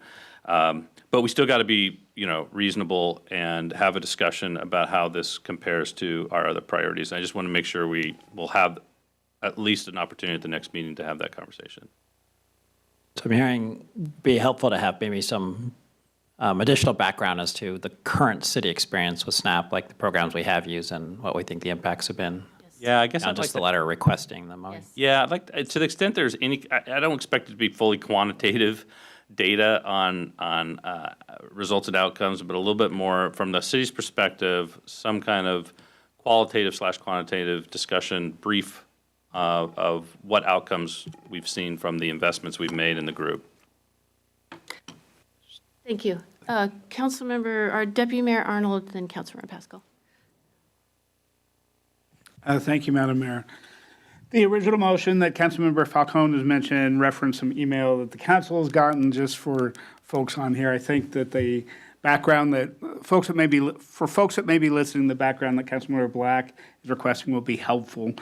Previously, though, just from my own recollection, we have funded SNAP interns that have helped in the implementation of our sustainability strategic plan. And some of the examples that Councilmember Black has asked for, I think we have from previous experience on how they're pushing forward for that goal. So I think it's worth the investment for future consideration. Thank you. Thank you. Councilmember Pascal. My question's been answered. Thank you. Okay, Councilmember Tim Chisholm. I have no familiarity with this organization, and I would like to have that before I vote on this. Thank you. Thank you. I support Councilmember Black's suggestion that when we come back with a fiscal note that we receive more information about previous programs that we've funded, how much we've funded so far, how the relationship with the sustainability ambassadors and our sustainability strategic plan. And here's my concern. My concern is not about sustainability ambassadors. And I did the town hall bike last year. It was fabulous. It was well organized. I had a blast. The young people are amazing and they're passionate. But I really am looking forward to the conversation that we have about what is our council special fund funding and how do we make these kind of decisions? Because what we've ended up with is people that know that we have this special fund know to ask us for this money. And there's a lot of people out in the community and a lot of valuable organizations that also could benefit from this money. And as Councilmember Black said, we're looking at human services grants and we could spend $20,000 on human services grants. So if I had my druthers, I would wait to approve this fiscal note after we have that conversation and after we create some guardrails on how we're using our special fund money. Because again, if it's just accessible to the people that know to ask for it, then we should promote it. Because there's a lot of people out there that could use this money in very beneficial ways. So I will vote in favor of this motion with the intent that when this comes back to us, that we have a deeper discussion about it. So anyone else? Councilmember Pascal. I appreciate this discussion because it's a lot of questions I had. So thank you for raising, all of you, thank you for raising these. I think having this information would be good. I'd also ask, makes me think about this is going towards young folks, teenagers. And we've talked a lot about, putting more money towards teen services at KTUB. So, it's just the opportunity costs again. It's like, what aren't we able to do there that we want to do if we were to put more $20,000 there? Are we going to get something that's going to be a broader, benefit? I don't know. So those are questions that go on in my mind. It's hard to kind of make these decisions in a silo. And it makes me uncomfortable, I would say, as a decision maker. Councilmember Falcone. Thank you, Madam Mayor. I want to say that I agree with the direction this conversation is going. I think I may have been the one to ask to add this item to our council retreat agenda, and I know we ran out of time and didn't get to this item. And so I think it's a really worthwhile conversation to still have, to just take a kind of a 30,000-foot view of this fund, what it's been used for historically, what we've used it for in recent years, how we promote it or how we can potentially promote it, because I have those same ideas that there are really folks out there who may not have the privilege of having the knowledge of the existence of this fund, and there may be priorities that the City Council has for use of this fund that we would want to prioritize. So, thank you. City Manager? So I'll ask that question. So the comprehensive discussion that you've asked for, which I think is very appropriate, probably isn't going to be able to be put together in a thing for the next 2 weeks. And normally when you'd ask for a fiscal note, it would come back at the next council meeting. So then the mayor suggests this. Is it okay to hold the fiscal note until we've had that conversation? I believe it's scheduled for maybe the next meeting, one of the next study sessions. We were going to talk about policies and procedures, but I'm not sure you'll finish that conversation. So would you like me to hold the fiscal note for, like, say, 2 meetings at least until we've had the conversation? Is that what I'm hearing? Thank you. That's what I was going to suggest. I think we're coming back to have that conversation on May 7th, and I don't know what the urgency is on this. I think they're looking for the money for the summer, so perhaps we can hold it until we have that conversation. Well, so there's still a motion to bring the fiscal note Yeah. in front of you that you need to act on, but Did I miss something? Was there a notice of this motion anywhere? Was I supposed to know about this? Was this, This was an item that was on our agenda that we didn't get to. oh, okay. The special projects, but no, you did receive the email about this financial request? Okay, And but then this was on, Councilmember Falcone just brought it up during her council report. okay, all right, thank you. Does that help? Yeah, no, it does, that helps. Okay, thank you. Okay. So that's my suggestion, to hold it until we have the conversation on May 7th. Is there some head nods on that? And then we have to vote on this motion. Yes. Okay. All right. So the questions on the motion: for the city manager to come back to us with a fiscal note for sustainability ambassadors to fund their $20,000 request. We're going to hold that until after May 7th. Motion, well, I amended your motion. Motion made by Councilmember Falcone, second by Councilmember Sweet. All those in favor say aye. Aye. Aye. Just point of clarification, until after May 7th or till on May 7th? It could be on May 7th. Okay. Motion carries. City Clerk? Any opposed? Motion carries 7-0. All right, thanks, everyone. Councilmember Sweet. Thank you, Madam Mayor. Just to you, Councilmember Pascal. Oops, just to you, Councilmember Pascal, I want you to give your daughter another big hug from us. I think she is very brave, and it's very important what she did tonight. And I know she knows the significance of that, but I hope it will help her to know that she really turned that on for us this evening. So thank you for that. In terms of reports, reminder, tomorrow night is the pitch competition. I hope we're all going to be there. At our last Cascade Water Alliance meeting, we had further discussion of the Tacoma versus Seattle contracts. After a kind of a hot discussion, we decided that I would pull together the executive committee, which is Angela Burney, Mayor Lou Polly, and myself, and we are arranging a meeting with Mayor Harrell in Seattle to have a discussion with regard to what we perceive he may not know.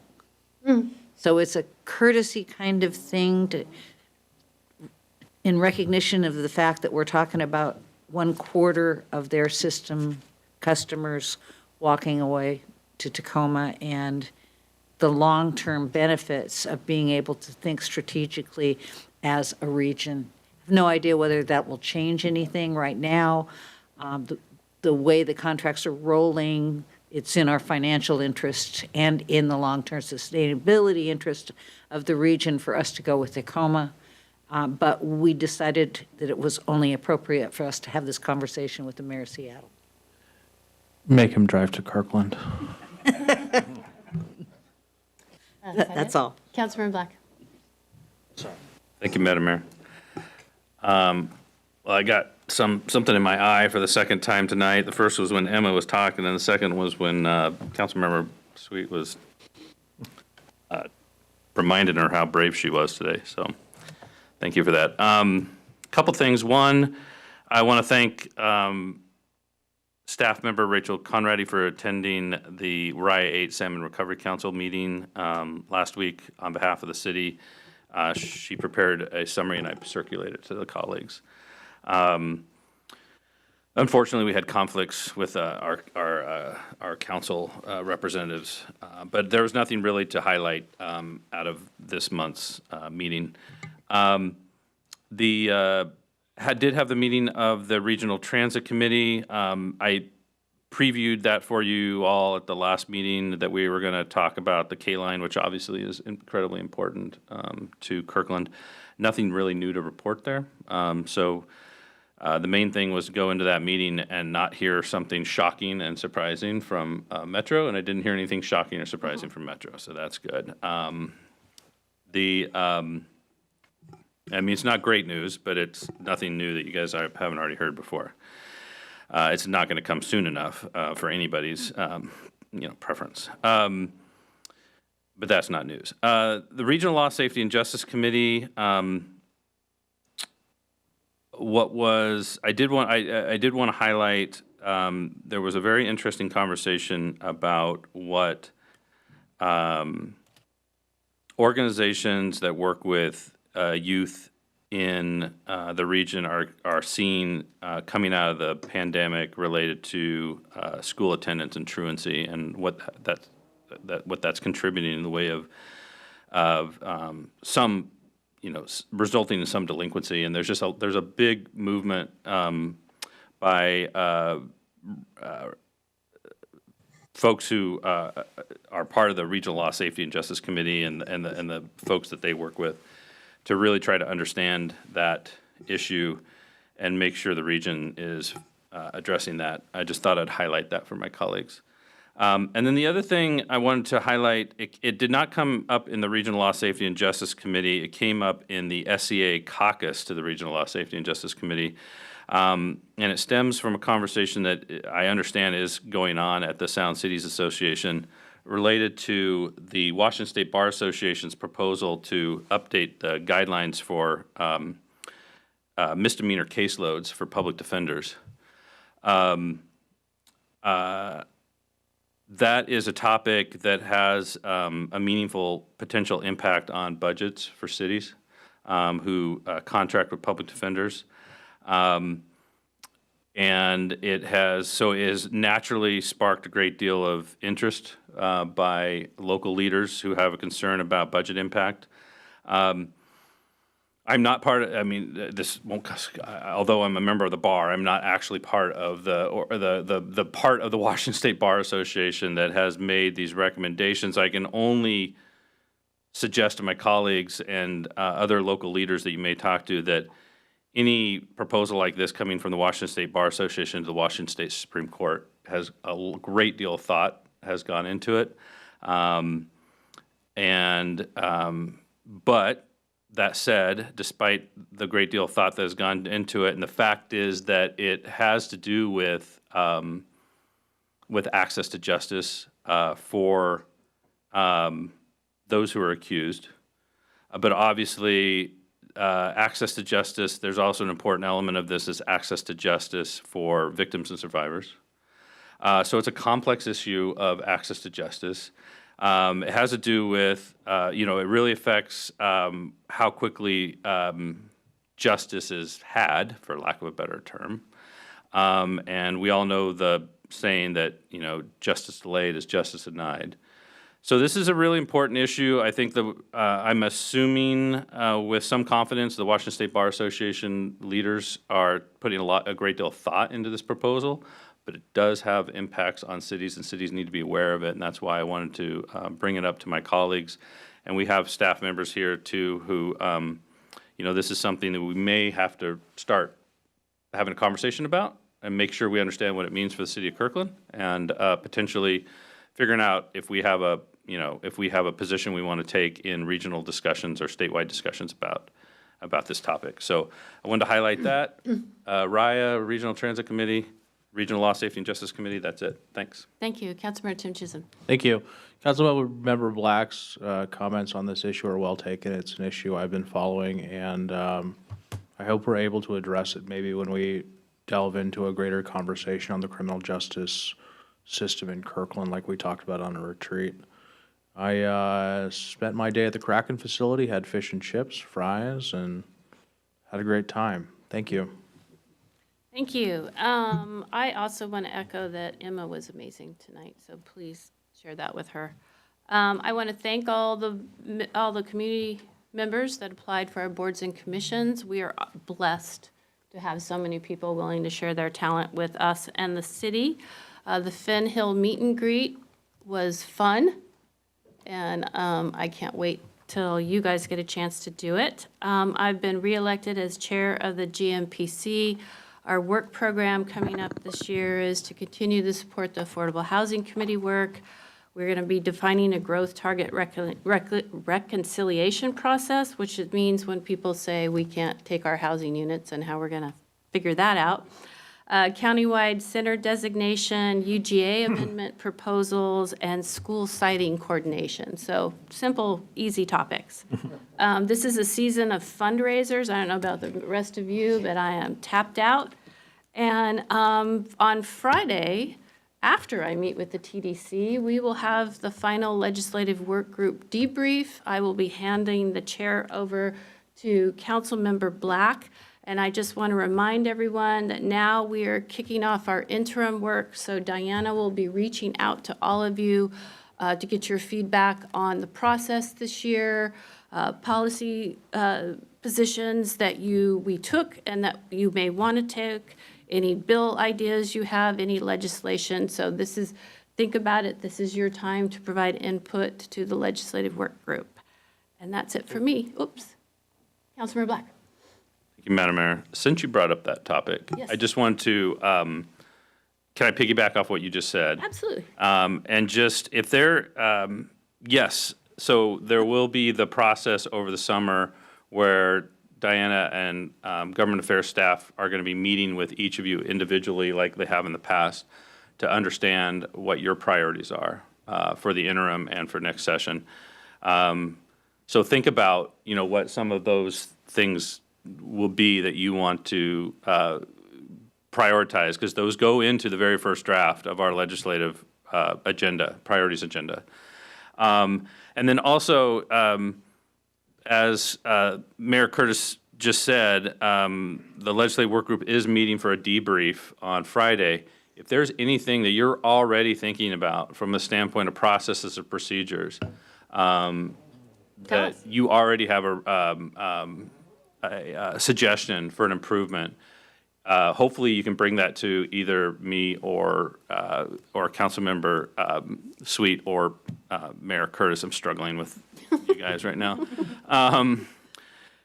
Bring that to our attention between now and Friday, if that's possible, because that gets us a chance to talk about that with the staff and the lobbyists, and so just let us know.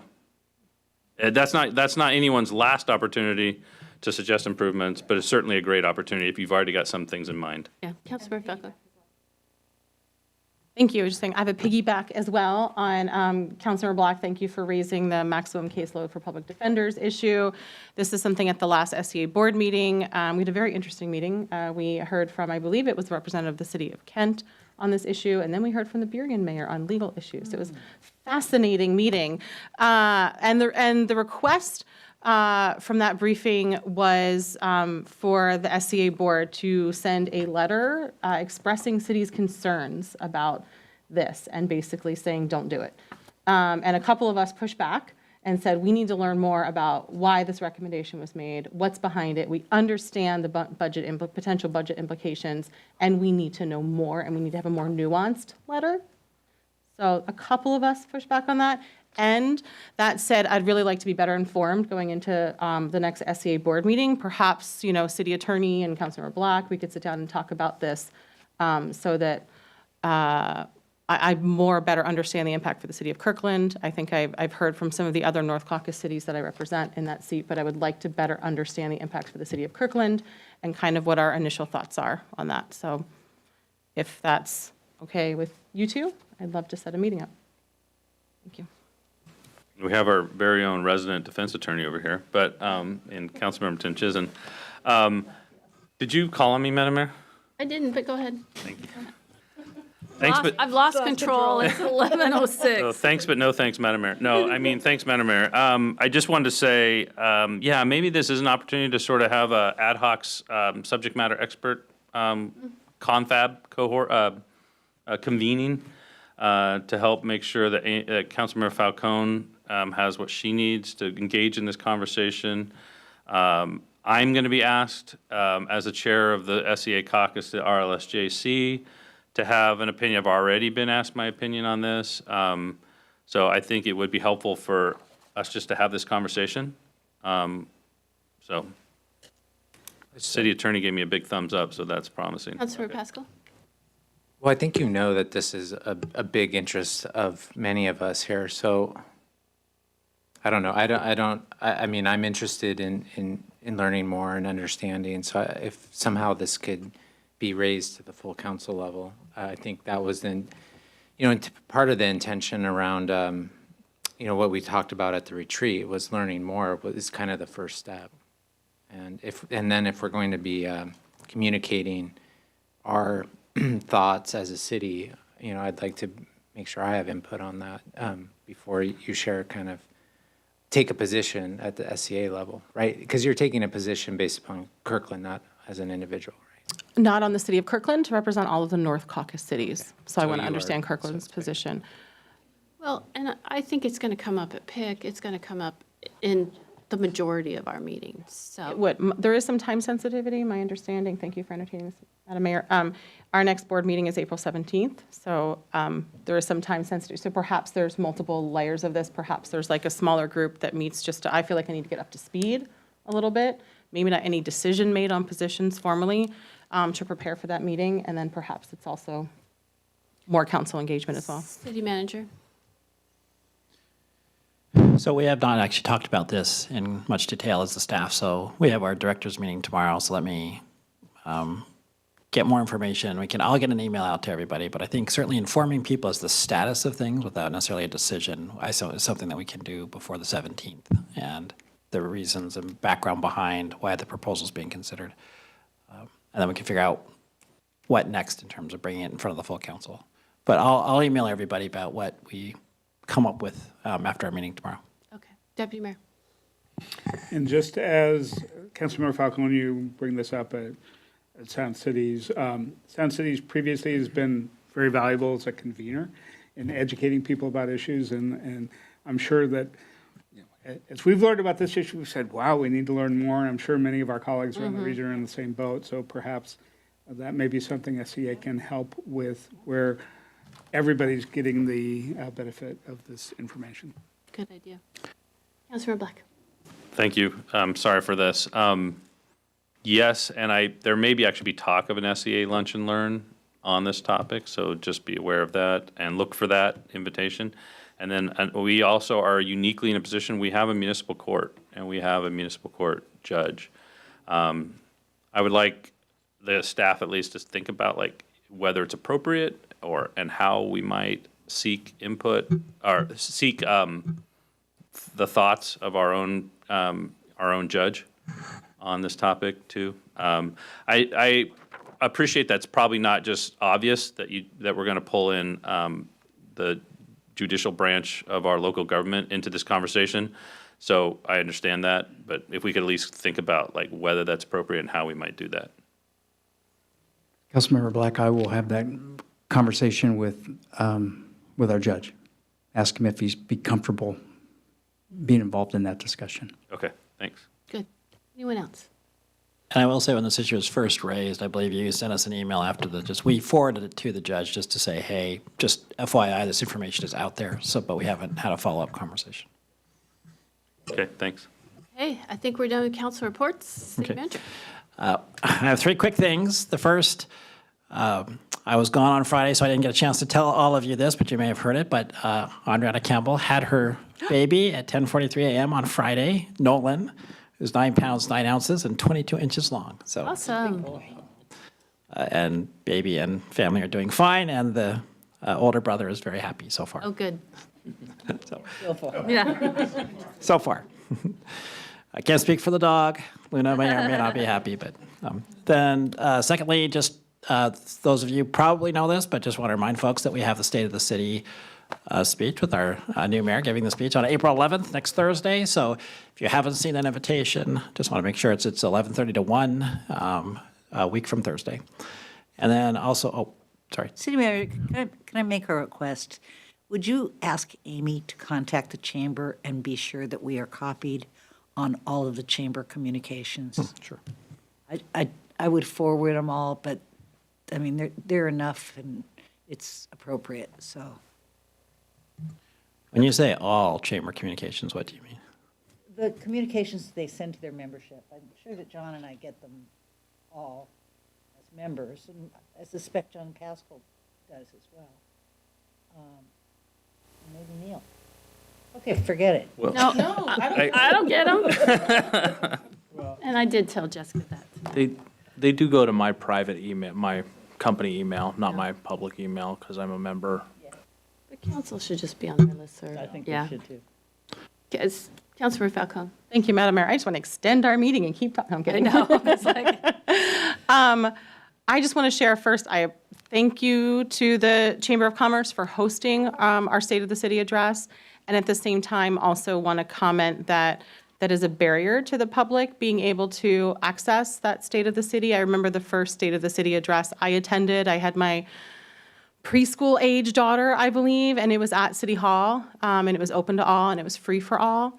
And so I just wanted to acknowledge that and open that conversation potentially for the future to talk about how to make our State of the City address even more accessible to folks in the community while still maintaining, the connection with the business community. Thank you. And I think that's definitely a worthy follow-up discussion. What we have done in the past, and probably the one that you're at, is the mayor has then also done one with the neighborhood associations, which is usually housed at the city hall or some location and is free. So, but I think a greater conversation about whether there's one or multiple, I think we can have, and where it should be. let's have one. Yes. Just saying. It's also online almost. Yeah. But I do agree with Councilmember Falcone that we should consider how, because it's the state of the city. Everyone should have access to it, so. And finally, I just want to, you've all agreed, thank you, to have a May 3rd mini retreat on housing and comp plan issues. So that will be coming up, and just want to make sure that, I think Amy's blocked it off on your calendars, but I want to make sure you all have that. And I will be bringing back the issues related to the fiscal note and also the discussion about the policies and procedures related to the special projects fund. But anything else for the calendar? That's all I have for policy. Doesn't look like it. Okay, that's all I have, Madam Mayor. Awesome. Thanks, everyone. We are adjourned at 11:14:52.